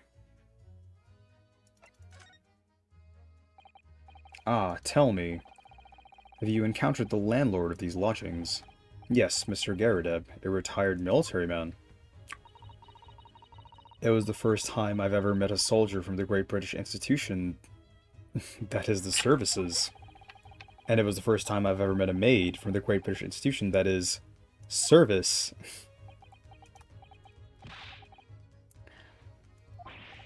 I didn't think it was that funny. I do apologize, as you may well be aware. Many households in London employ a maid. Yes, I read as much in my Great Britain primer. And so, conversely, whether or not a household employs a maid has come to betoken the social standing of those dwelling therein. Betoken their social standing? Sorry? Put simply, my dear fellow, those who employ at least a single maid are considered middle class, those who do not are beneath that. In the upper echelon society, of course, households employ enough staff to constitute a large family. Goodness, how extraordinary! As you can appreciate, for those in the precarious boundary between the middle and lower class, being able to afford just one maid is of the first importance. Okay, so he's actually poor and can't afford a maid, and she's there, but she's the one wearing the pants in that relationship. I had no idea. And it is for precisely that reason that I find great stimulation in the situation upstairs. Phrasing, specifically in the retired army veteran, Mr. John Garadeb. Oh? John Garadeb. Gary Deb. Affable as he is, the fellow is hiding something. Whether or not it imposes on the circumstances of his case, I am as yet unable to ascertain. I am thoroughly lost on what he means to say. Yep, same. This room is thoroughly suffocating for the soul, my dear fellow. I assure you, any man whose lot is to dwell in a place such as this will stab somebody sooner or later. Mr. Natsume has stabbed no one. Ah, but sooner or later, as I said. I don't believe that's the issue here. About this dark little room, Mr. Sholmes. Why is there no longer a window? Do you have any idea? No window? Well, I mean, I can clearly see that there is a window of sorts. But it's been completely bricked up. Ah, I see. The answer to that question is quite simple. Window tax. Window tax? The fuck is that? Surely. Not a tax on windows, precisely that. Oh my goodness. Until relatively recently, a tax was levied on households in this country by the number of their windows. Those of lesser means, having inherited a sizable and costly family home, perhaps, rapidly closed windows up. Alright, so that dude's fucking poor, while the rich open windows here, there, and everywhere, in an effort to curry favor with those in power by furnishing them with large sums of tax money. How awful and unjust, forcing people to live in rooms devoid of light. Why the fuck? How do you levy taxes on windows? Like, what do you fucking mean? What?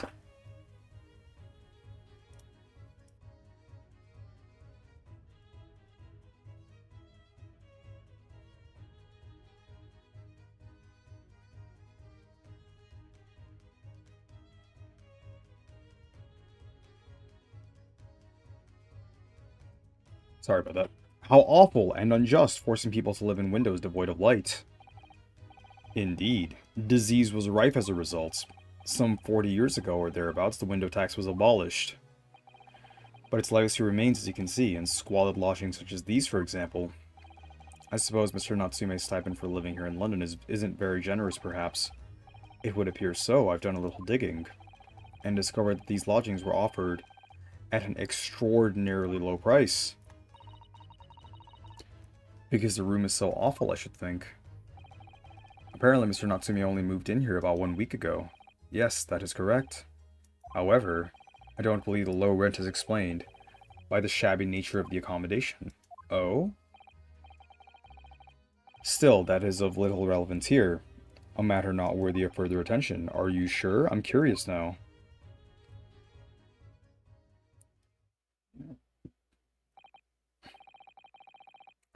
Well, I believe I've told you all I can now. Thank you, Mr. Sholmes.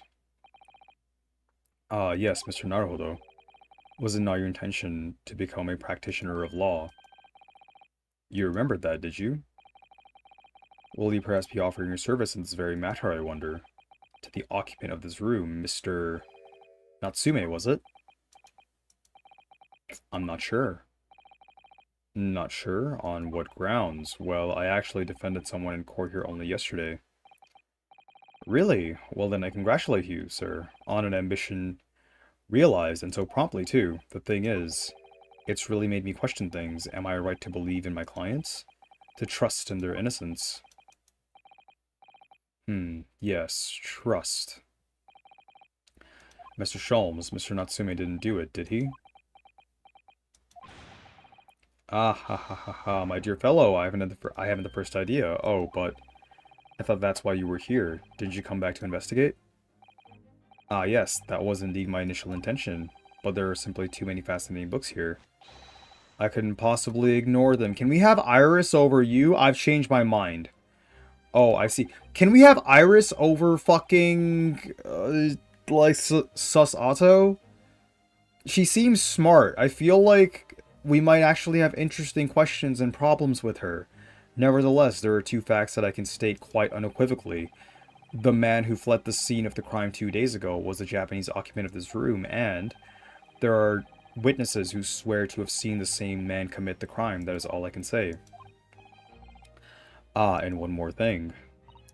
Oh, what is it, Mr. Sholmes? Tell us. I cannot say with any certainty whether or not it is irrelevant to this case, but I am quite sure that the retired army man who owns the property is hiding something. Mr. Garadeb is? I mean, absolutely. Mr. Sholmes said as much before, actually, didn't he? Anyway, at present, that is really all that plays on my mind in relation to this case. Mr. Naruhodo, as yet, our investigations have uncovered nothing that could help establish Mr. Natsume's innocence. No, you're right. Perhaps it's time we probed a little deeper into Mr. Garadeb's secret. Just remember, I cannot be sure whether the landlord's secret will prove to be of relevance or not. But I wish you every success, of course, Mr. Naruhodo. A busy man indeed. He's gone back to his book in the corner of the room.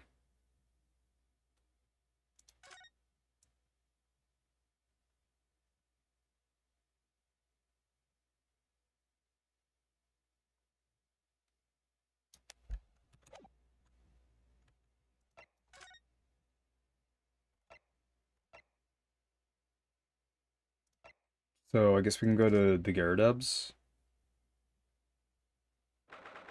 Are they gone? Ah, you pair again. Tell me, what was the detective chap? I forget his name. Still hard at work down there? Mr. Herlock Sholmes? Ah, yes, rings a vague bell. All that detective business isn't really my thing, I'm afraid. Well, Mr. Sholmes is in his element down there. Jolly good show. Another cup of tea, if you please, Joan. Now then, why don't you tell me what...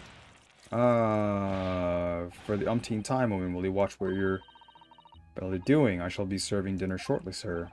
Ah, yes, of course. Frightfully rude of me, but I'm afraid I shall have to ask you to take your leave if you'd be so kind. Oh, yes, of course. We are deeply grateful for all your assistance. Not at all, not at all. Don't get much chance to talk with young foreigners like yourselves. It's been a pleasure. Best of luck and all that. Perhaps you could see yourselves out. According to Mr. Sholmes, Mr. Garadeb is hiding something. And since no other avenues of investigation seem open to us at the moment, perhaps we should do some digging. What, we're just gonna fucking look around? I mean...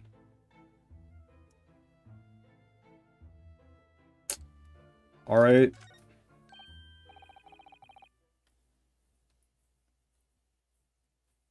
What's he doing over there? Mr. Sholmes. Aha, we meet again, my dear fellows. Good gracious, when did you sneak in here? Herlock Sholmes, sir, at your service. Whatever were you doing by the window? I'm given to watching the evening sky as the sun sets, madam. Yet sadly, cheerful as the room downstairs undoubtedly is, it lacks an aperture for such observation. So I took the liberty of borrowing a small corner of space by the window up here. Well, keeping an eye to one's windows at dusk is the prudent thing to do in London, I'm gathering. Ah, and one other thing, Mr. Naruhodo. Oh, me? I thought perhaps you might be in need of a certain great detective's great mind. Wait, he's not talking about... Is he? I didn't expect to be going through that again so soon. I fucking hope so. I hope we get some fucking gameplay. Do you mean, Mr. Sholmes? There is a mighty secret in this modest room. My eyes see even the most trivial of trifles. I take it you're prepared, Mr. Naruhodo. I think so.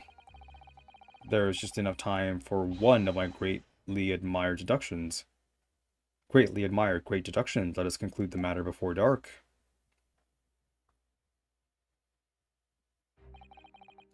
Mr. Garrett, though it would seem you are a military man of considerably distinguished service. Your standing as a landlord is most certainly not what one might call first-rate.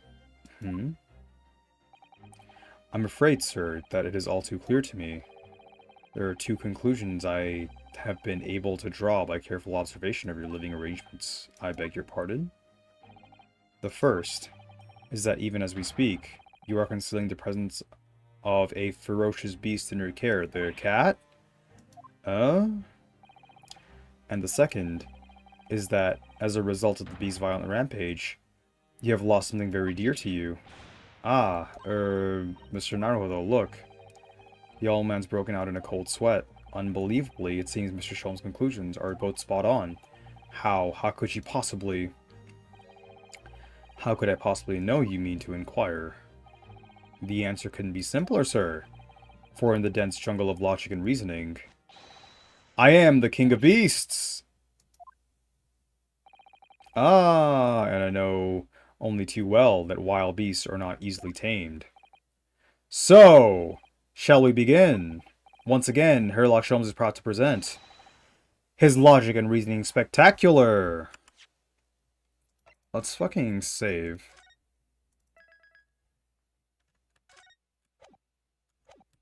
Dude, I'm excited to finally do something.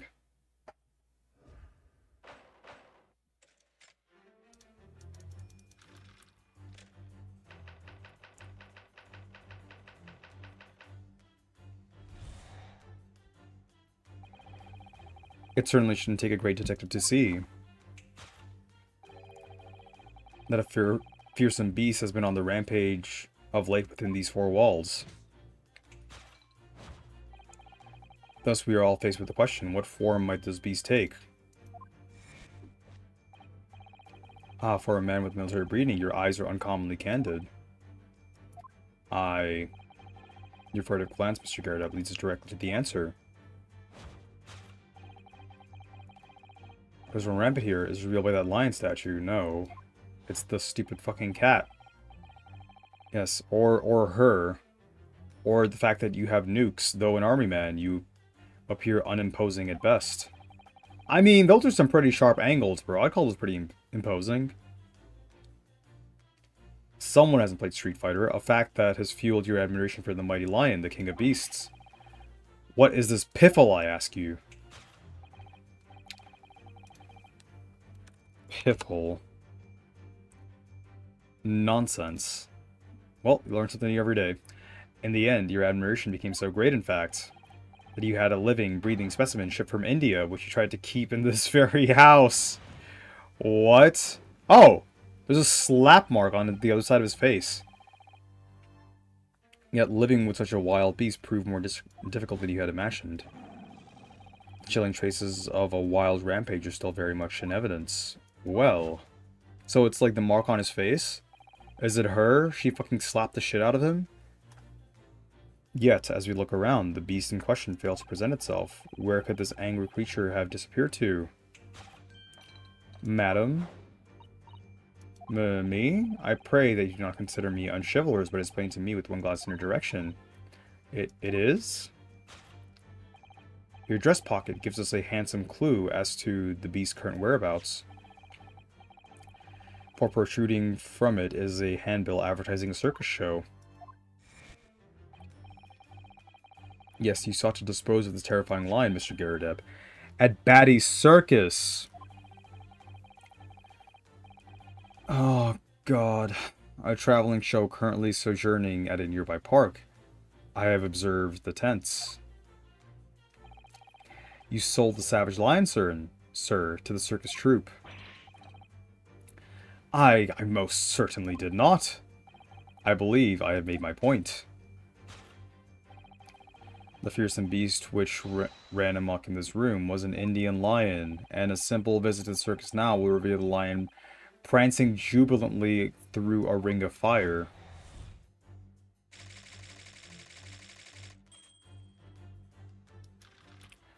Oh God, there's another one. Aftermath. Now, Mr. Garadeb, it is plainly clear that you still have deep feelings for this formidable beast. The cat. No, he fucking put the hand on his face. Indeed, in that blithe pose, the distress this loss has caused you is veritably tangible. Your head weighs heavy on your shoulders, the pain you feel being revealed by that supporting arm. Amid fits of tears, you let your beloved beast go. The strain of losing so dear to you is clearly visible in your visage. Nonsense, man. I mean it is. But what, we must now ask ourselves, is the true cause of this pain?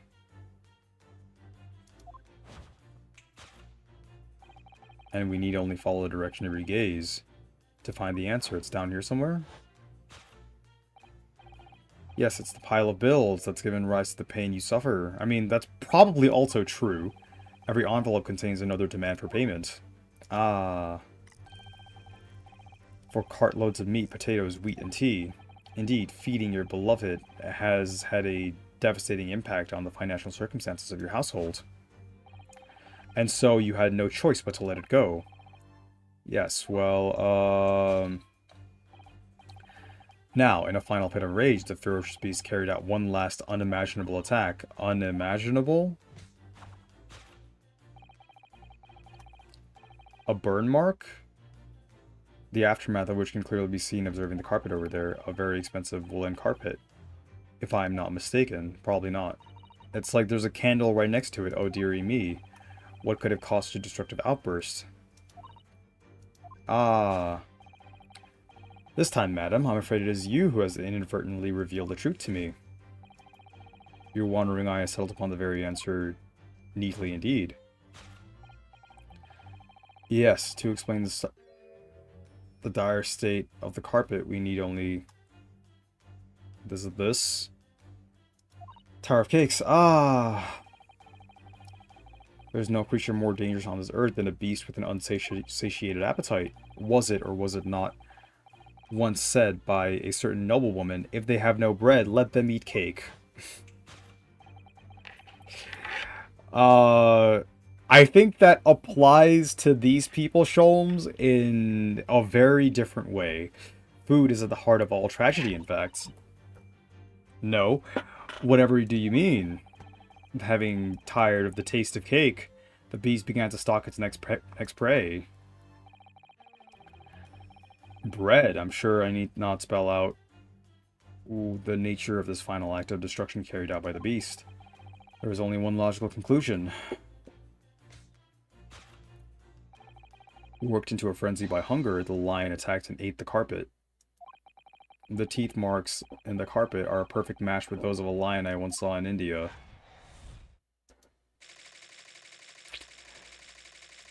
Yes.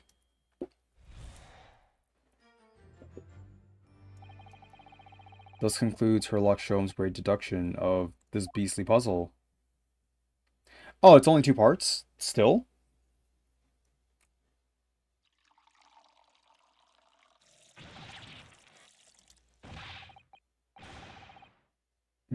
Scalding hot tea all over me. Oh, I'm sorry, Mr. Garrett. I'm afraid I didn't notice. My deductions can be startlingly sharp. It stands to reason that your cup runneth over. Indeed, my revelations can make people spill tears at times too. It's close. Oh. Mr. Sholmes, sorry to butt in again, but could I make an observation?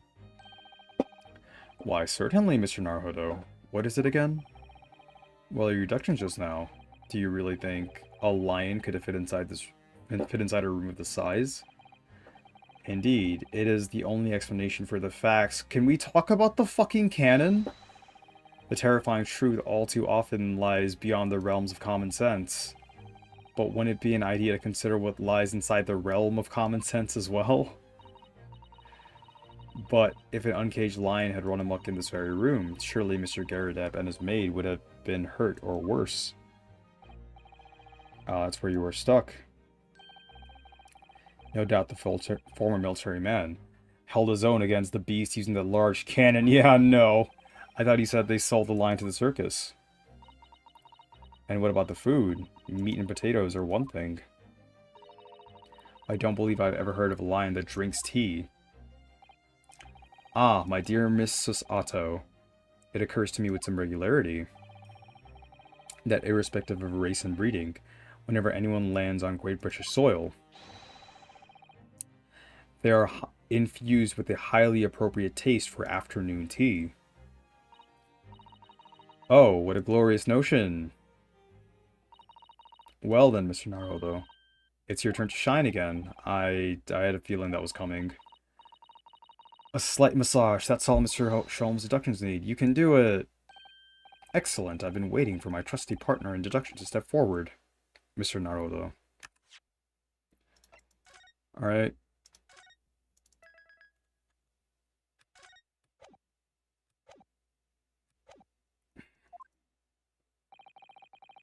We don't even know yet whether or not this is going to help with Natsume's case. Still, uncovering the truth is always worthwhile, whatever the motivation. At least, that's what I want to believe. Let us start again. From the beginning. Of Herlock Sholmes' logic and reasoning spectacular.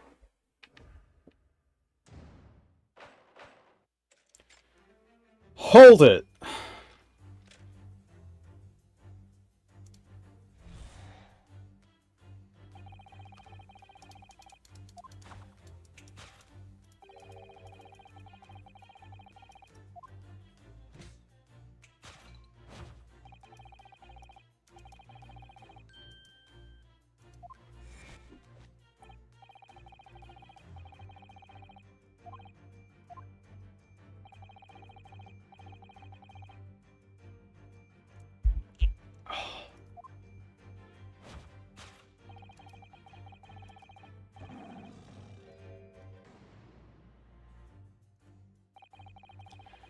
I really didn't see the line thing coming, no, but if you observe Mr. Garrett's reaction, it rather seems as though some beast did indeed run amok here in this room.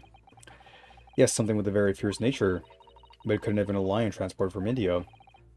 So what was it then? We must follow Mr. Garrett's gaze. That will lead us to the true answer.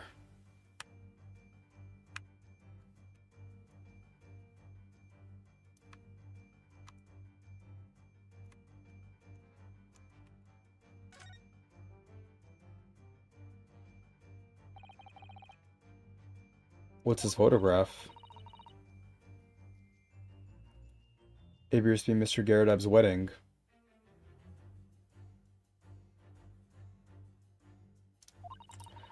He looks very happy, doesn't he? He does, but you can't make out his bride. No, how unfortunate. Something must have struck the glass directly over the woman's face. I wonder what happened. Probably best not to delve too deeply here.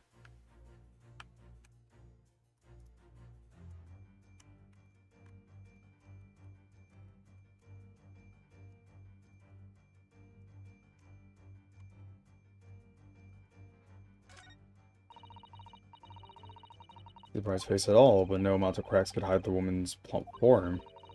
I think powerful would be kinder than plump, Mr. Naruhodo. No. Yeah, she certainly looks like that. There's a lot. That's a lot of horsepower in there. Not someone you want to upset, that's for sure. Oh, look, have you noticed her wedding ring? It's very large, isn't it? Yes, that's an unusual design. It looks like some sort of embellished sunflower.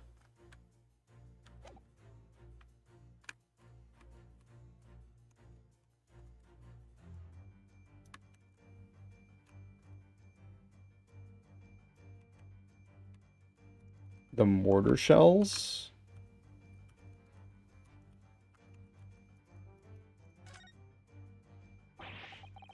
These are shells for the cannon, are they? What a strange place to keep them. I imagine they have some significance to Mr. Garrett from his time in the army. Of course, he mentioned a battle to us before, didn't he? Do you remember? He said that he'd been shot in the knee. Perhaps it was one of these that hit him. Yup.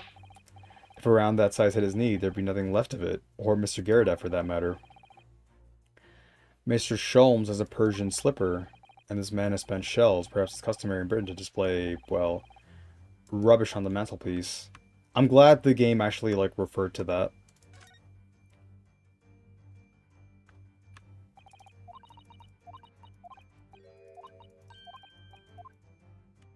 So can we present these?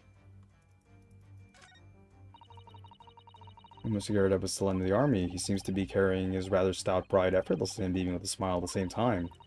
I suppose he was very strong in his younger years. Hard to imagine now. He's as thin as a rake. It was your wife. This was the beast. Oh my god, is that correct? The true nature of the beast that has run rampant here is revealed by the newlywed bride. Precisely, Mr. Naruhodo. No other explanation could possibly fit. Yes, it's framed print pictures of your wife, Mr. Garrett.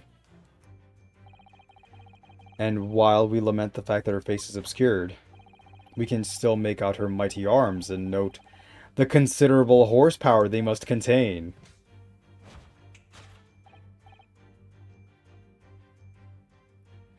Oh, indeed, surely any woman with such a powerful constitution would be honored to be described as a beast. Honored might be stretching a point. Too late. The fact remains that the beast which so clearly savaged this room was your wife, Mr. Garrett. The chilling traces of a wild rampage are still very much in evidence. Well. Yet, as we look around, the beast in question fails to present itself. Where could this angry creature have disappeared to? Madam? Me? I pray that you do not consider me unchivalrous, but it is plain to me with one glance in your direction. It is? Your dress pocket. No. The poor, fragile, defenseless woman is beside herself. Well, I don't know about fragile. Oh dear. Anyway, Mrs. Sholmes is quite right. There is no sign of a Mrs. Garrett anywhere. But it seems there may be a clue as to her whereabouts, a clue that this maid is trying to hide. I wonder where Mr. Garrett's wife could be. It's a real mystery. It's crazy.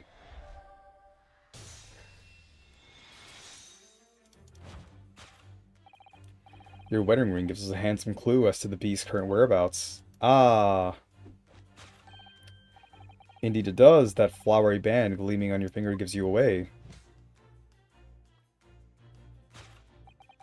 For it is identical to the one shown in the hand of Mr. Garrett's bride in the photographic print. In other words, you are no ordinary household maid. No. You are Mr. Garrett lucky bride. You are Mrs. Garrett herself. Oh my word!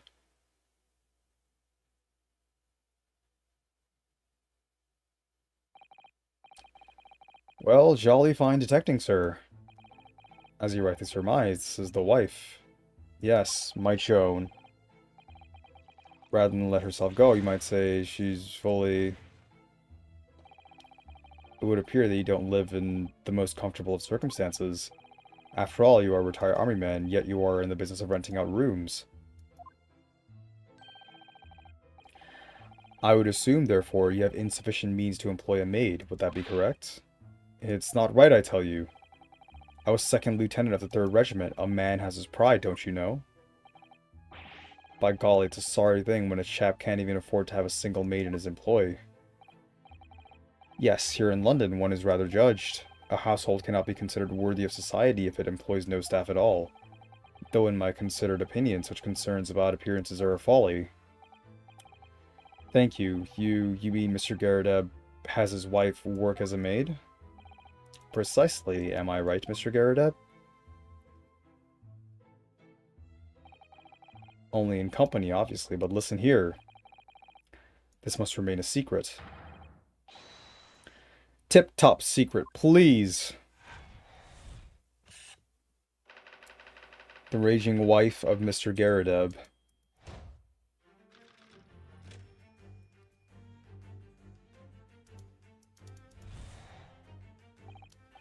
Now, Mr. Garrideb, it is plainly clear that you still have deep feelings for this formidable beast. Indeed, in that blithe pose, the distress this loss has caused you is veritably visible. Alright, I already read these.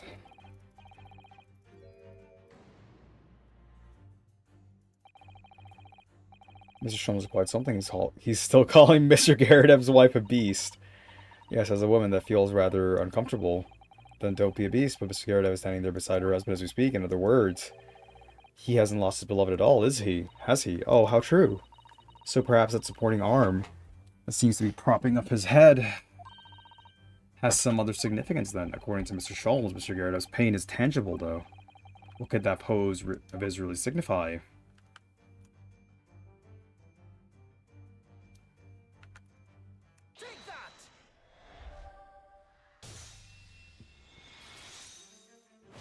Why, that clapped cheek. Your head weighs heavy on your shoulders. The pain you feel being revealed by your clapped cheeks. And of course, the deliverer of that impressive mark on your cheek that refuses to fade. Was you, Madame Joan Garrideb? Well, yes. You have been desperate to hide the slap mark on your cheek, sir.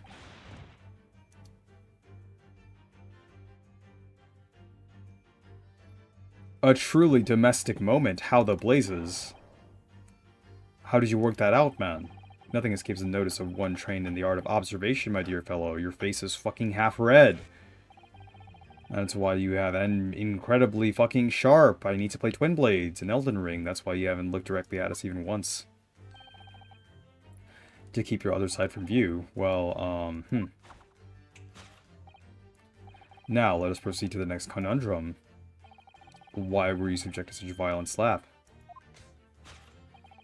In other words, we must ask ourselves what caused Madame Garrideb to fly into a rage. And we need only follow the direction of your gaze to find the answer. It's the bills!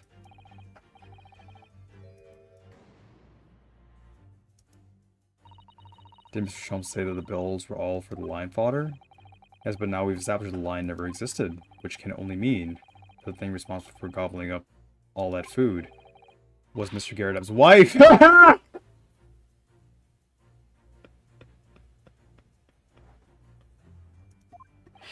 I'm not laughing.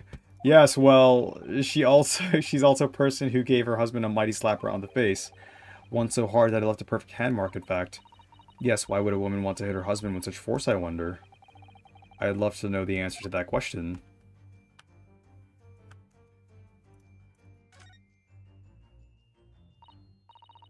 Ah, someone must be reading this book at the moment. There's a bookmark here, look.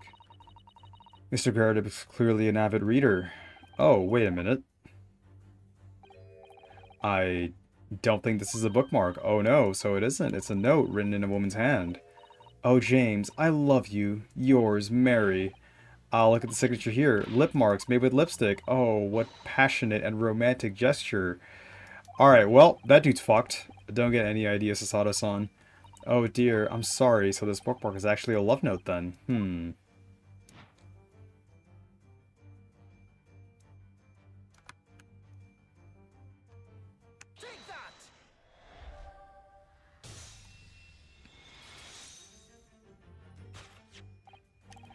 Yes, it is this love note that has given rise to the pain you suffer. Oh, James, I love you. Oh, Ryu, I love you. Yours. Kazuma, passionate indeed. Perhaps the sender of this note, a certain Miss Mary, is the fly in the ointment here. Oh, boy.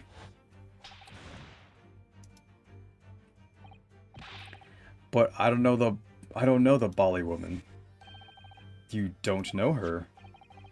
The note wasn't written to me. It was just in the book. I don't know how it got there. It was just in there, you say? Sorry, that I've been saying. A likely story. Now listen here, Joan, old thing. I'll explain that at the time. I bought the book at the second-hand place, and the note must have already been in there. So the previous owner of the book was using the note as a bookmark, you mean? That's right, that's what I've been saying. A likely story. For heaven's sake, woman, look at the name. It's written to James. My name, in case you've forgotten, is Jean. A likely story. Are you questioning my name now? And there we have it. Arouse the suspicion of the female heart, and you unleash a beast with the most ferocious bite. Don't get married. Ugh. Now, in a final fit of rage, the ferocious beast carried out one last unimaginable attack. Unimaginable. The aftermath of which can be clearly seen by observing the carpet over there. A very expensive woolen carpet, if I'm not mistaken. Oh, dearie me. What could have caused such a destructive outburst? Ah. This time, madam, I'm afraid it is you who has inadvertently revealed the truth to me. Your wandering eye has settled upon the answer very neatly, indeed. Yes, to explain the dire situation carpet, we only need to look at the Tower of Cakes. You were fucking hangry! But surely Mr. Garadeb didn't eat the carpet. She might have. No, of course not, but... I'm sorry. But there doesn't seem to be any doubt that the state of disarray that this room is in is a result of her wild temper. No, that's true, so... This is the last part of Mr. Sholmes' induction that we need to fix. We need only to follow Mrs. Garadeb's gaze, and that will tell us the real answer. Alright, let's see what we can see. Yes.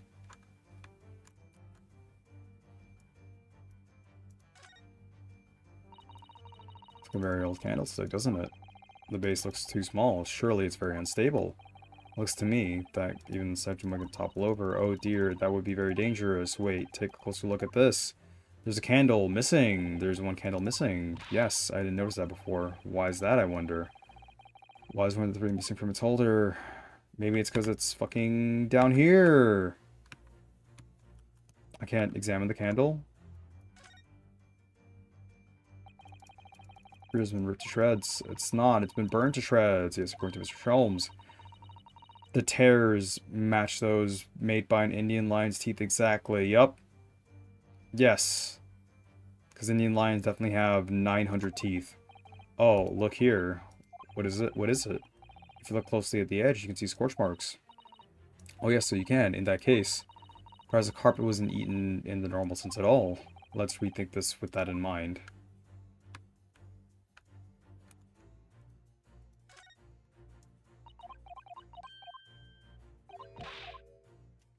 So can I just present this?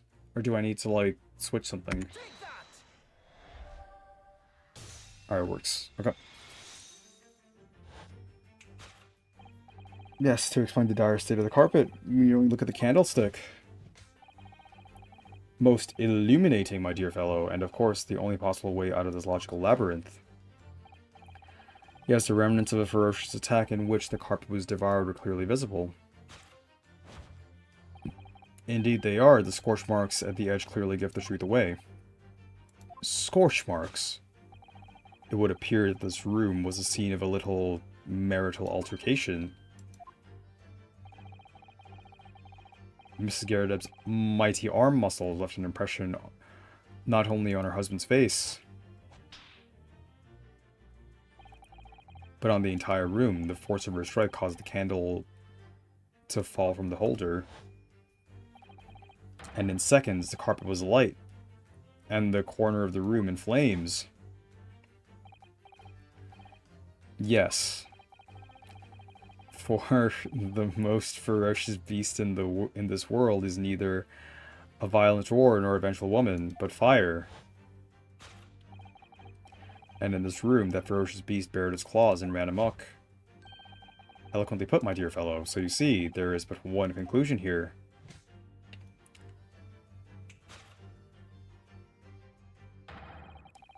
After the sparks of the marital discord flew, this room was the scene of a fire.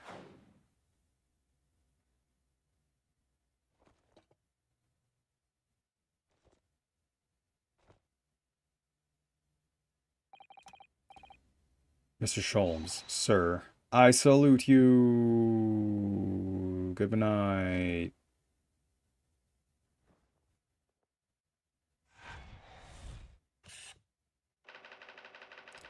Carpet scorched by a small fire.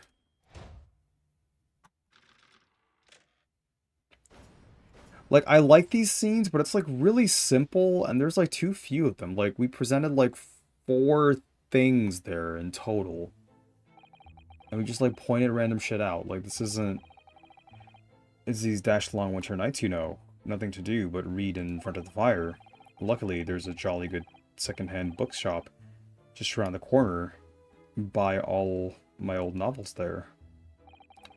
And in the pages of one particular novel, you discovered some rather illicit material. For which your wife admonished you harshly, it seems. Don't know about admonished. Demolished might be rather closer to the mark, and beast is most certainly apt. There we go again. And the carpet, was that destroyed by fire when a candle fell on the floor? Afraid to say it was. Happened in the blink of an eye, you know.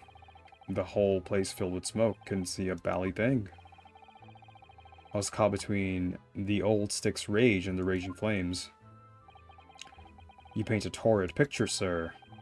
One that would have been most entertaining. That's sympathy for you. It didn't take long for the fire to spread, of course. Unlike my wife, the bally furniture started going up as well. We've had to hide the mess behind the screen for the time being. Over here, Mr. Garrideb? Well, you have nothing more to hide now, if you'll allow me.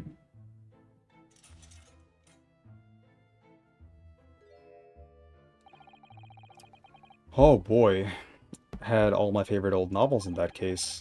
But as soon as the fire got hold of them, that was it. Whoosh, up in smoke. Gosh, then the wife started hurling things at me. What a terrible sight it must have been. There I was, back up against the wall, under heavy enemy fire, incendiary books coming 10 to the dozen. Worse of it is, I lost my favorite book called The Lion's Pride. The Lion's Pride? Ah, yes, your notorious love of big cats coming through again. I assure you the title didn't influence my choice in the slightest. So the poor man really did lose something dear to him as a result of the ferocious beast's rampage. Mr. Sholmes' deductions turn out to be correct once again. It can only be described as a great British wonder. I tell you, it was total carnage, flames everywhere, and the old stick in full fettle. Out of interest, what time of day was that? Not sure I can remember. It was 2 days ago now. Let's see, around 5 o'clock, I think, so right around the time he was getting back. So at exactly the same time as a terrifying incident that was unfolding outside your window on the street below. Even more terrifying on the inside, I can assure you. The whole of Blighty could have been flattened outside my window at that moment, and I wouldn't have noticed a dashed thing. Oh, really?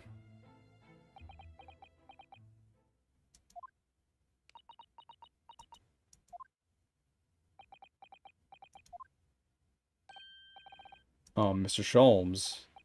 Yes, Mr. Naruto, what can I do for you? What the fuck was the point of this? Well, I think we got to the bottom of Mr. Garrideb's situation now, but what does it have to do with Mr. Natsume's circumstances? I can't help you there, I'm afraid. What? My dear fellow, if you recall, I did say as much from the outset. I warned you that although I knew the retired army man to be hiding something, I could not be sure whether his secret would prove to be relevant or not. I just knew you were going to say that. Amazing. I'm having fun. Now, Mr. Naruto, you mustn't lose heart.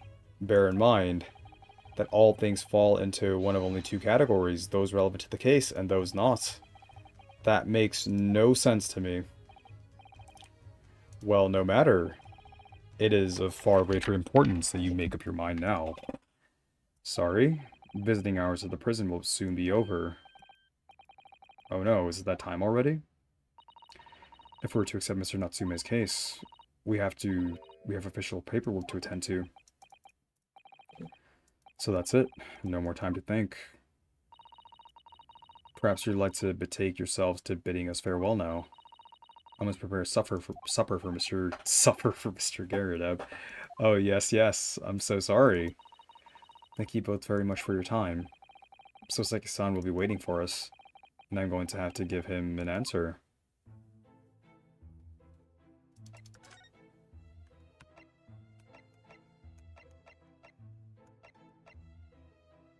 I guess we just go.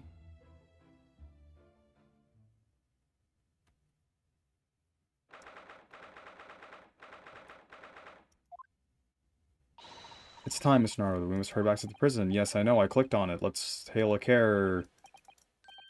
Oh. What's the matter? It looks like something's going on over there in front of the Garrideb's house.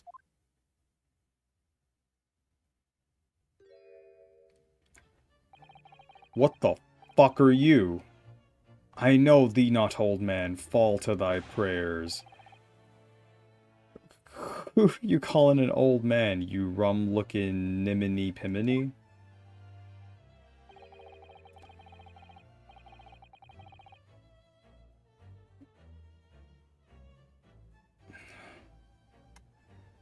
There are more things in heaven and earth, Horatio, than are dreamt of in your philosophy.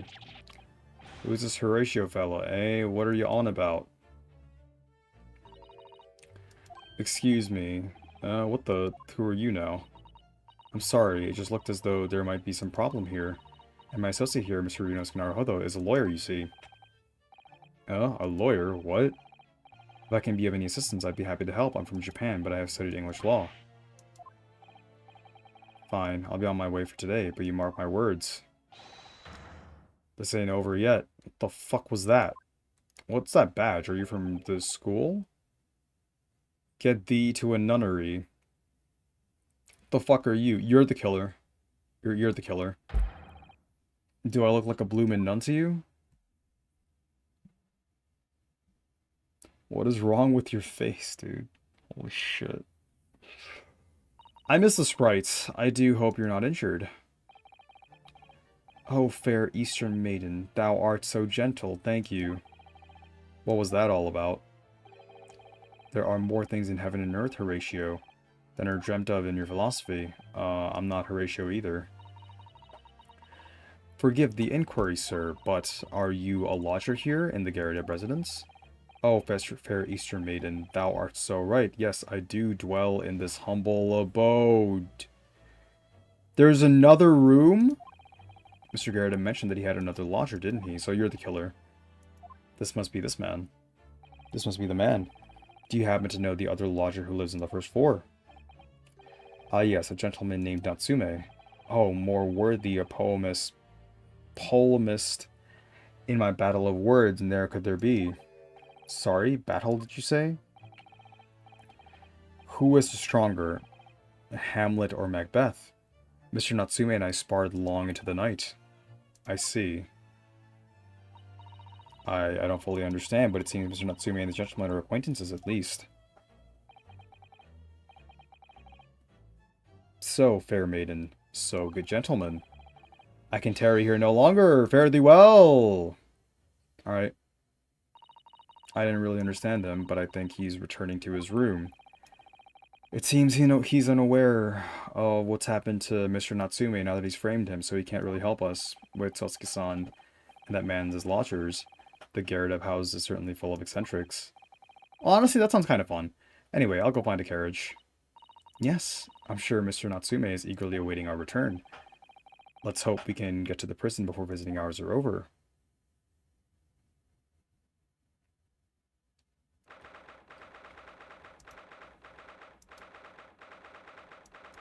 Local prison cell 9.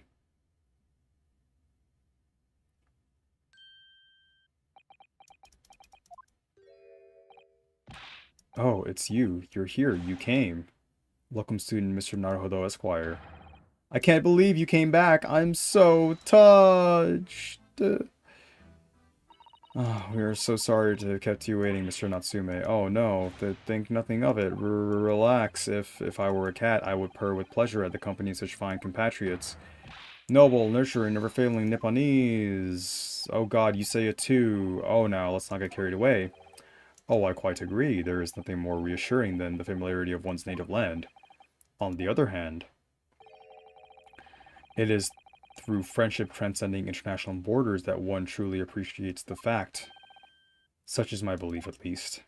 It's you! The miserable, rotten spy! Hairlock Sholmes! Mr. Sholmes, what are you doing here? I have no intention of doing anything, per se. Save observing, of course. Whatever do you mean, Mr. Sholmes?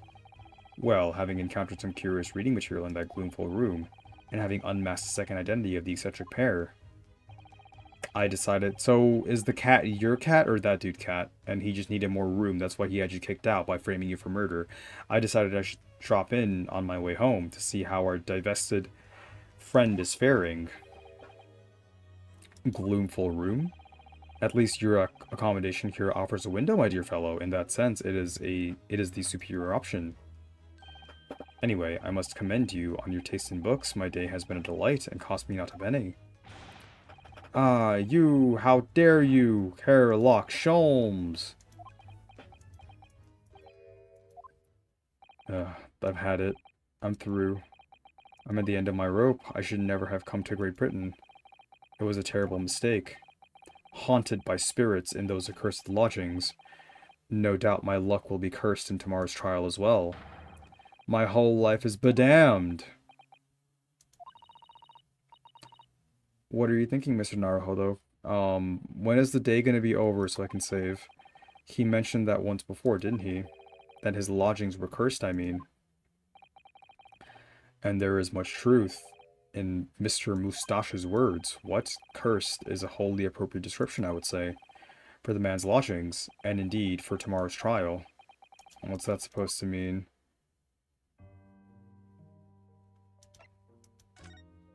I do kind of feel for this guy. He has like very glassy, sad, pathetic looking eyes. They kind of nail that.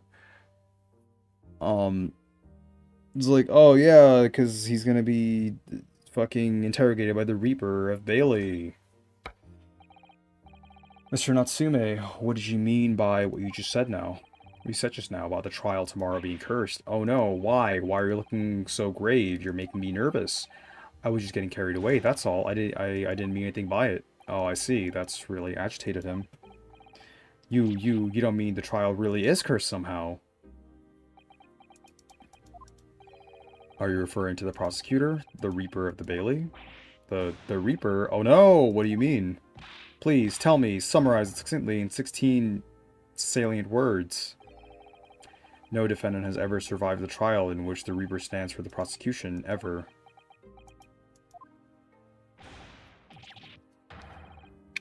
Oh my goodness, can it really be true? That was 16 words exactly. Oh shit, wait, I should have counted. He had one, that's fucking... Alright, I see where Phoenix gets it from. That was pretty good, that was pretty good. Yesterday, Mr. Naruto successfully defended someone against the Reaper. But then, he just has like moments of brilliance. So... Again, I don't actually hate the main characters. So far, I just hate everyone else. Except his best friend, who's dead. Obviously.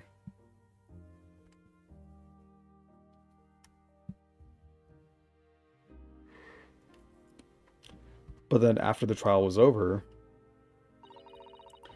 the defendant passed away in unusual circumstances. I mean, fire isn't too unusual. Whoa, whoa, whoa. What? Ah, I am impressed, Mrs. Otto. You have an eye for detail. Actually, the Lord Chief Justice told us.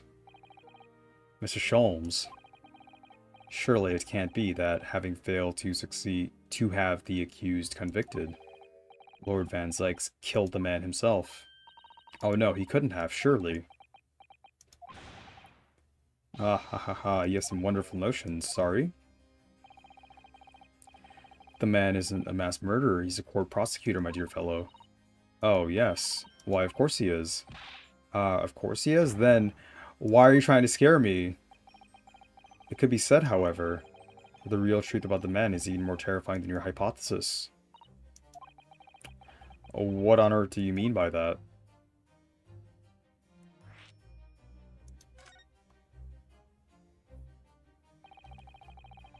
Van Zykes is quite the exceptional man, however, in the courts of law, exceptional does not equate to winning every case without exception. Ah, that's good. Son looks like he's going to cry tears of joy. As you are no doubt aware, in a British criminal trial, there is both a judge and a jury. The judge officiates based on the letter of the law, whilst the jury offers public opinion and common sense. It is an excellent system whereby the defendant's guilt is considered from several points of view. However, public opinion in particular is somewhat easily manipulated. Right. Criminals and corrupt lawyers, for that matter, can use it to their advantage by any means at their disposal, contriving evidence, calling imposters as witnesses, and so on. By such underhand means, those who would want to are able to sway the jury, which means that even in the light of irrefutable evidence, a prosecution can fail. But it means the wrong verdict can be passed. And sadly, is from time to time, my dear madam. It is simply the reality of the situation, and that's alright. However, those indicted by Lord Van Zykes cannot escape justice. Their fate is sealed. Oh my. Though the adjudication may see them leave the courtroom with their freedom, within months they all disappear. It is most striking. Disappear? But how? Ah, by all manners of misfortune, sir. Perhaps they are trampled under a passing carriage. Perhaps they fall into the Thames and drown. Perhaps they are suddenly overcome by a raging fever. Or perhaps attacked by a highwayman. Oh, no, no, no. All examples of the reality of events here in London, I'm afraid, Mr. Naruto. I mean, that just sounds like London, to be honest. I've watched Shanghai Noon and Shanghai Nights. Ha, I knew it. I'm a dead dodo done for, doomed. Alright. When you said accursed lodgings before, you were referring to your room in Mr. Garrett's house, I assume. Do you mean to say you believe the place is cursed? It's been a year now since I came to Great Britain, but I'd only been in London for a week before I started to notice strange feelings in myself. That didn't take long then. Everywhere I looked, there were foreign faces staring at me, laughing behind my back. I was sure people were talking about me. I started to become nervous about going outside. They were always staring at me all the time, from dawn till dusk. So I shut myself away in my room, but even that didn't help. The fear wouldn't go away. You must have been very lonely. Like from Key... I look like Key from Key and Peele. I haven't, but... Thank you?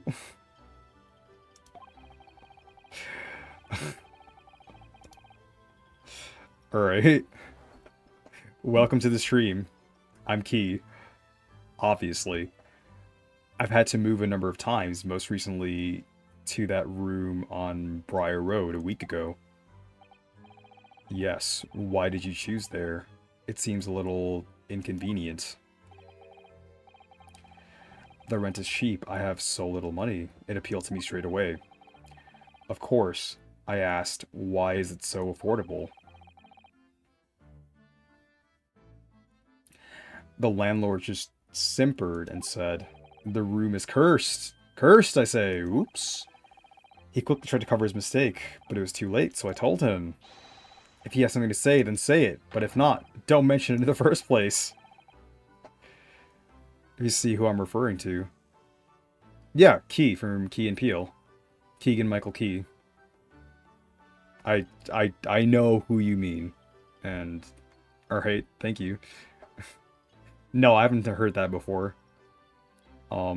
Yes, well said. But it was true. It was all true. You mean the room really is cursed then? Ever since I moved into the windowless hellhole. My sleep has been plagued with nightmares. I awake feeling as though I'm being choked to death. And in my waking hours, people are stabbed in front of me as I walk down the street. I'm branded a killer, thrown in prison. Nobody wants to know me. I'm surrounded by scary, sinister spirits. Alright. If only there was someone, just one person on my side. Can no one find it in his or her heart to believe in me? Really, no one. I mean, we're trying to defend you. Can you, like, get this shit fucking rolling? To believe. Yes, to believe. I'd like to get to the case. Okay, how much do we have in the court record? We literally have 3 pieces of fucking scrap. I guess we can, like, present this to him. Customer name, Mr. Natsume. The sum of 2 shillings tendered in receipt of the picture of Monsieur Lecoq, a meal for Gabarao. I actually don't know how to pronounce that. Canterbury yearnings. I think I've only heard that word in Fallout. Which is kind of neat.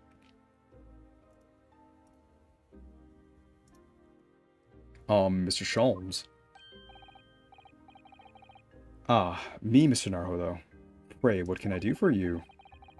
It's about the case on the SS Barry. If you recall, I can't fucking forget. Because we can't get past it. It was like 2 fucking cases ago. Ah, the Barry. Ah, that case, the one with the snake. Well, yes. At that time, I was a suspect, but you believed in me. And listened to my side of the story about my best friend tripping over a fucking cat and dying. And you helped us to investigate. I did I? Interesting. What I want to know is why. Why did you believe me? I see, yes, you mean. Because you were a grimly dressed, shady Eastern fellow found with the victim in a locked room. Well, if you like, yes.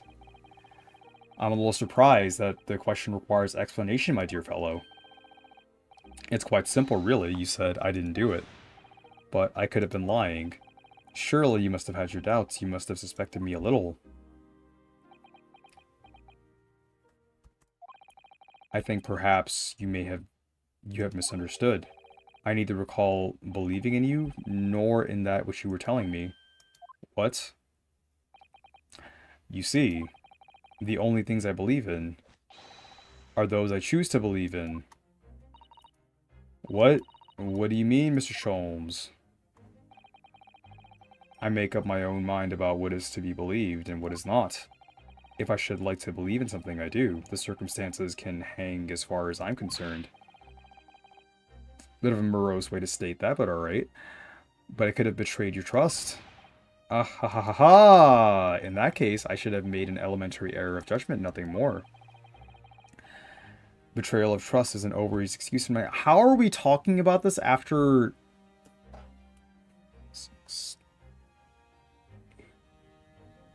9 games of this, and we're back on game fucking 1. This game fucking sucks so far. This is like the literal worst Phoenix Wright game I have played so far. Meaning, whether or not one should trust another is, in the final analysis, down to oneself. It is a matter of whether or not one can trust oneself. Yes, yes, he's right. He's right, locum student Mr. Naruhodo Esquire. It's like more full of antics, but it isn't as funny. Like, even comparing it to like the one case that has like antics like this, the cases in the original Phoenix Wright games were still more grounded. Like, if I'm looking at 2-3, 1-3, 3-3, even 1-4, where it had a fucking parrot on the stand because everything around it was so grounded, we had like a really good reason for it.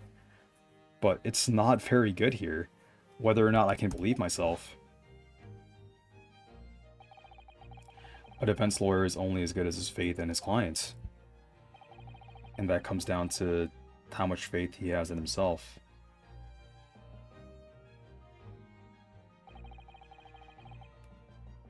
This is Danganronpa 3 levels of like garbage dialogue. You were so right, Kazuma.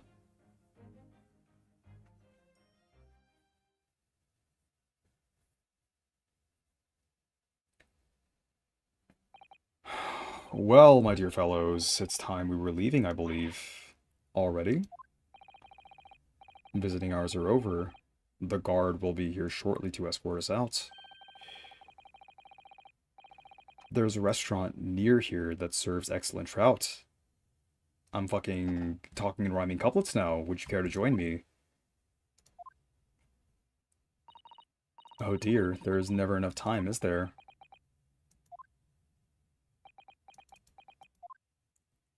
Fucking take his case! Mr. Natsume, if you'd like, in the trial tomorrow, I'd be happy to represent you.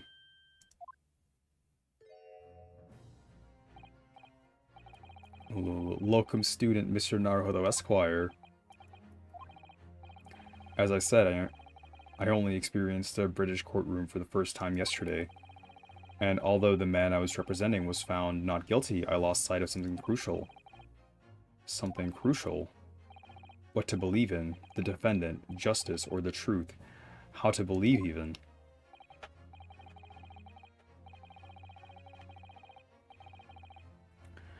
But I think I've finally worked it out. I've decided I must believe in myself above all else, to trust my instincts. Yes, Mr. Naruhodo. And my instincts are telling me that you, Mr. Natsume, are innocent of this crime. And it's imperative that we prove it in court. Look, please just fucking get a fucking move on, bro.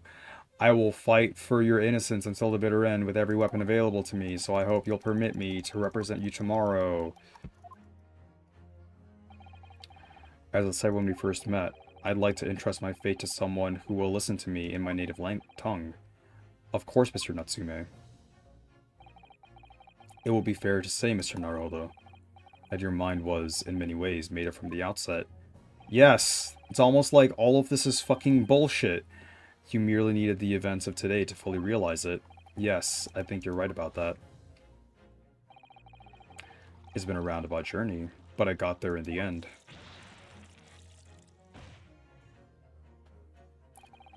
Miss Susato, yes. Would you be willing to stand by my side tomorrow and help me in court? Absolutely. As I said this morning, you may consider me your personal judicial assistant.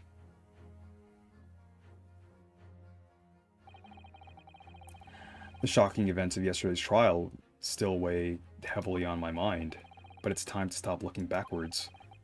Kazuma believed in me, and Mr. Sholmes believes in me now too. So it's time. Time that I learned to believe in myself. Soseki-san has no one. He's all alone, so it's my job to help him, to fight his corner. Tomorrow, in the courtroom, with all the strength I can muster.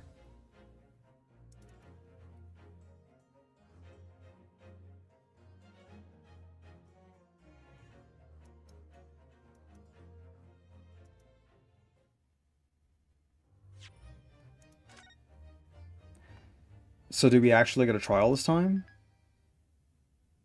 Okay, good. Like, at least by the time we got to the fucking fourth case of the entire first game, we have an investigation and then a trial. Oh my god, dude. Yep.